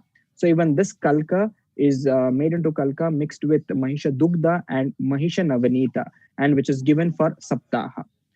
So what does these do? Basically, why there is more of Mahisha Dugda, Mahisha Kshira, more of Madhura Gana here is, see, we know that the for proliferation or for maintenance of this health of the endometrium, kapha dosha is very, very important, and rasa dhatu is very important. So whichever kapha prakrutastu balam sleshma. So you will have to make the kapha more. That is prakruta kapha, not by making more kapha and not decreasing the vata. So it is giving a good, improvising the prakruta kapha by improvising the rasadhatu. So those, especially Maisha Dugda, Maisha Navnita is more of kapha vardaka there. So that will help in improvising the endometrial factors.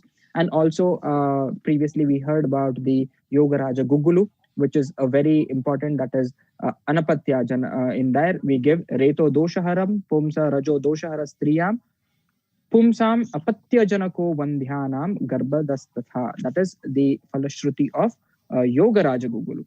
And few rasaushadis, when we know, they are Kandakadhyava Loha.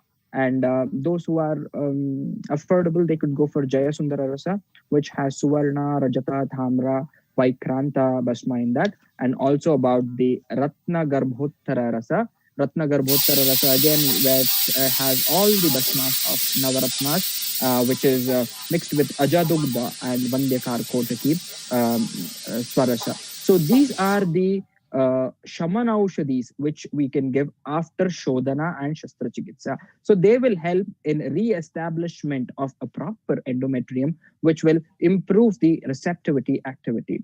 And the last one is about the Rasayana, which we said.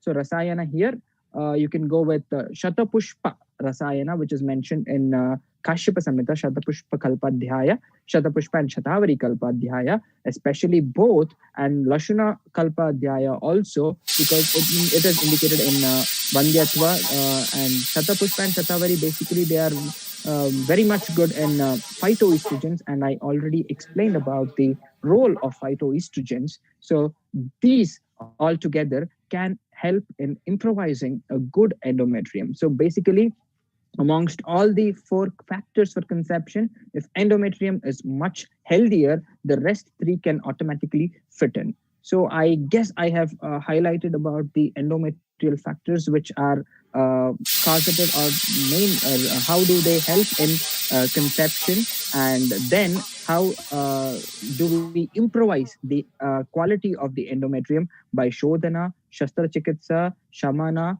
Rasayana Chikitsas. So I guess I can finish my short lecture on this endometrial factors with Sri Vandyatva. And thank you so much for giving an opportunity to share my views on this topic.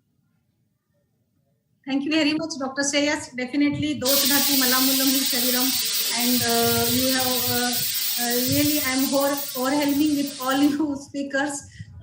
You have given a new insight in endometrium and the various new kalpas. I think endometrial factor is the most important factor, and nowadays it is the most common thing or common problem in conceiving or in infertility. So you have shown, thrown a light, very much delighting presentation. So thank you very much.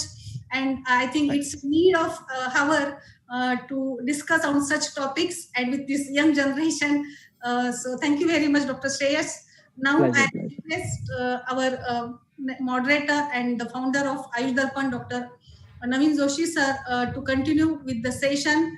I call upon Dr. Naveen Joshi sir to introduce Dr. Pushkala madam. Dr. Naveen Joshi sir. Dr. Naveen sir, are you there?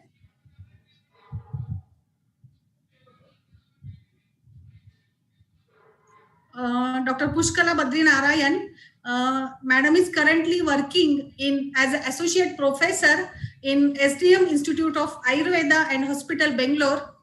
She has completed her BMS from Sri Jayendra Samar Saraswati Ayurveda Medical College, Chennai, and she she has got ranked a gold medal and best outgoing student award during her UG, and she has taken MD in Prasuti Tantra from BR Care College, Government Ayurveda College, Hyderabad, and she is the proprietor of Amrutakala Ayurveda, which produces medicines for autism, immune disorders, and infertility. So I think today's our speakers are genuinely working in the field of infertility. So it's a great pleasure to have such dignified personalities on this platform on an occasion of 6th Foundation Day. So I welcome Dr. Pushkala Madam for her presentation. Dr. Pushkala Madam, please.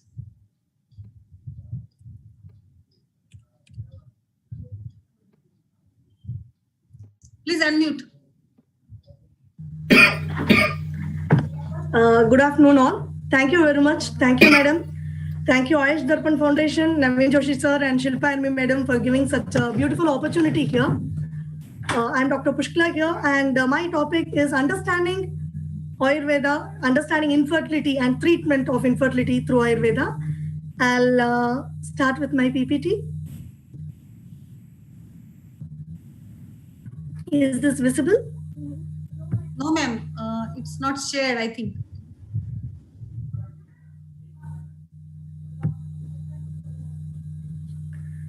I hope it's visible now.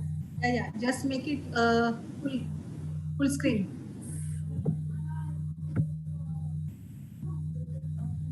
Yes. Before starting, I'm happy to inform that though I have been into medicine production for the past 13-14 years, now as a pharmacy, I have started Amritakala Ayurveda and we have launched the products. And first, Namami Dhanvantrim Madidevam Surasurair Vandita Padapat Loke Jararut Bhaymatvinasham Dhatar Misham Vividaushadin. Speakers, please unmute other speakers or other participants. Please unmute yourself. Sorry, mute yourself.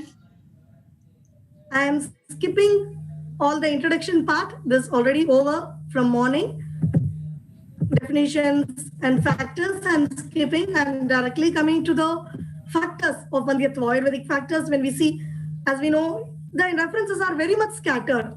Very much scattered. We have such a beautiful treatment in Ayurveda for infertility, but we don't have a chapter as such. If you see, it's all scattered all over. So we will have a big question, why? Because infertility, as we know, has been discussed as a complication of many diseases. As already Dr.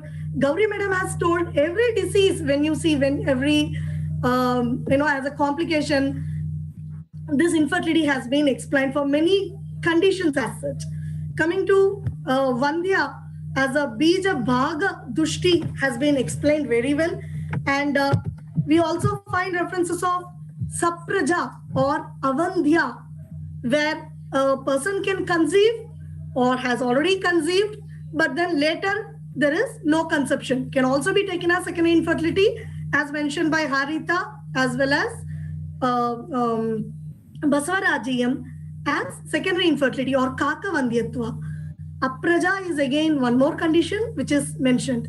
So coming to different yoni vyapats, Asraja or Apraja, where repeated abortions is mentioned, and coming to treatment also, every aspect where every involvement is different, every dosha involvement is different.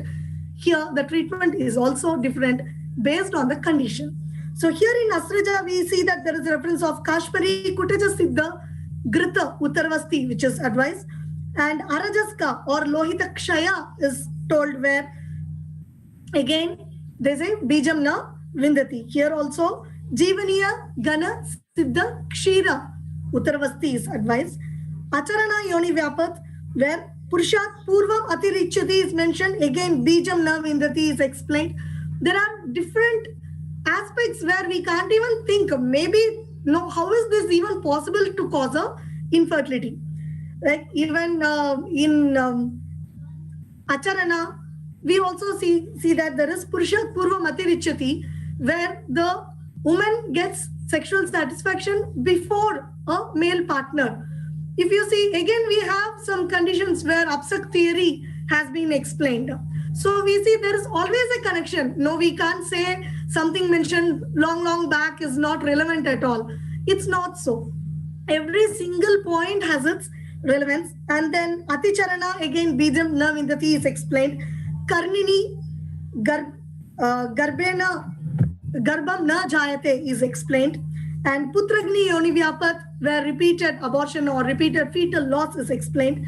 Coming to Vamini, such a beautifully explained about endometrial causes. Dr. Shreyas has explained it, where here Shadhat Saptaratratva Garbam Shukram Garbashayan Marut. So we see, I have not shared the pictures here. There are people who have literally showed the photo. Ma'am, I'm getting discharged like this, with little blood mixed white discharge, thick white discharges, where we may think it is explanation of Vamini Yoni Vyapat. Apart from that, coming to Arthavadushti, there are many Arthavadushtis, and all Arthavadushti as a complication, Pradotpadane na samartha bhavanti, is clearly explained. So when we treat that particular Arthavadushti based on the doshic involvement, we find a very good result on the case of infertile cases.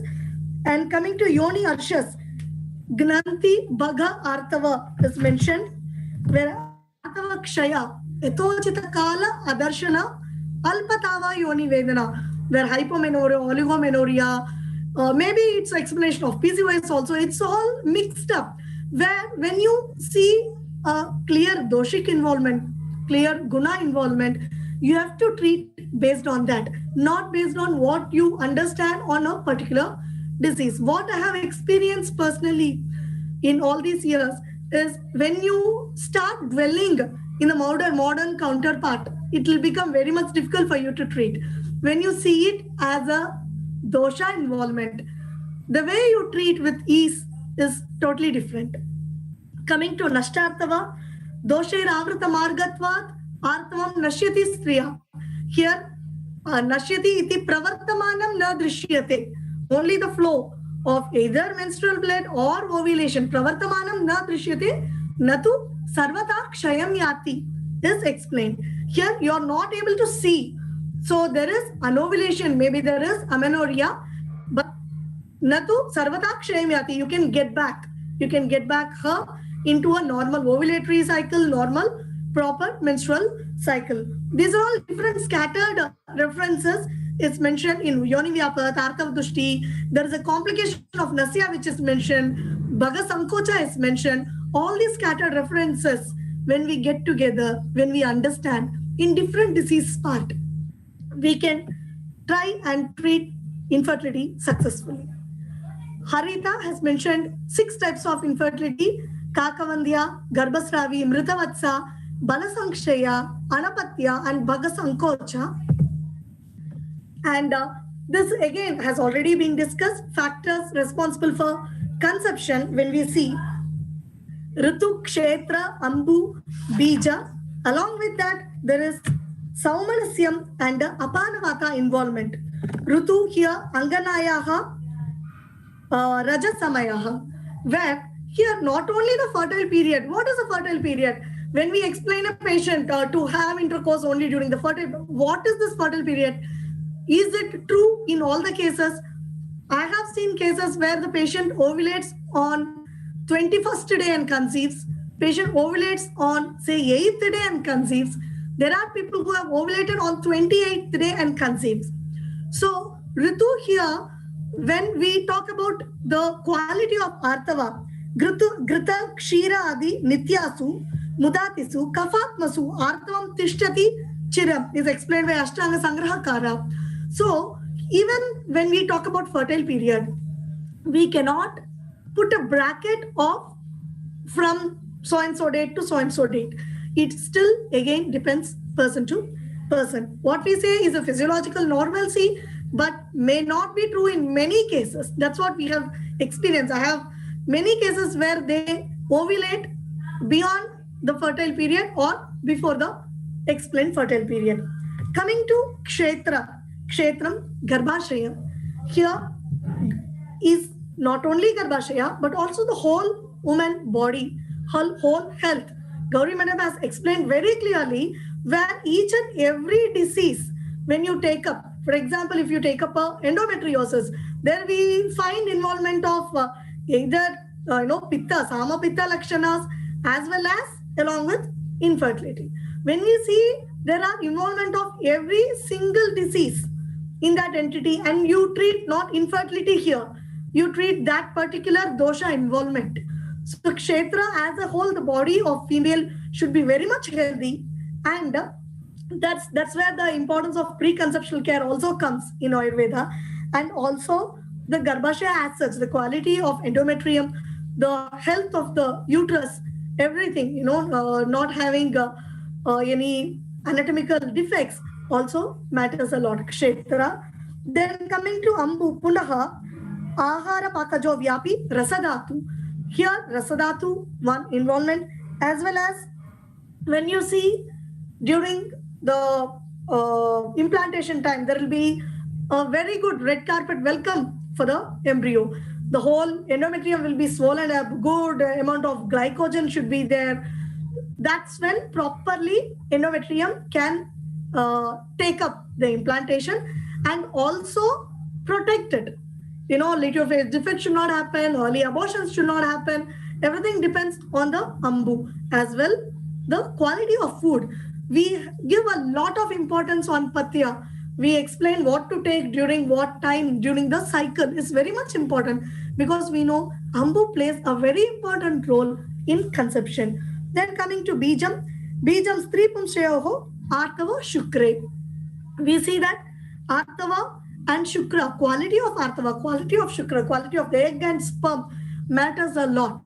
Okay, there are conditions of repeated abortions where the causes because of a male factor too. So bija quality plays a vital role in conception. And next is Saumanasyam. Saumanasyam Garbhakaranam Sreshtam. We always know this plays an important role. When I show you the cases, I have many cases where they undergo repeated abortions. After that, they go off into kind of depression. We have used music therapy in a hospital. We also have music therapy. With that, we have found very good result. Patient conceive, not only conception, throughout pregnancy, it is maintained very well, and they have delivered a very healthy child. So Saumanasyam is very important. That, and we also see that when you go for infertility treatment, the amount of stress, not only on the woman but on the whole family, is such an extent that conception becomes, even though everything is normal, even though she is taking medicine for it, conception becomes next to impossible. In that condition, there are cases where we say after treatment, just take a break. That's why even in lockdown there is a increase in conception rate. It's not that they're not having intercourse before. It's that level of stress has reduced to a maximum level. In that condition, when a couple takes a break, apart, even from routine as well as from treatment, we see that the next month or within 1-2 cycles, the conception rate spikes up. And coming to Apanavata, Shukratava, Shakran Mutra, Garbha Nishkarmana Kriya is very much a part of Apanavata function, where proper development of egg, not only development, the follicle should rupture, giving out quality of egg, and then that should be taken up by the fimbrial end, travel again to the tubes. After formation of embryo, again that travel into the uterus. Everything, that propelling movement, every single activity is maintained by Vata. So generally we see that when after ovulation, when we put them on single Dhanvantram Gudika itself, the result is very good. So Apanavata Vaigunya has to be corrected before even planning for pregnancy. And this is very well known. Proper history taking, coital history, contraceptive history. There are people, coital history, again, as I told, whether we don't know when the patient is ovulating, whether they are having intercourse during a proper time also matters. Detailed menstrual history, the color of menstrual blood denotes the dosha involvement. It will give you a clear idea on what to follow, what dosha to treat. And obstetric history, state of mind, because again Saumanasyam, and medical and surgical history gives a very clear picture on how to proceed. Not the least to, we should not forget the importance of per speculum examination and a per vaginal examination gives a very clear-cut idea on the condition of cervix, the uterus, everything.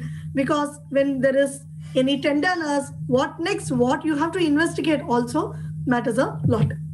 And coming to three main factors before getting into any infertility treatment is to see semen analysis, to see the person is ovulating or not, and to see whether there is tubal patency.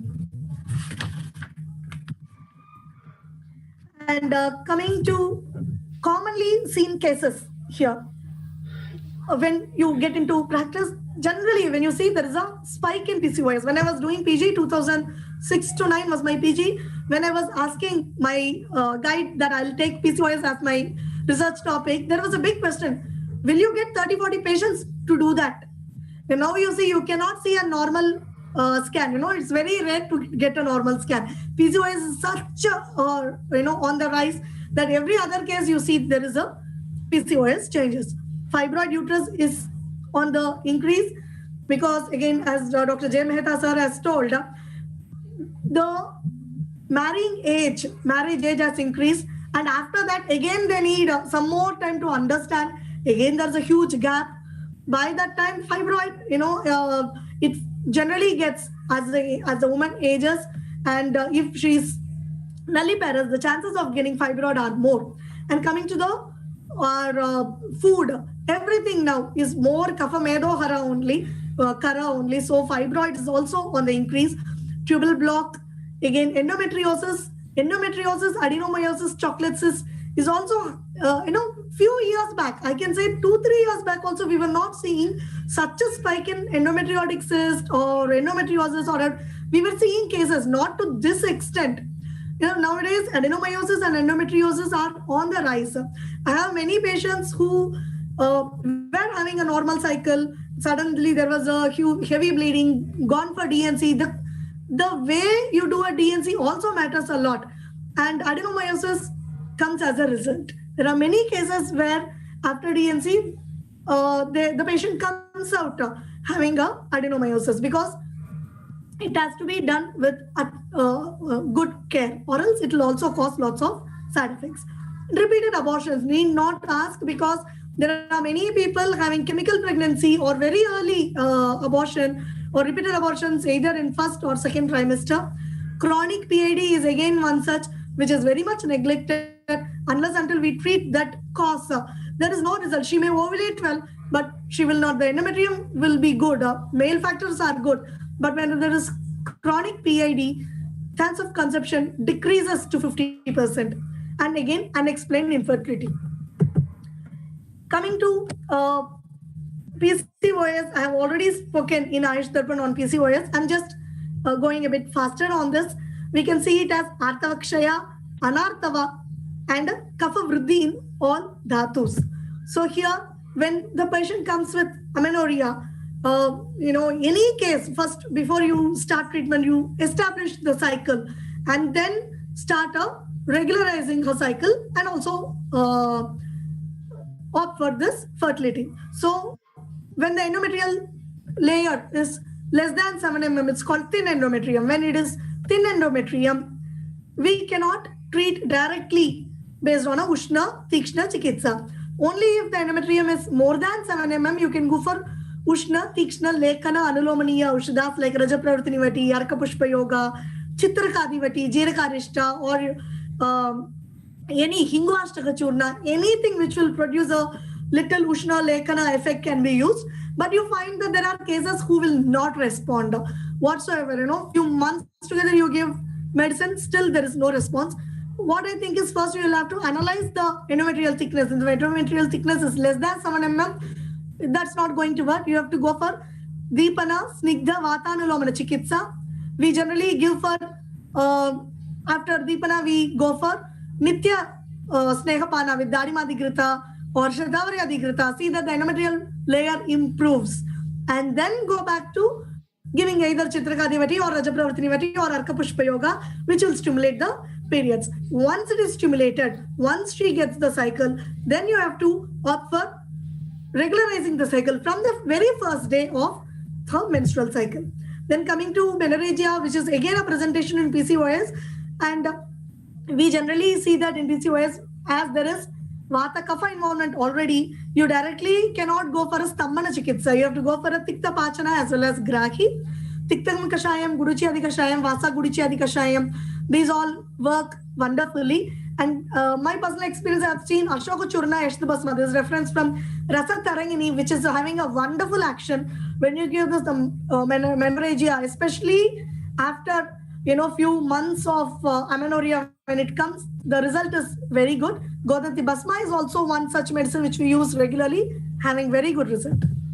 And then coming to treating of PCOS, after bleeding, ascertain the Agni, start with Rasa Prenana, which will improve the endometrial receptivity, which will improve the quality of endometrium.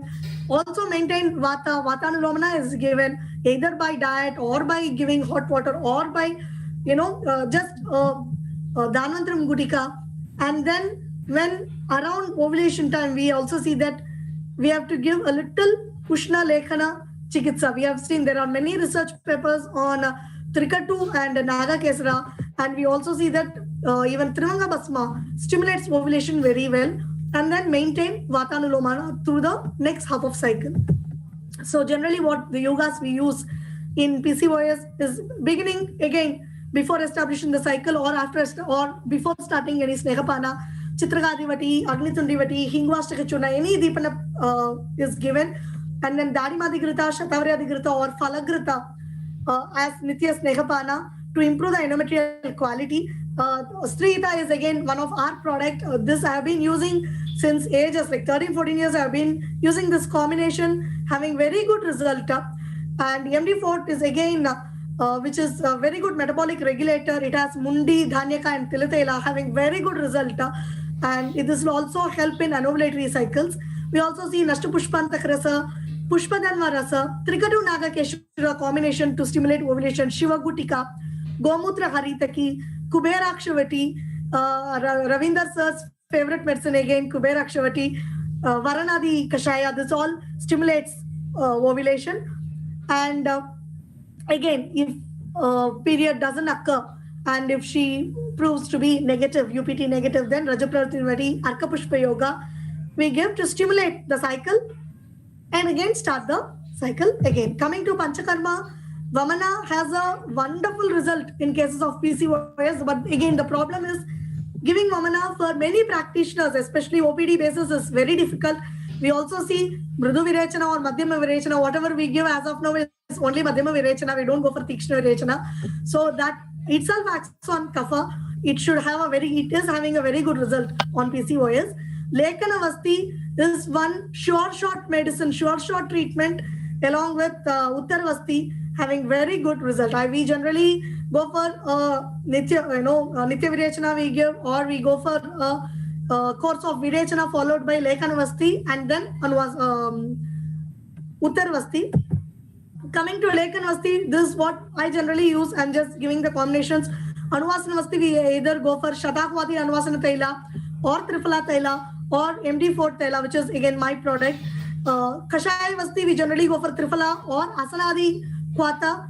Generally, I add Lashuna or Chincha Shatapushpa along with the Kashaya itself. And Yavakshara only I add as a Prakshep or I add as a Kalka. Along with it, Gomutra, again honey, everything is added. This Lekhanavasti I give either as Yogavasti or Kalavasti, having very good result. Coming to Uttarvasti, generally I use IU8 cannula or feeding tube. Narayana Taila, this is one of my colleague, Dr. Sarita Nihar, her thesis was this, Narayana Taila from Chintaluru Pharmacy. That is having a different reference from Yogaratnakara.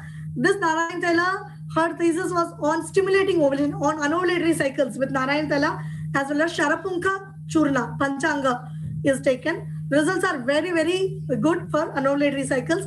MD4 Taila also we use generally for anovulatory cycles. And the next, another common case what you get in practice is fibroid. What we see, the results are pretty good in intramural and submucosal fibroid compared to subserosal fibroid. So here, Kapha Medohara Chikitsa is done. Ushna Tikshna Lekhana Aushdas are given. Anulomana is maintained. Lekhana Vasti has a very good result. Again, Uttarvasti has a very good result, especially in submucosal and intramural fibroids.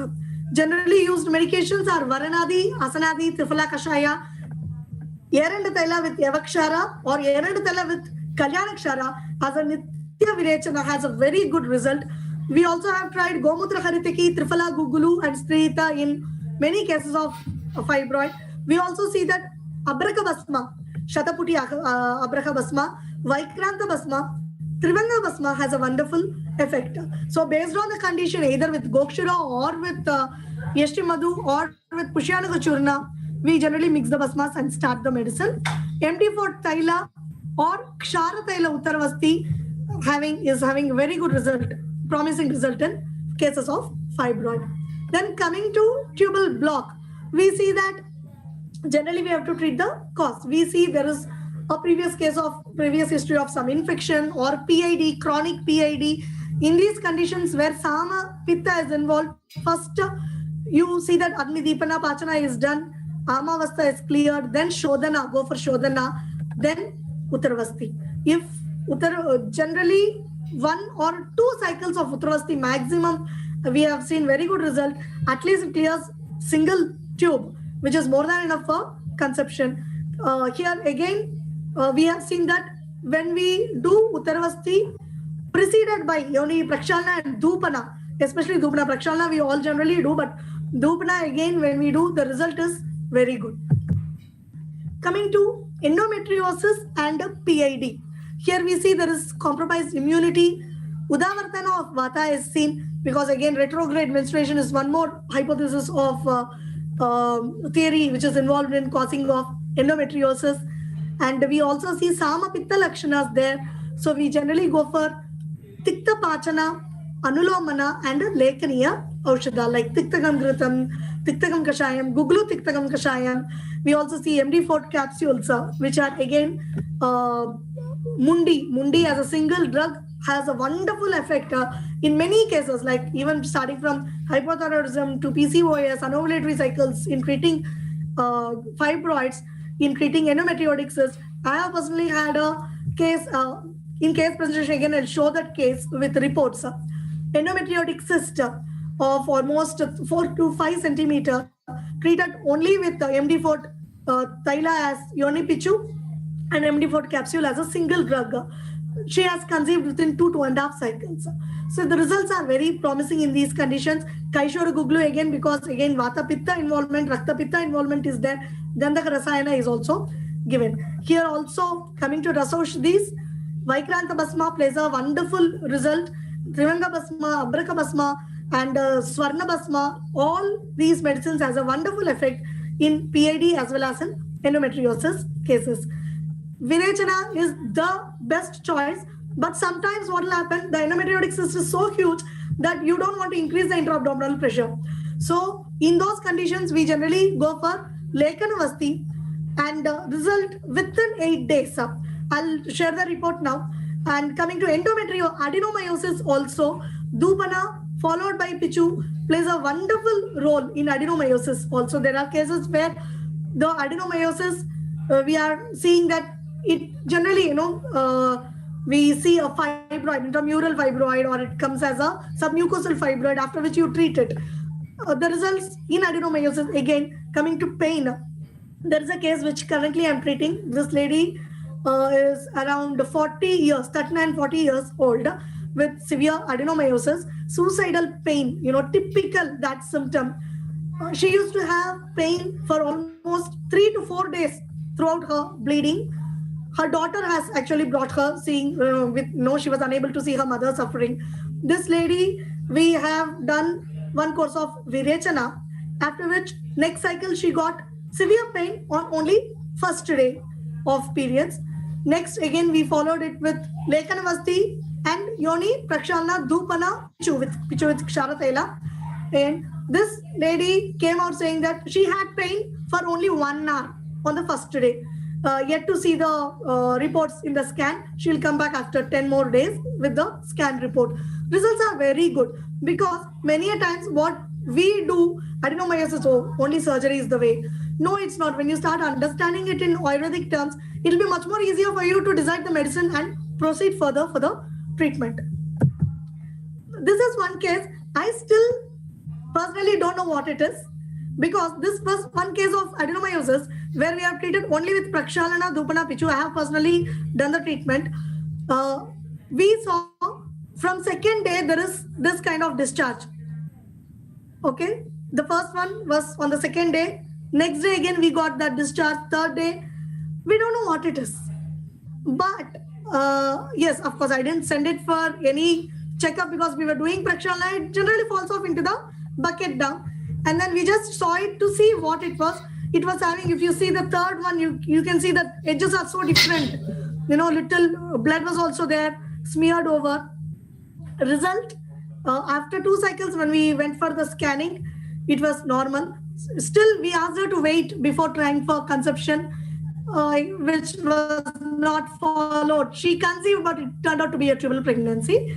But this case, the endometrium and the uterus became very much healthy after the treatment. This is the case which I was talking about. This is the case which I'm treating presently. If you can see, it is November 27, 2020 was the result, was the scan. Endometriotic cyst in the right ovary is 8.8 into 6.4 into 5.9 centimeter and 176 ml volume. This lady, CA 125, was done before 1 month. That is October we have done before starting the medicine.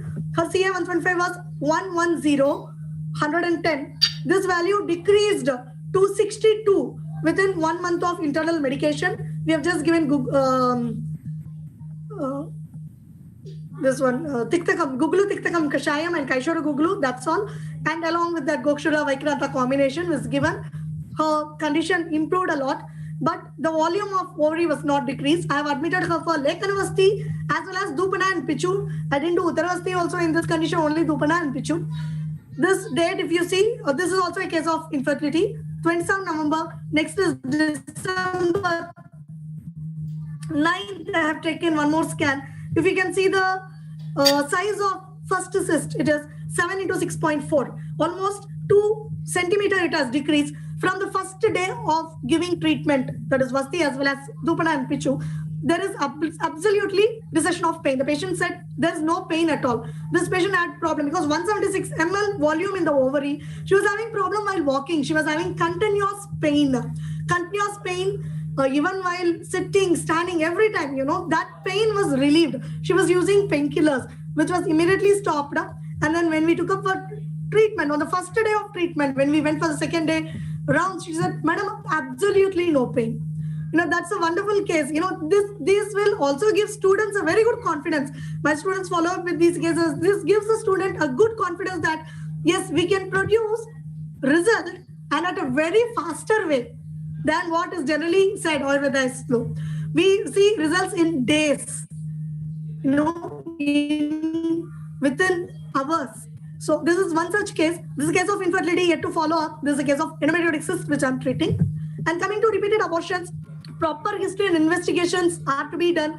Mostly we see cases of luteal phase defect, torch infection, cervical incompetency is seen, and chemical pregnancies. They become, it went back. Excuse me, I'll just take this.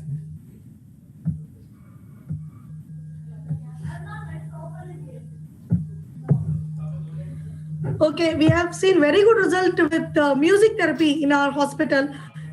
We have Dr. Nali Madam who is giving music therapy in SGM hospital here with counseling also. Results are pretty good in cases where we see there is involvement of Manovikara. And then Garbhachalana Chikitsa, we also see that in case of torch infection, it not be IgM positive. They say IgG positive is okay because once she gets infection, IgG will always be positive. But repeated abortions we see in case of IgG positive cases also. So the IgG levels are very high. In those conditions, we have seen Garbharaksha Kashaya, Mahadanandra Gudika, which is also called as Garbharaksha Gutika. This plays a very good result, which is a very good result in these cases. And we ask them to continue till delivery. Dadimatigrita, Falagrita, Mukta Pishti, Pravala Pishti also has a very good result. And coming to unexplained infertility, as already discussed by doctors, Shodhana forms the first step along with Vatagara Chikitsa and Rasayana Chikitsa is giving very good result in unexplained infertility. Uttarvasti becomes a thumb rule. Uttarvasti and thumb karma. When we do Shodhana followed by Uttarvasti, results are very well. And then I just want to, I've not seen the timing. So few cases I'll just show. These are my success stories. Here there is a case where the patient is married for 2.5 years. She has conceived normally, but there was a congenital abnormality and it was aborted. After which there was no conception. Anovulatory cycles were there, and though the cycles were regular, so she came to us. I have given only oral medication, and she has conceived within first cycle. She has conceived and delivered a healthy male baby. This is the medicine which I have given. If you can see, it's basic Sukumaram Kashayam, Nastapushpantakras. I wanted to give Yeranda Taila, which she was not able to take. I have given Anuloma Dias, and I had given Falasarpi after Dipana Pachana. Only Sukumaram Kashayam, Nastapushpantakras I have given. Ovulation was good, endometrial thickness was good. She conceived within that cycle. So this is her letter to me. And there is another case where the patient is married for 6 years. She has conceived thrice, but again there was spontaneous abortion. And later she developed irregular cycles. She developed PCOS. Almost 2 years she was waiting. She was continuously under treatment. It's not that she just avoided treatment. She was continuously under different doctors' treatment. Her torch positive. She was torch IgG positive. We did Prakshalana. We did oral medication and gave 1 cycle of Uttaravasti. She conceived within 4th month. She has conceived and delivered a healthy child. Again, very basic medication. Falagrita was given after she has conceived. Before that, again, I had used Sukumaran Kashayam, Garbharaksha Kashaya, Mahadhanvantram Gutika, and I had also used Vaikranta Basma in this condition. Their testimony. Coming to another case, here this was a case where there was delay in cycles. Always, there is a delay of 40-42 days cycle she would have. And then her ovulation also almost, when we checked her previous reports, it always anovulatory cycles. So she came on just before the cycle or just on the first or second day of the cycle she had come. From that time, we have started the medicine. That same cycle, she had delivered a healthy baby. Again, if you see, very basic. Sukumaram, Nashpushpantakras. I have also given Soothsaker because she had associated complaints. That is the only thing we had given. Her beta HCG we have checked because it was very mildly positive. We have checked and it improved well. She delivered a very healthy child. This is the report of the patient, where if you see, the patient had ruptured on 24th day of her period. Endometrium was 12.2. So on 12th day when she went for scanning, they said don't go for scanning, there is no development. If you see 9, 10, 3 and 12 day, there is no follicle. There is no absolute growth. Okay, so the doctors there have advised, no need to go for scan. I think you are not going to ovulate this cycle. If you can see, our medicines produces awesome result. Even it stimulates very good development of follicles and ovulation. This is her report after she had conceived, and she had given a video testimony which I didn't want to put with the face. And coming to this case, again she had a missed abortion and torch positive was there. Even this case, she conceived within first cycle. We had given Dhanvantram Gutika, Bhadradi Kashayam, Mahadhanvantram Gutika also was given, Sukumaram Kashayam was given, and she was having a little kapha, more allergy. She is more prone to allergy. She was also given music therapy. Tribhuwana Kirtiras was also as supportive medicine. And this lady conceived and delivered a healthy child. And coming to one more case, this is a very typical case where the endometrium regress just before ovulation or after ovulation. They have also tried for IUI, and before coming to us, they have tried for IUI. Because there is endometrial regression, they don't do IUI in that cycle. So IUI was just being postponed and postponed for 1 or 2 years together. So in this case also, when they came to us, they were kind of not very sure whether they have to continue the treatment or what to do. IUI doesn't work, allopathic medicine doesn't work, whether this is going to work. There's a big question mark when they came. We had given internal medicines. The patient was not immediately coming for treatment. Then after, she saw result in endometrial thickness, they again got admitted for Yogavasti. 1 cycle of Uttravasti was done. She conceived after almost 1 year.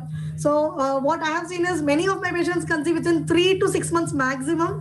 There are few cases which go for a year, and so she is one such case, but delivered a very healthy baby. And this is so I'll just go to few other cases. This is again a case of fibroid uterus. Patient was having hypothyroidism. She was on medicine for depression. We took her out of the medicines for depression, and then there was heavy stress. We also advised music therapy. She was not much regular, and patient conceived at the age of 41 with multiple fibroids. I have a message saying even when cesarean was happening, all the doctors, she went to Cloud9 for delivery, which was near to her house. They were amazed, saying that it's a natural pregnancy, at that age with that condition. So we see not only result, we can give a very fast result in Ayurvedic treatment. Only thing is understand the dosha involvement, understand what you are giving. Don't see in terms of the disease, what is there, whether we can treat, it is adenomyosis. No, it's not adenomyosis. Just you're seeing that there is involvement of Mansa Dhatu, you're only treating that. So when you have this clarity, it will be much more easier for you to treat and proceed further. Thank you very much. Again, thank you, Ayush Darpan, for giving me such a wonderful opportunity to present these topics. Thank you. Thank you, Dr. Pushkala madam, for this wonderful presentation. I think today's webinar is a great, having such dignified personalities. It's really a fantastic presentation with live cases and successful stories. Really, congratulations, madam, at this age. You are doing such a beautiful practice in the field of Ayurveda and in the field of infertility. So moving to next, I request Dr. Joshi sir to introduce Dr. Neeta Mhesekar madam, our next speaker.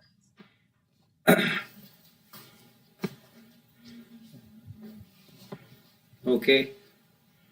I am audible? Yes, sir. Yes. Welcome to this program. This program is going very well, and actually the infertility session is going very well, and I hope that the audiences are also enjoying this session. So now I invite our next speaker, Professor Neeta Mhesekar, and I think Dr. Mhesekar is here. She is here or not? Yes, she is here. Madam आप हैं यहाँ पे?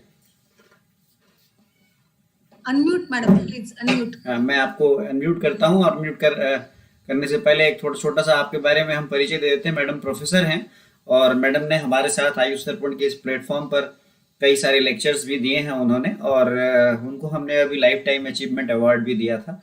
तो इससे ज़्यादा परिचय हम क्या दें, उनको हमने एक्नॉलेज भी किया है और हम बहुत आभारी हैं कि आपको आज आपका एक प्रेजेंटेशन यहाँ पे होने वाला है.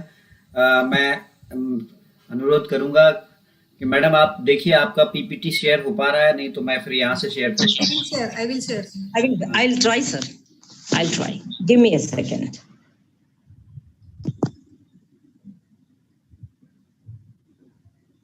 नहीं तो कोई बात नहीं डॉक्टर ने तो. Shall I share, madam? Shall I share? I'm doing. 1 second. If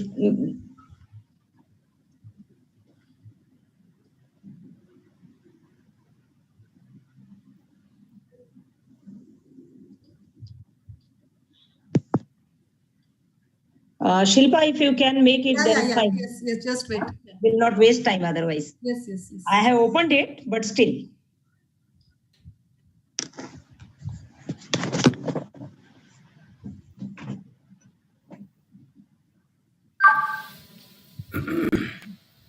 Yes. Okay. Namaskar to all of you.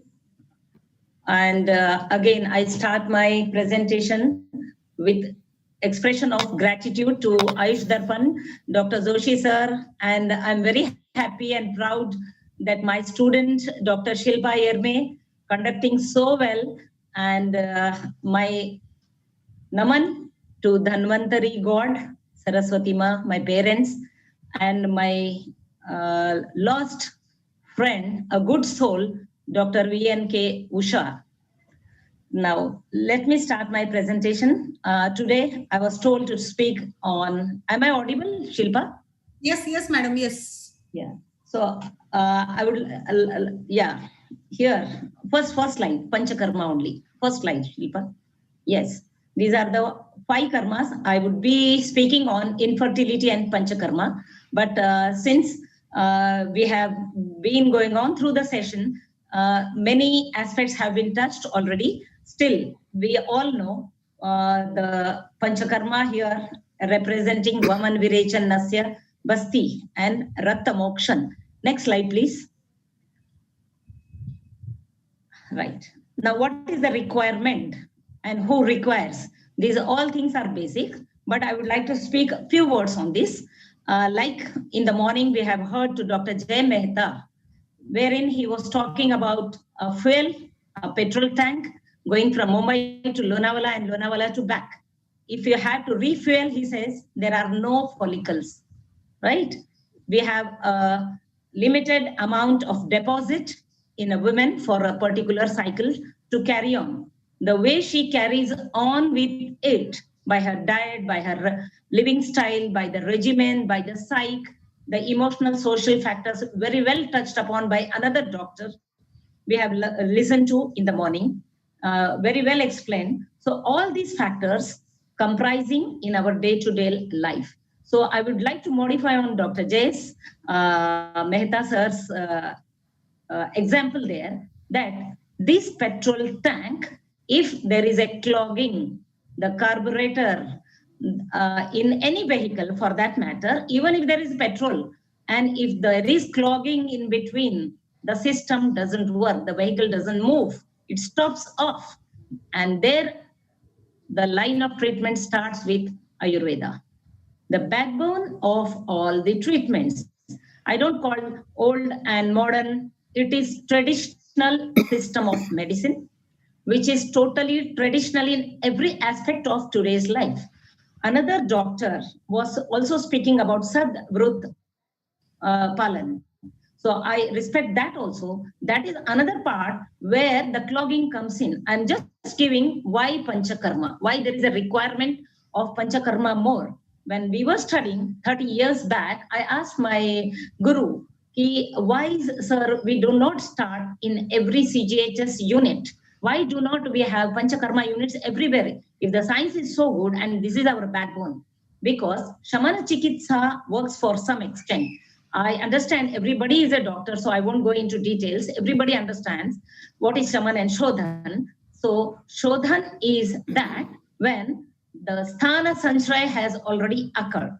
That means the Purva Roop, Prakop, all stages have passed. In Sthana Sanshray, you find the Vyadhi is manifesting. After that, there is Vyakti and Bhed. That means types have come out. That means in the system, in a female, in infertility, initially, her cycle gives a signal of irregular menstruation or a heavy cycle sometimes, spotting sometimes. These are all until Sthana Sanshray. Later, it is into Vyakta Avastha, wherein the AMH is deflecting. But I would be discussing in my lecture about the cases which we have treated through Panchakarma blindly. I will not focus, once I tell my students, once you're treating through Ayurveda, a diagnostic aid, we can take a diagnostic aid, TSH levels, LH levels, AMH, and HSG, the tubal patency, everything. But once you start treating, you will start treating by looking into the Tridosha theory. We'll come into it very fast. Now here I would like to just go through this. Why Panchakarma is an Ayurvedic way to deal with mind-body healing. And this is a unique program of deep cleansing. So as I said, the clogging of Dr. Jay Mehta's example of even if there is a fuel, you are taking your ahar, you are taking your vihar, nidra is there, your routine is going on, but your system has clogged with unnecessary free radicals, metabolites, which are supposed to go out. Dr. Ravinder wisely said, how the rasadhatu parimannaman occurs. Rasastanyam tato artavam. That's all. Rasa should be fine. If not, the artav, the hormones. In my other lectures, I have told you how artav is dealing with hormonal chemistry. The complete hormones, not only ovarian factor. We also learned from Dr. Ravinder that garbhashay, garbh ka ashay hai. Garbh ka only ashay hai wo. Garbhashay. So the vyapak arth jo kaha hai yoni ka, trayavarta yoni and the hormones. That's why rasa rakta mans med asti majja shukra are common to everyone. And this shukra and artav भ्रमण करते हैं सारे शरीर में, जहां कहां clog हो गया है उसको हम निकालेंगे पंचकर्म के द्वारा. तब whenever there is infertility nowadays shaman chikitsa is of a very little value. I can say it works, it doesn't work now. Identifying the problem, as Dr. Pushkala says, immediately you know the problem, identify and do it, and you get the result. Here, who requires nowadays, who is not under stress and strain? Everybody. Some stress or some strain. The competitive world, the cutthroat world. Nowadays, we are all not into Sadvrut Palan. It is my destiny. I am destined to be this. I have this much. I'm happy. No. So nowadays, we have all these. A time will come when emotional intelligence, which is the whole of India, in every Vedic science, whoever is into India, the Sanskriti itself explains of happiness towards others, satisfaction, all these we are lacking. A day will come when emotional intelligence, empathy, and sympathy both will be. We will be having classes very shortly. How to treat, how to talk, because sophistication kills. This I have told you. This is what is happening. The stress and strain comes when we are unable to share. When we think we are being exploited, once you share. Saumanasya of infertility. All these conditions, therefore, Panchakarma is required. So the addictions are more. Addictions is not only wine, alcohol, and tobacco chewing. Addiction is mobile. Addiction is television. Addiction is all aspects which are bad to the body. That means satmya, asatmya also. What is not satmya to you, you are taking that more is addiction. So this is happening. Now drugs. Drugs is not what we saw about Sushant Singh, Ria, and the rest. I'm not going to comment. We don't know for sure what exactly is going on. But drugs is what we have been taking. Thoda darad hua, take a paracetamol. A headache, and you take something. So, and rest of the things. Ayurveda says only ahar vihar, properly done. If not, seasonal panchakarma is required after 25 years. Because up till then, dhatu growth is going on. After 25, every season. Now, the recent season was Virichan. So I advocate all the doctors to enhance your practice counseling on how to go with seasonal panchakarma, which will help remove the clogs, the metabolites, which are happening to us because our food is also not under our control. It is all with fertilizers, hybrid. So everything what we are ingesting will clog the body. The fuel is there. Our time se le rahe, hum exercise kar rahe, but still infertility is on the rise because of all these conditions. Not only female infertility, about the male infertility also.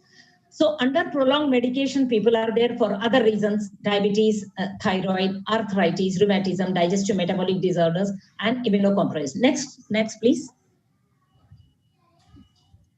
Next slide, Dr. Shilpa. Yeah. Thank you. Now, see here, when there is a lot of garbage in your normal surrounding your environment, what is the right way to follow? to hide all the bad stuff by covering or removing. So it is only the removal. The right choice today is Panchakarma. Next slide, please. I've already spoken, so I'm just going forward.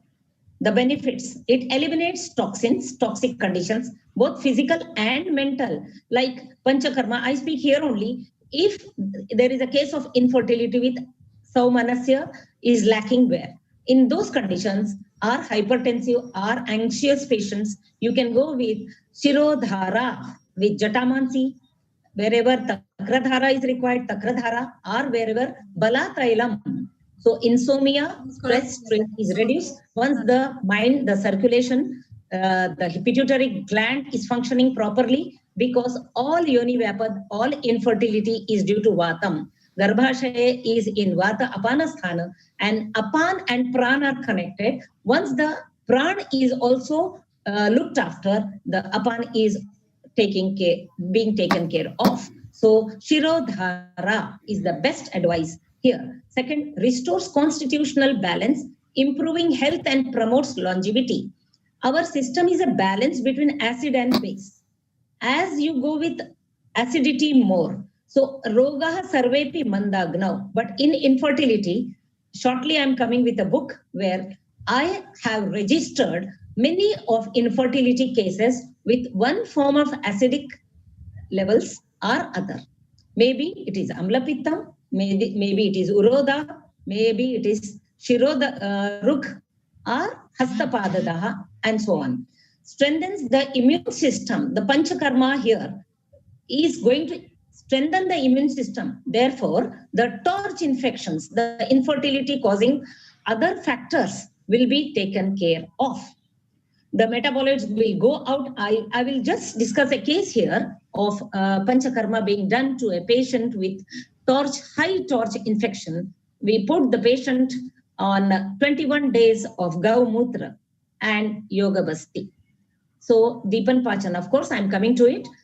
We have to go with a protocol given in our system. I always tell all the students of PG of Prasuti Tantra that I would advocate you do not forget the 8 angas, Ashtanga of Ayurved, and not go only with Prasuti Tantra. We are aping the modern people, modern again, the today's conventional system by following limitations in education of Ayurveda.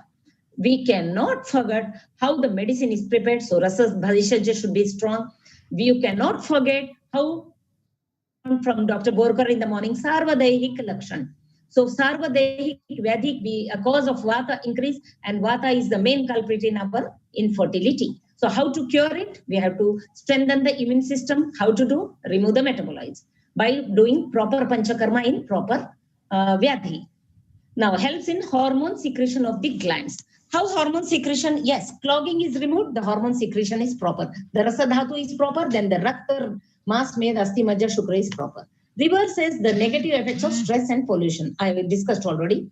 Enhances energy, vitality, and mental clarity. Why? Mana is very, very important for us. देह के साथ मन, मन के साथ देह, दोनों को यदि आपको ठीक करना है, so definitely Panchakarma helps. Next slide, please. So here the starters. Always we go for a starter, and next slide, course, main course. So our starters and main course are prerequisites and post-requisite. What is mandatory before and after Panchakarma? Pachan is really important. Again, Agni is important. Therefore, you do a Pachan first. So whenever a patient comes with infertility, if she's thin, find out the doshas, what constitution she belongs to, and then plan accordingly. The Panchakarma should be planned only according to the patient's disposition, her constitution, whether male or female. First, improve the digestion, then go with Purva Karma, Abhyanga, Snehan, Svedan, and then Paschat Karma, that is Sansarjan. Next, please. I won't go into Panchakarma.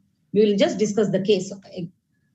Now, here you find Snehan oleation. Now, Snehan, skin is the biggest organ in the body, which is the sthana of Vata. Now, vata alleviation is important for us. Half the things can be done by doing all types of yoni vapor. First, you go with snehana, but the snehana should be with the proper. Now, it is a vata prakriti, you go with bala snehan, dashamula taila snehan, dhanvantaram tailam sneham. But if it is a pitta prakriti, you add yamakam to it. So that gives a better bala, yashtimadu, ghrutam can be added, which gives relief in pitta faster. If it is kapha, again we go with tailam only. Now, swedanam is sweating it out. Now, here I have explained this. I need not explain. Everybody is an Ayurvedic physician here. How vata, pitta, kapha. So you will take into consideration the Vatas Vyadhi we have been given. Udavarta, Tatha, Vandya, Vipluta, Cha, Paripluta. Yoni Vapad, 20 Yoni Vapad, you get all answers to your obstetric and gynecology. Therefore, find exactly where your patient fits in by taking the case history, her geographical disposition, her constitution, her Vyadhi. तो दोष कौन सा है and धातु कौन सी विषमित है और season क्या है, इसके हिसाब से आप पंचकर्म प्लान करेंगे. Next slide please. Now the reproductive tissues, as I said, सार्वदेहिक व्याधि जैसे हमने सुना है सवेरे, और अष्टांग आयुर्वेद का हमें ज्ञान, काय चिकित्सा का ज्ञान, इसको हमने भूलना ही नहीं है. You have to be well versed with all the factors here, the parinaman, the metabolism.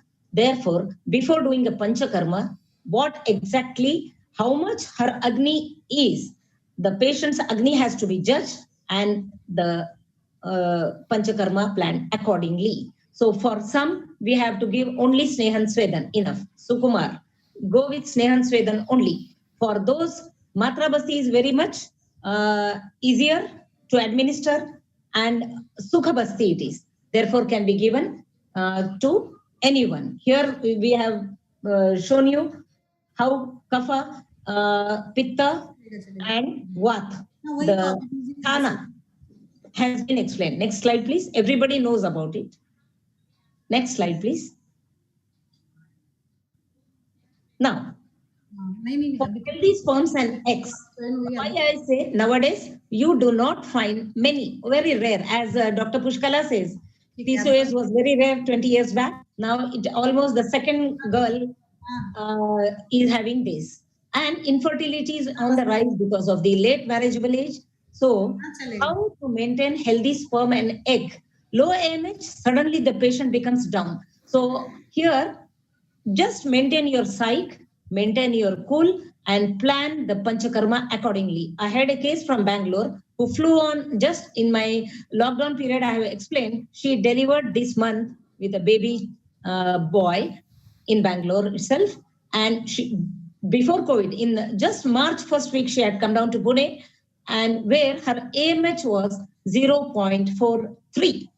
And she had failure in IVF twice, thrice. And I looked down on her reports, and immediately I said, just keep your reports aside. We don't want to look into your AMH levels now. So her constitution was taken into consideration, and she was obese a bit because she had taken all the hormonal treatment twice, thrice, and her irregular periods, everything was marked. We had gone with 3 days of Deepan Pachan. Now, in Deepan Pachan, there is Lagu Sudsekar, there is Lashunadi Vati, there is Arogya Vardhini, Yograj Gugul, all those things. But what to be given to this particular patient was planned properly. In 3 days, Arogya Vardhini was given. She was a Kapha Prakriti patient, but her dosh pitta was adik. Therefore, in this 1 week, I was unable to do any Vaman Virachan. I planned for Basti Yoga. Basti was planned. Uttar Basti was planned after the retreat. How I said the retreat starts with pulse diagnosis. And then this Panchakarma was planned according to her Nadi, Dosha, Dushya. And therefore, a Yoga Basti with Dadi Madi Ghrutam and Yashti Madhu Ghrutam was planned. Because Pitta Dosh was very high in Garbhashay, in Yoni Gatasthanam. And this I cannot discuss now. How to decide the dosh there? It was decided by her menstrual history. We had taken only according to Ayurvedic history. We did not go how many days, whether the flow was scanty or moderate. We went into specific dosha yukta chikitsa, and we planned in one and counseled her very strongly. And immediately she went back, conceived, and that was a precious baby. She delivered now. And that was a normal delivery. Next slide, please. Here, now Nasya, who to plan, how to plan, why to plan. Nasya usually is seen just as a part of Panchakarma. Usually the significant part is Basti, Vaman, Virechan. But mind you, I have given Nasya with Ardraka Swarasam in few cases of pituitary, where pituitary derailment, we can say, in some functions of thyroid, and a few cases where there was prolactinemia. In such cases, Nasya helps. So alternate day with ghee and oil as well. So when to plan Anutel, when we have seen the figure just now, where there are more sinuses, more kapha. So in those cases for Deepan Pachan, Chitra Haritaki, all those cases have been used. And then Nasya was planned daily. So we have got very much good results with Nasya. Shirodhara, as I already explained you, where there is more stress and strain on the patient or anxious patient, plan Shirodhara. Dhara should be planned as per, as I said, what details have been given in Panchakarma. If the patient is Vatash, you go with Bala Tailam only. If it is she is Pittash, then Takra cannot be given. In Kafaj, you plan accordingly. Vaman, now, as I said, after 25 years, plan every patient with seasonal Vaman. Here, the prerequisite use for 7 days in Vardhaman Avastha. After Deepan Pachan, Panchatikta Ghrutam is given. So Panchatikta Ghrutam, it is Tikta Dravya. Tikta Dravya helps dissolve the metabolites.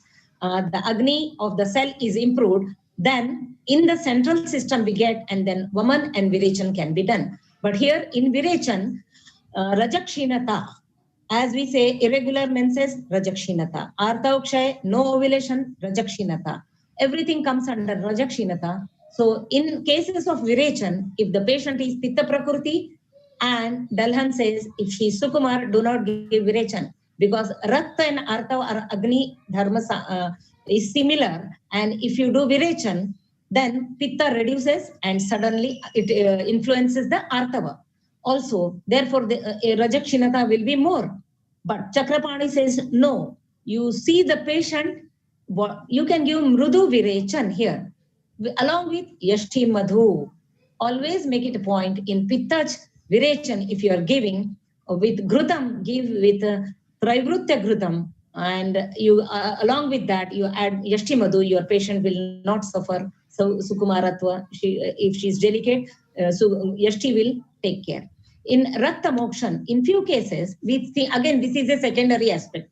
We say Vaman, Virechan and Basti to be more important, but wherever you find more of Pitta and wherever you find Rakta Dushti, Rakta, Bhav Prakash says, Artha is a Upadhatu of Rakta. So in seasonal thing, like in this Sharad Rutu, Rakta motion was advised, or wherever the doshas are more, go with Ghrutapana 7 days and go with Rakta Mokshan. See that Vat should not be increased. As Rakta goes out, Vat increases. So curtail that point. Vat Vruddhi kisi halat mein honi nahi chahiye after giving Panchakarma. You have to take care of that. As 3 matters, we say, if the Rakta has to go out, air occupies space. So Vat increases. In infertility, if you go with that, is not advisable. In cases of Arajaska, do not go with Virechan. In Arajaska, you go with Basti. In Udavarta, of course, you will go with Basti only. And the rest of the Pittaj, plan according to Yoni Vyapa. Vata, Pittaj, Sushruta has given 5 each. So I'm running short of time. Therefore, next slide, please. Now, in Panchakarma, in infertility, we cannot forget Uttar Basti and Shirodhara. I told you Shirodhara gives immense amount of, in today's world, of stress and strain. Next is Uttar Basti, where the endometrial lining is very thin. We have treated as thin as 2 mm, 3 mm with Uttar Basti. You can go again planning with Dadima Ghrutam and my specific sandwich therapy, wherein I give 2 Ghrutam and in between 1 irritant oil, that is Ksara tel or Kasis tel, depending upon the patient's condition of anemia status, where Kasis can be used.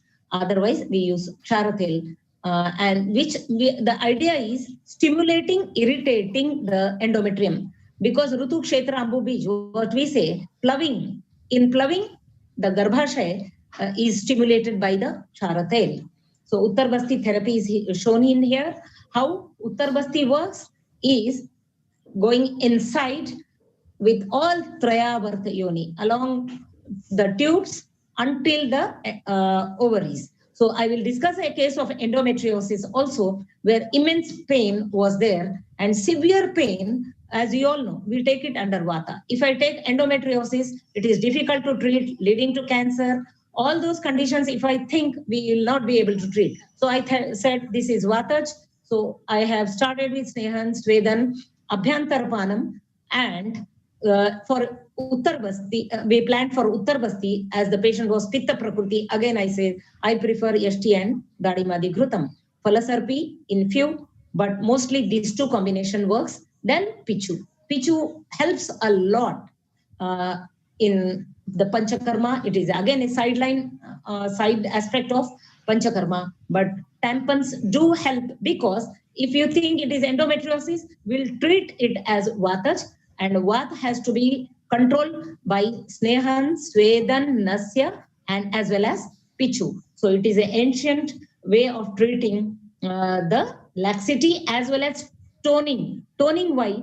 If the ovulation is happening, but tubular tone has reduced. So Pichu helps in local toning of the musculature over there. Not only laxity, as in we see in slums or prolapse, Pichu helps, but Pichu helps by alleviating Vata. So Vata means strengthening the toning of the whole of Garbhashay, the cervix, the uterus, the lining, the ovaries, and the fallopian tubes. Everything is taken care of. Even if the cilia are lost in few cases, wherein IVF is advised, in those cases also we have got good result. Now, simple Dhavan. I'll tell you Pichu, another case of mine where Pichu helped for cervical stenosis, also Suchimukhi Yoni Vyapan. In that also, where Samvruttanam Vivardhanam iti. So we have to do dilatation, but Pichu has already helped in giving softening, and the dilatation happened by itself. A minor degree of stenosis can also be cured by doing this. Then Yoni Prakshalan. Prakshalan is also a sideline of Panchakarma, but Dhavan helps a lot, not only with Trifala, Khadir, and sometimes Gaumutra, sometimes Panchavalkal. So again, 3 humors, Vata, Pitta, Kapha has to be taken care of, and you have to plan your case as per. All these liquids I have told, medicated Kashayam, you have to plan as per the Prakruti. In infertility, sometimes we treat the whole of the thing, the PCOD and fallopian tubes are taken care of. Sometimes simple Dhavan, where the sperm is getting killed at the entry of the cervix. IUI also fails sometimes because the infection may be at the squamo-columnar junction, affecting both sides, and inflammatory reaction will not allow nidation. Vamini Yoni Vyapan. In such conditions, start with Dhavan and it helps. Dhupan. Dhupan with all the Gugul, Ral, Bidang, Haridra, Methika, Neem, Sarshap, Vacha, Agru, Tagar, Bhurjapatra, all those. These all things can be planned as per the condition of the patient. Nowadays, Garbha Sanskar is all mushrooming throughout, but why mushrooming? Because Garbha Sanskar is nothing but a planned protocol of Panchakarma, infertility to be treated with. So here it aims at eugenics. As per Charak Samhita, he has written 5,000 years back how, and Sushruta's vision of only Panchakarma, as I said, because Sthana Sanshray ke baad Vyakti Bhed Avastha mein the Kshetra should be good, the Rutu should be good, the ploughing by Uttar Basti should be good. Next slide, please. Next slide, please. And the Rutu, season, and the beach, of course. I told Garbha Sanskar because nowadays it is about 25. The marriageable age is very less. more, and therefore we have to plan according to Rutu Kshetra Ambobij. And for this, Shaman Chikitsa won't work, because the people until that age have gone haywire with their lifestyle. The clogging has to be removed, the metabolism has to be controlled by doing proper Panchakarma. Thank you so much, everyone. Thank you, madam. Thank you for the beautiful presentation. I think Dr. Vishala is not here. She is having some urgency. So I think this today's international webinar on infertility session is over. And moving to the next part, I would like to call upon Dr. Naveen Joshi, sir. Dr. Joshi, sir. जी हाँ जी Shall we go with our next program? जी वो हमारा Yeah, so we have, I welcome all our judges, Dr. Madhura Kulkarni, Madam, Dr. Arvind Pathak, sir, Dr. Nanda Kishore Dadish, sir, Dr. Anita Ghodke, Dr. Shitala Sutkar, Madam, Dr. Raju Kurile, sir. So I think now we are... मैं share करता हूँ, I am sharing. मैं share करूँ doctor Shilpa जी, मैं share करूँ? Yes, sir. Yes, you start your presentation. Then we will start singing competition. Okay. First. So I request Dr. Naveen Joshi, sir, to present his presentation about the Ayurved Foundation, who is working for propagating Ayurveda worldwide.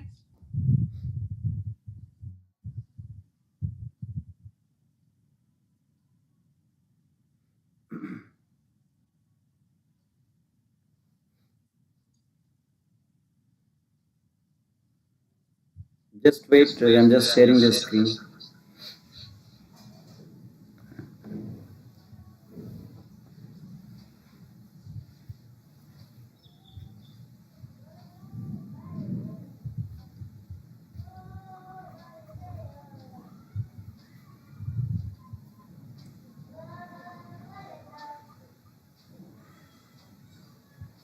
सबसे पहले तो मैं ये आपको एक छोटा सा बनाया था, हमने हमारे शिल्पा जी के द्वारा बनाया गया था। ये हमारे एडीएफ को बताता है। मैं इसको थोड़ा सा दिखाना चाहूंगा, थोड़ा सा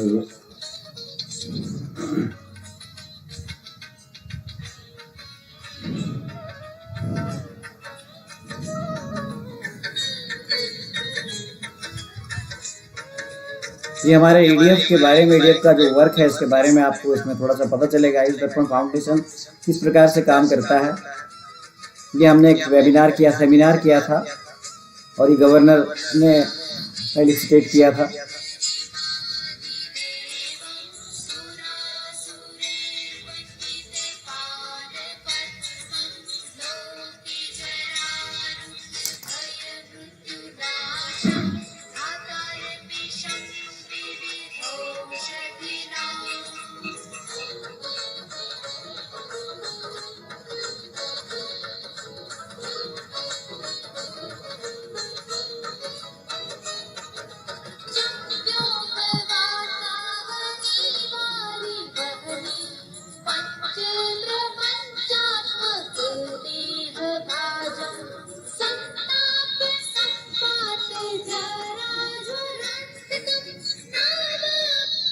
थैंक यू, आपने इसको देखा। अब मैं दूसरा एक प्रेजेंटेशन है जो मैं आपको शेयर करता हूं।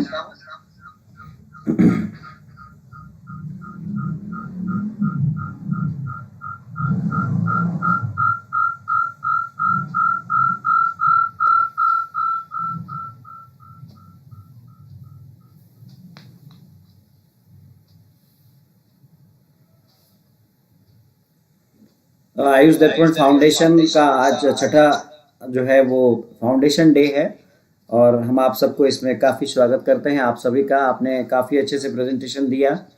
14 दिसंबर 2020 को हमने आयुष दर्पण फाउंडेशन ट्रस्ट बनाया था। इससे पहले ये आयुष दर्पण मैंने बताया कि 2010 से ये काम कर रहा है, health awareness across the globe.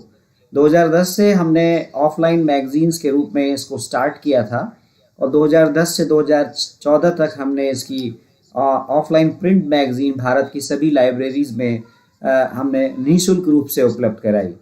और 2014 के बाद हमने इसको ऑनलाइन मैगजीन के रूप में हमने इस्टेब्लिश किया। ये हमारा जो एड्रेस है आयुष दर्पण फाउंडेशन ट्रस्ट, ये यहाँ देहरादून में है और इसके तमाम ट्रस्टीज़ हैं। मैं केवल एक उसका कार्यकर्ता हूँ, मैं काम करता हूँ, साथ साथ मदद करता हूँ, क्योंकि आयुर्वेद से हम अपनी रोजी रोटी चलाते हैं। तो हमें लगता है कि आयुर्वेद के लिए कुछ करना चाहिए, और आयुर्वेद के छात्रों के लिए, आयुर्वेद के चिकित्सकों के लिए जो हम क्या करते हैं, तो ये यहाँ है। ये हम अनप्रिविलेज्ड और डिजर्विंग चिल्ड्रंस को स्कॉलरशिप देते हैं, इंडियन वैदिक कल्चर और साइंस को प्रमोट करते हैं। आयुर्वेद ही नहीं, योग, यूनानी, सिद्धा और एलाइड हेल्थ साइंसेज हैं, उन सब को प्रमोट करते हैं। अवेयर करते हैं हम लोगों को कि आप स्वास्थ्य के प्रति आप कैसे जो जागरूक रहें।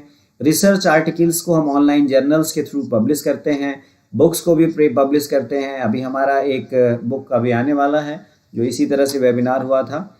और साथ साथ हम ऐसे लोग जो आयुर्वेद या आयुष के क्षेत्र में अच्छा काम कर रहे हैं उनको ऑनर भी देते हैं, उनको हम रिकॉग्नाइज भी करते हैं।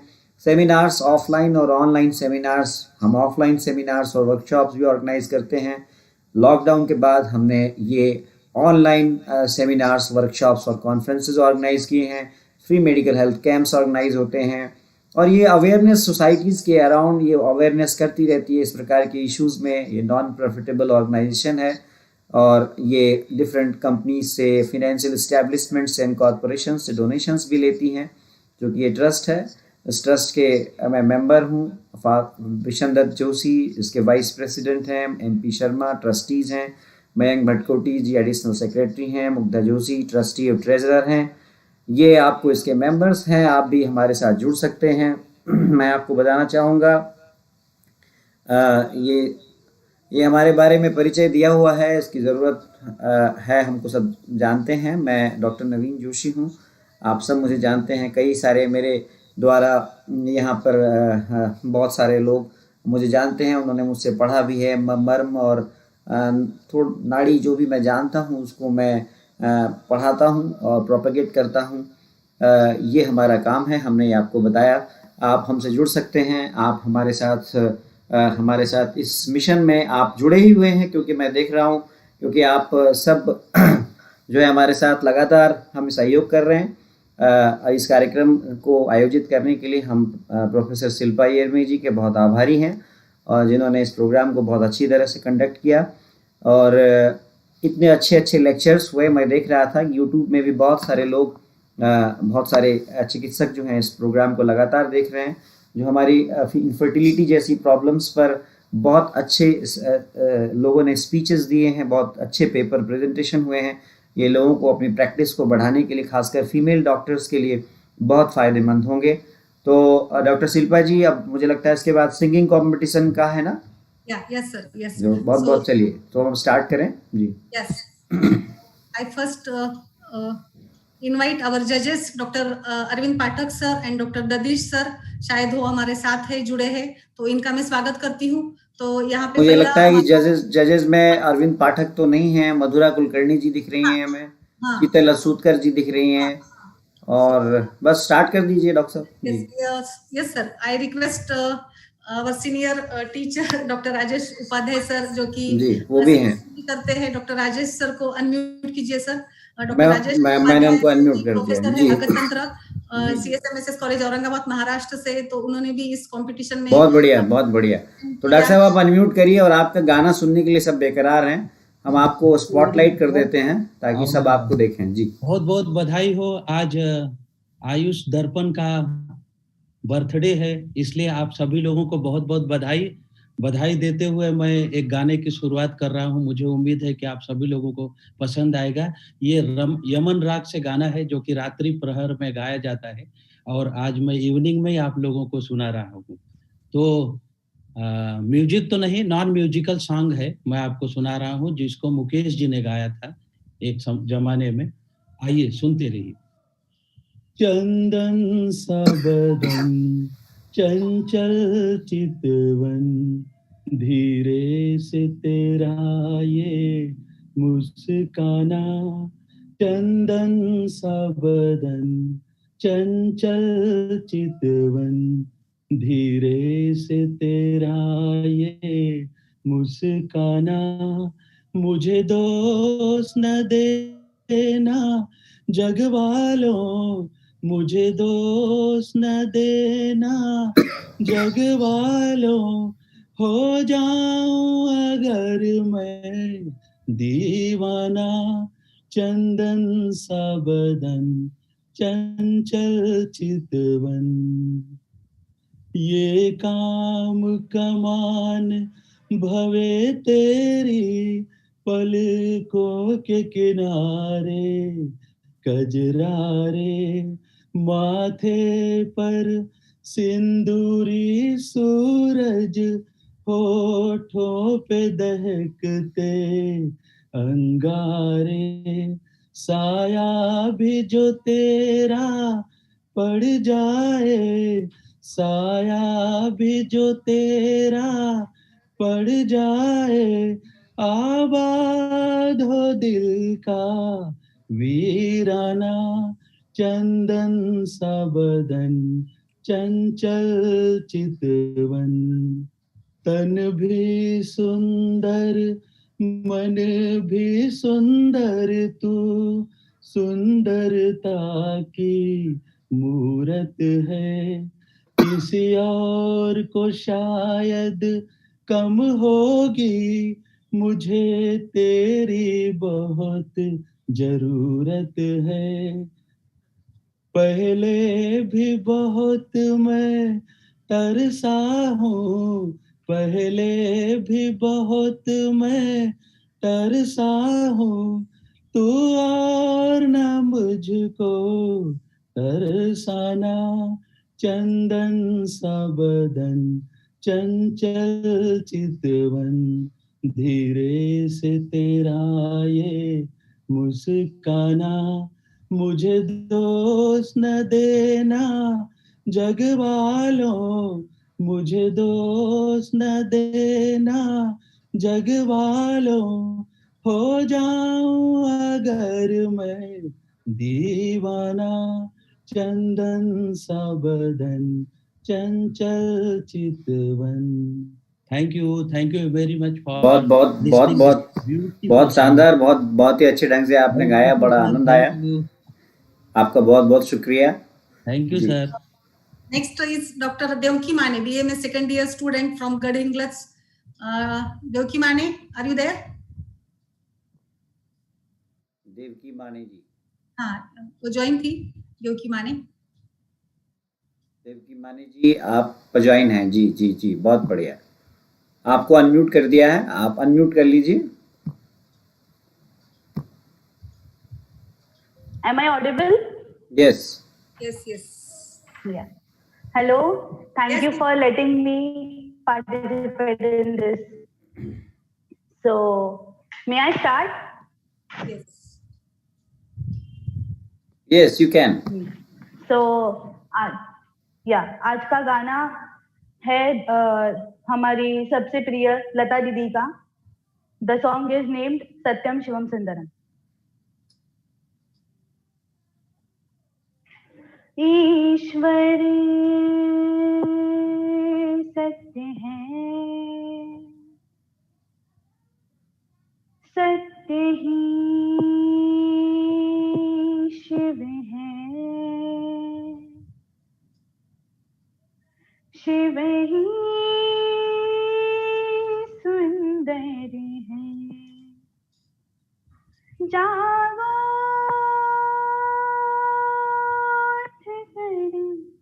देखो, जीवन जो तुझा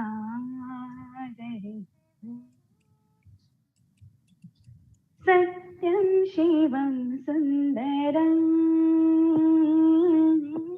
सत्यम शिवम सुंदरम, सत्यम शिवम सुंदरम, सुंदरम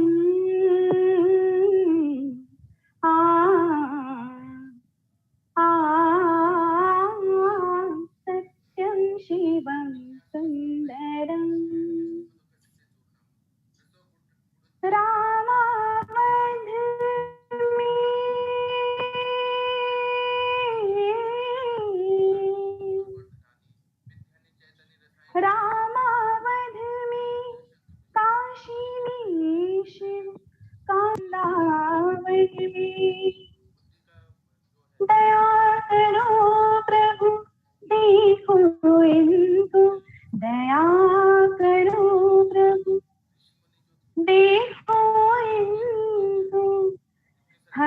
घर के आंगन में राधा मोहन शरणं सत्यं शिवं सुन्दरम् सत्यं शिवं सुन्दरम्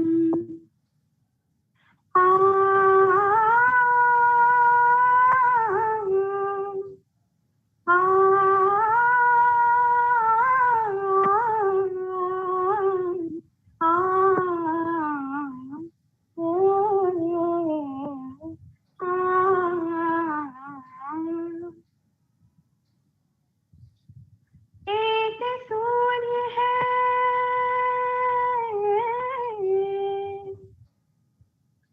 एक सूर्य है एक गगन है एक ही धरती माता दया करो प्रभु एक बने सब दया करो प्रभु एक बने सब सबका एक से नाता राधा मोहन शरणं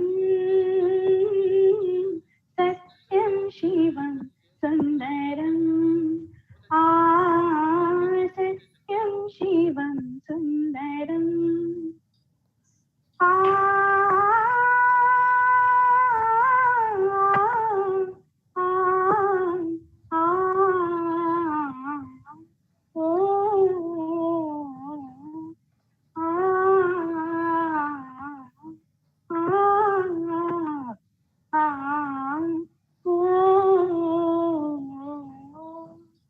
Thank you.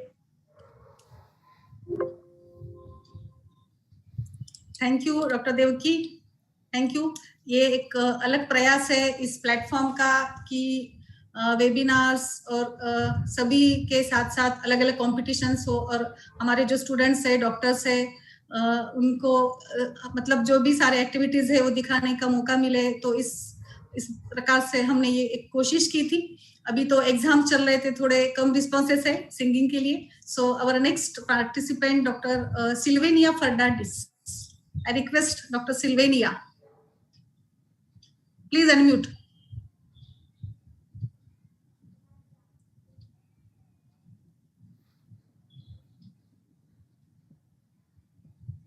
Sylvania, 1 minute. Unmute. 1 minute, 1 minute. Just unmute yours. Yes. Hello, ma'am. Hello, ma'am. Can you hear me? Hello, ma'am. Yes, yes, start. Okay, thank you, ma'am.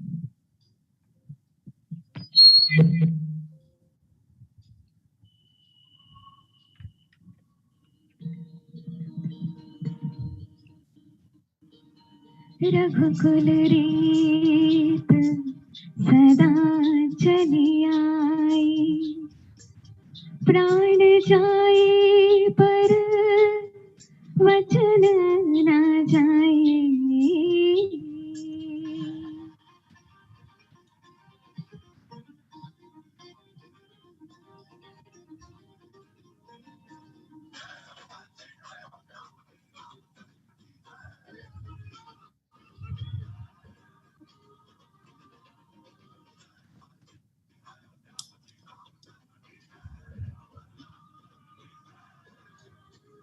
तदिया नदी दिरता नदी नो, तदिया नदी दिरता नदी नो, तदिया नदी।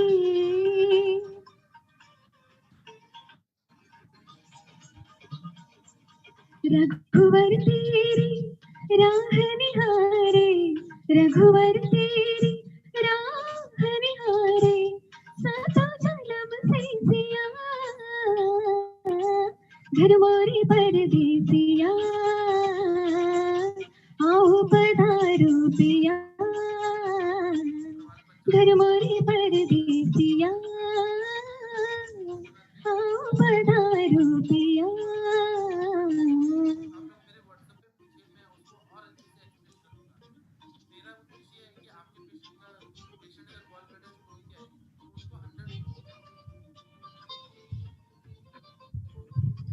Tadiyana tadirina dhim, tadiyana tadirina dhim, tadiyana tadirina dhim, tadirina dhim dhim tatani.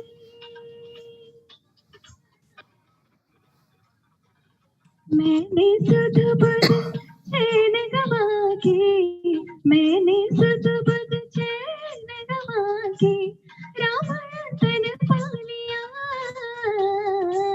घर मोरी परदेसिया,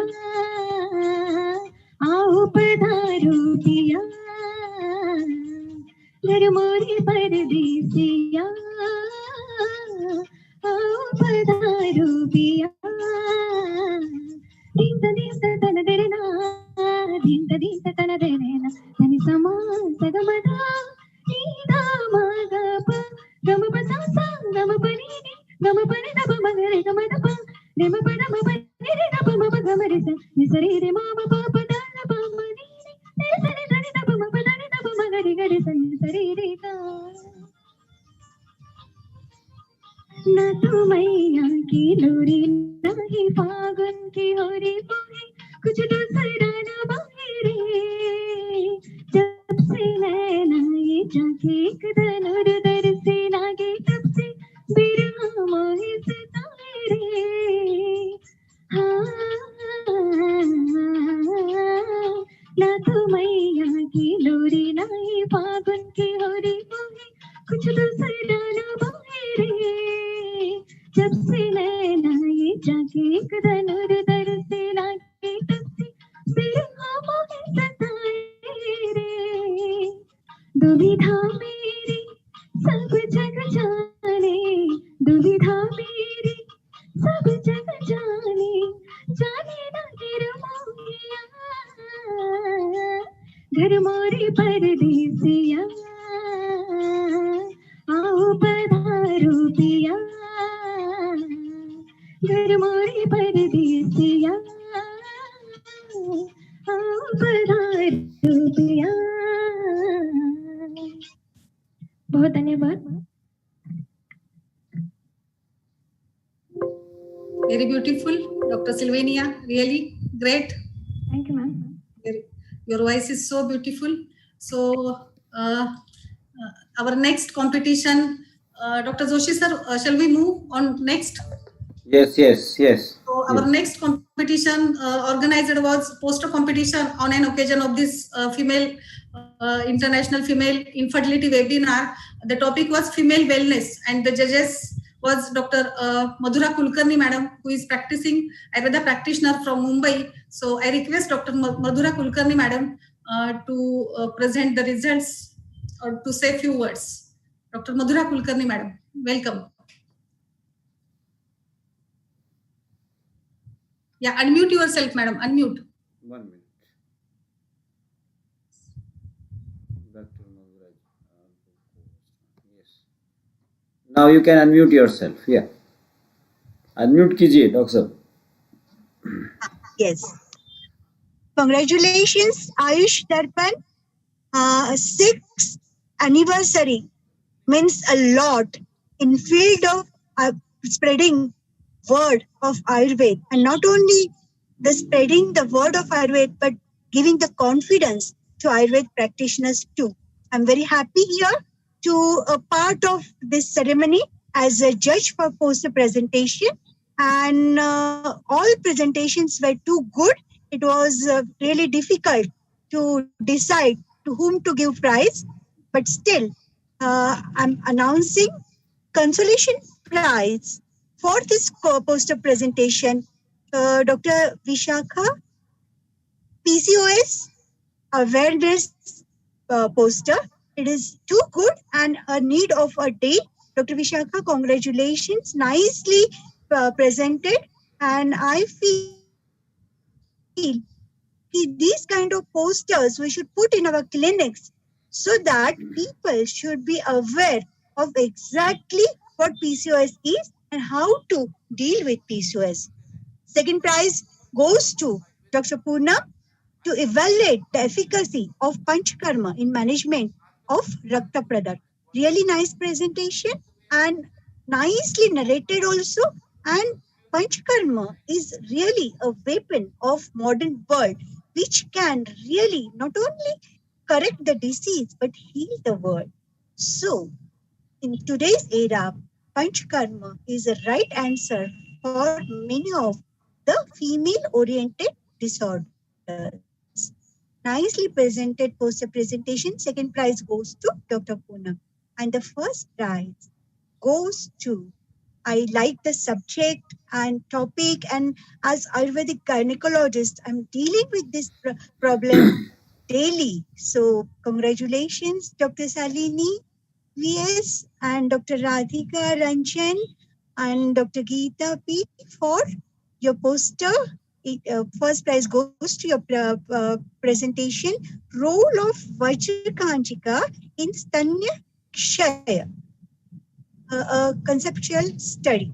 Stanya Kshaya is really a burning problem nowadays as career-oriented women dealing with career and home front simultaneously faces the lack of lactation, and lack of lactation really has many repercussions on lattage of that small baby. So for bonding of mother and child, and even getting the proper immunity for lifelong immunity for that child is important, and that's the next share. If we can correct it with the other measures which are not very common but scientifically explained in our text, is a really need of the day. So congratulations to all the participants and heartiest congratulations to prize winners. Thank you for inviting me as a judge here, and I'm always very happy to get connected with Ayush Darpan. Congratulations, Dr. Naveen Joshi, and I really appreciate your efforts, and I really appreciate your humble expression that I'm only a small volunteer in this field, but I know the brain behind Ayush Darpan and all the efforts is led by your uh, your kind and intelligent hard work leadership, and I appreciate your work. Congratulations, Ayush Darpan Journal, and congratulations, Dr. Sheetal. Thank you very much. I'm very happy to be here with you all in the month of Margashesha, that is Masana Margashesham. So the best season for patients as well as Vaidyas. Congratulations and thank you again. Thank you. Thank you, Dr. Madhura Kulkarni, madam. Thank you and congratulations, all the winners. I would like to just call upon the names of participants also. So, Miss Haika Kerul, Dr. Pooja Wak, Dr. Shraddha Patil, Dr. Kanchan, Dr. Prajakta Salami, Dr. Sagar Gaurav Savarkar, Dr. Poonam for the wonderful poster presentations. So the next one, we have also organized a herbal drug photography competition. So good response for this also. Now I request the judge, Dr. Anita Ghodke, who is professor of Dravyagun from Shevgaon Ayurved College, Maharashtra से Dr. Anita Ghodke को मैं यहाँ पे आमंत्रित करती हूँ. So she will announce the winners. Dr. Anita. वो है नहीं शायद. नहीं है. नहीं है. या फिर ये उनका नाम या ओके या वो किसी और नाम से होंगी फिर. हाँ डॉक्टर अनीता दूसरे नाम से है शायद वो. Anita are you there? ठीक है. तो नेक्स्ट आवर कंपटीशन थी औषधि आहार कल्प video competition. So and the judge is Dr. Sheetal Asutkar madam. I request Dr. Sheetal madam to announce the names and say a few words. Doctor साहब unmute कर लीजिए. हाँ ये डॉक्टर घोड़के जी हैं यहाँ पे. Yes, yes. Hello, hello. Yes. Am I audible? Yes, yes. हाँ जी. Namaste to everyone, and I'm very much, first of all, I must congratulate Dr. Joshi, Dr. Naveen Joshi sir for this on the 6th foundation day of Ayush Darpan Foundation of India today.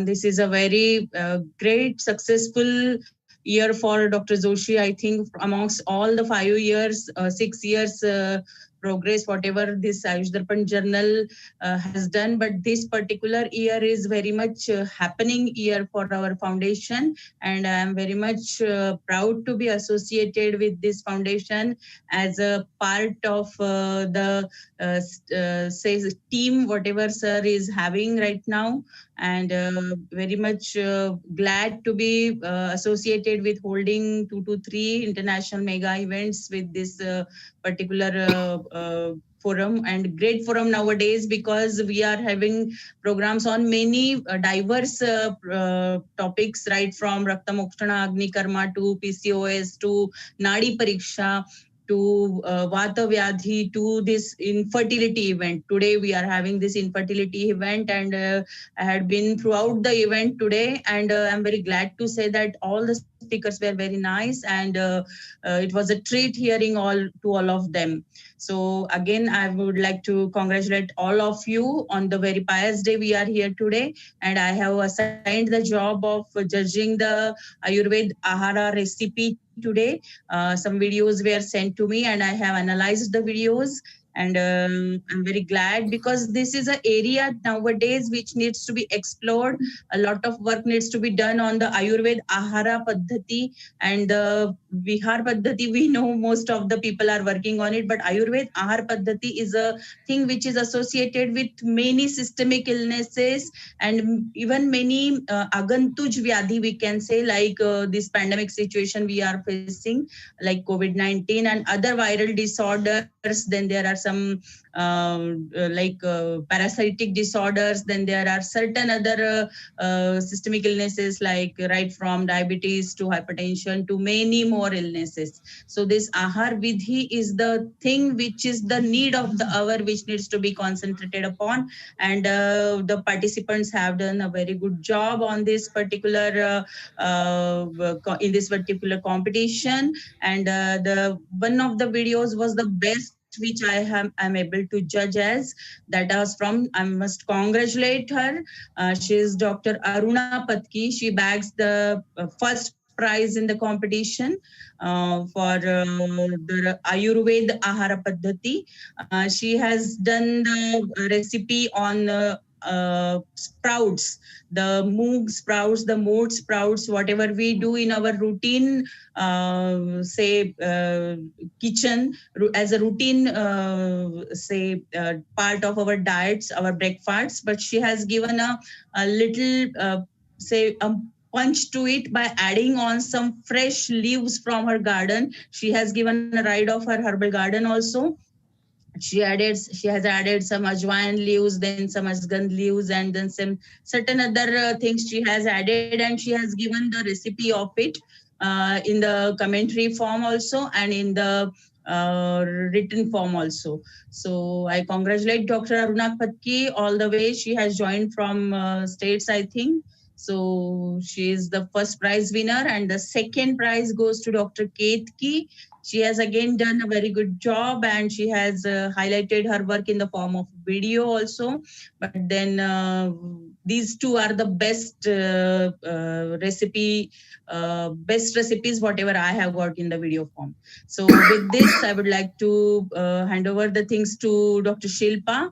And again, I would like to congratulate all of us on this particular day of 6th Foundation Day of Ayurved Ayush Darpan Foundation of India. And very happy to be here, and always would be happy to be associated with the foundation. Namaste. Thank you, Dr. Sheetal Madam. Thank you very much. So for giving time.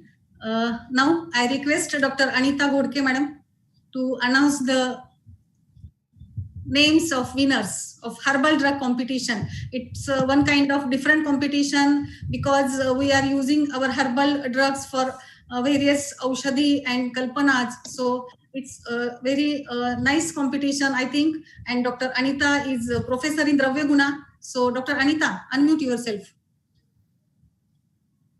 Hello. Yes, Hello. Yes. ऐकू येते. Continue. Audible. बस सबसे पहले तो आयुष दर्पण को 6th foundation day के लिए हार्दिक शुभकामनाएं।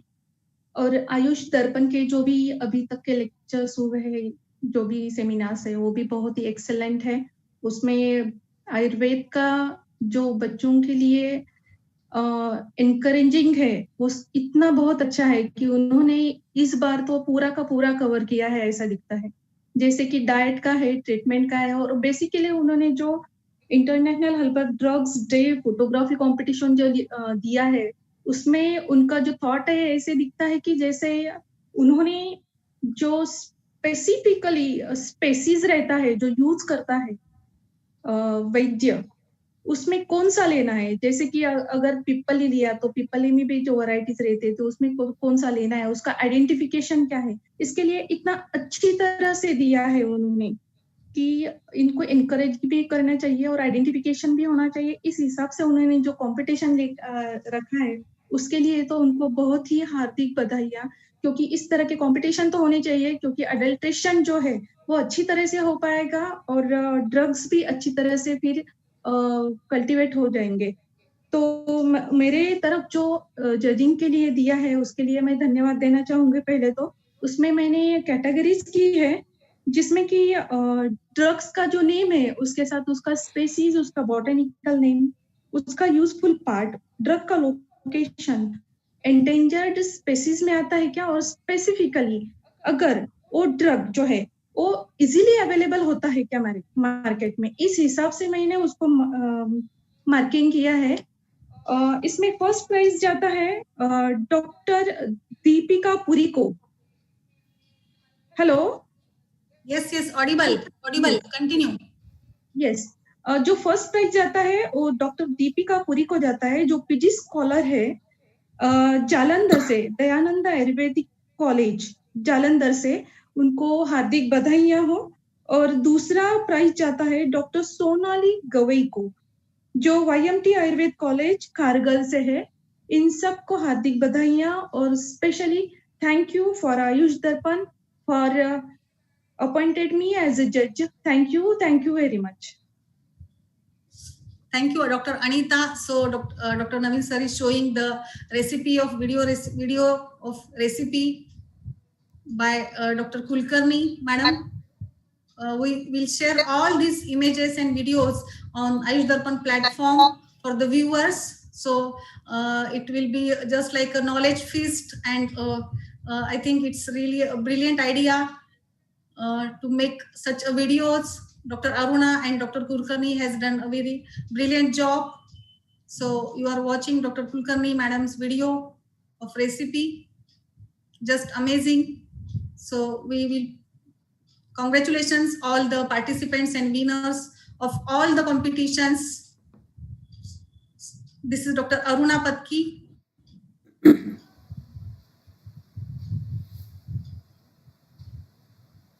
Her video is also there.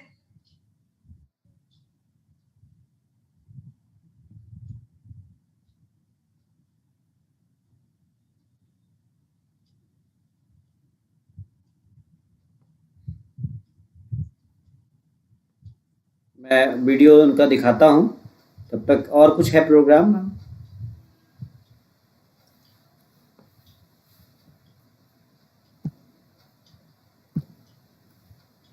आगे और कुछ है? So thank you very much all.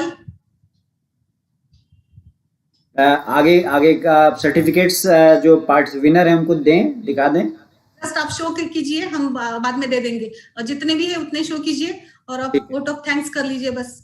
ठीक। मैं जो विनर्स हैं उनके सर्टिफिकेट्स यहाँ डिस्प्ले पे दिखाता हूँ।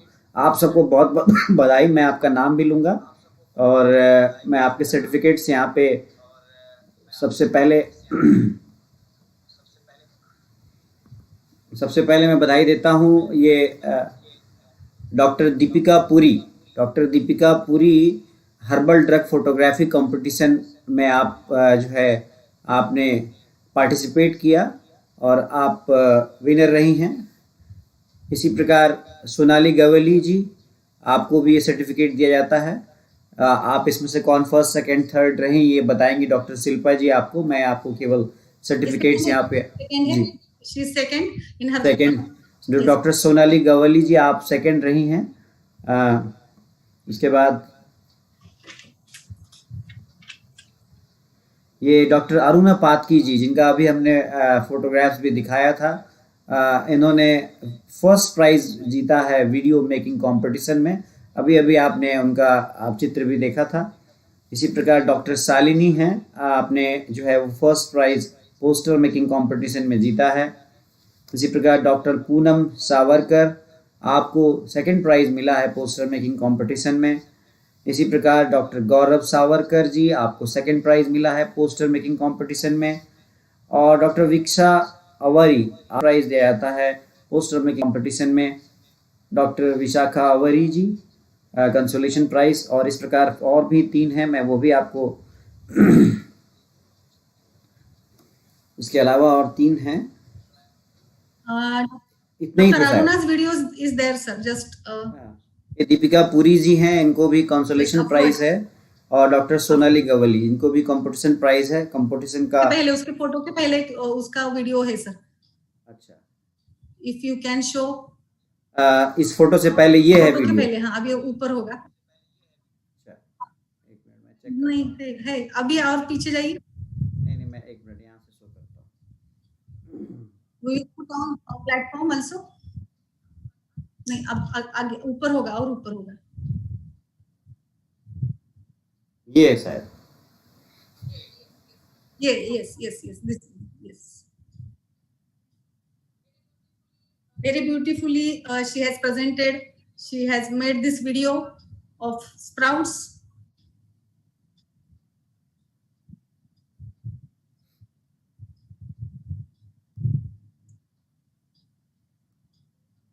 थोड़ा वॉल्यूम की इसमें वॉल्यूम नहीं है शायद, साउंड ऑडियो नहीं है। लेकिन चलिए, आप बिना ऑडियो के, ऑडियो नहीं है पर फिर भी आप बिना ऑडियो के भी आप समझ रहे हैं उनकी भावनाओं को, आप समझ लीजिए। उन्होंने बहुत अच्छा प्रेजेंटेशन दिया है।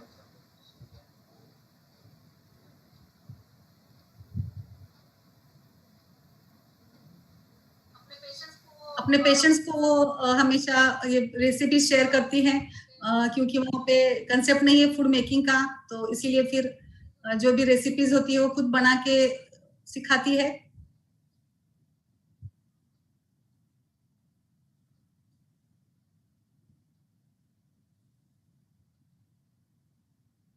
ये सीखने वाली चीज़ है कि बाहर में भी जहाँ पे आयुर्वेद पे बहुत सीधे सीधे आपको खुली छूट नहीं है प्रैक्टिस की, वहाँ आप कैसे अपने आप को इस्टेब्लिश कर सकते हैं, ये उन्होंने आज सुबह अपने लेक्चर में भी बताया है। किस प्रकार से आप अपने आप को वहाँ पे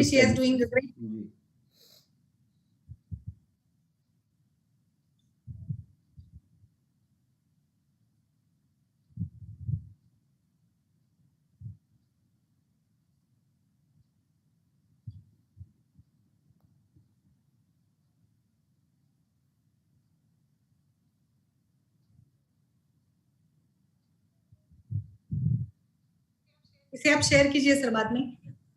जी,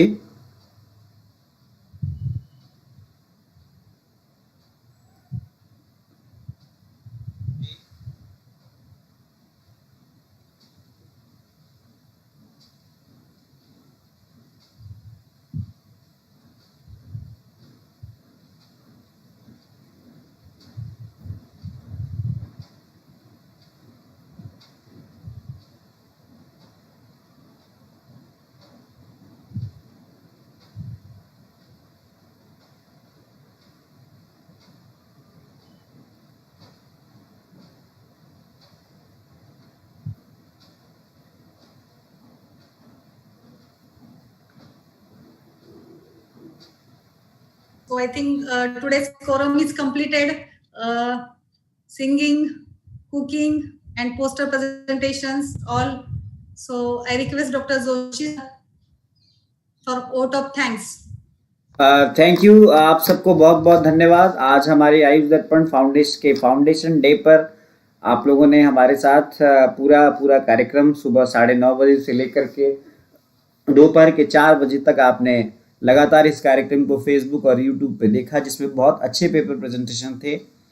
आप इसी तरह से हम पर विश्वास जगाते रहिए, हमसे जुड़े रहिए। आप सबका बहुत बहुत धन्यवाद। डॉक्टर गौरी बोरकर जी, डॉक्टर शिल्पा एरमे जी, मीनल लाड जी, देवकी माने जी, केतकी सिरके जी, प्रजक्ता जी, रविंद्र जी, और जिनका नाम नहीं आ रहा है उनको भी, जो यहाँ पे हैं, और जो अभी राजेश उपाध्याय जी जिन्होंने बहुत अच्छा गाना गाया, और इससे पहले के भी जो स्पीकर्स थे, अनीता माहेश्कर जी, अभी हमारे साथ अरुणा पातकी जी, सुबह सबसे पहले उनका प्रेजेंटेशन था।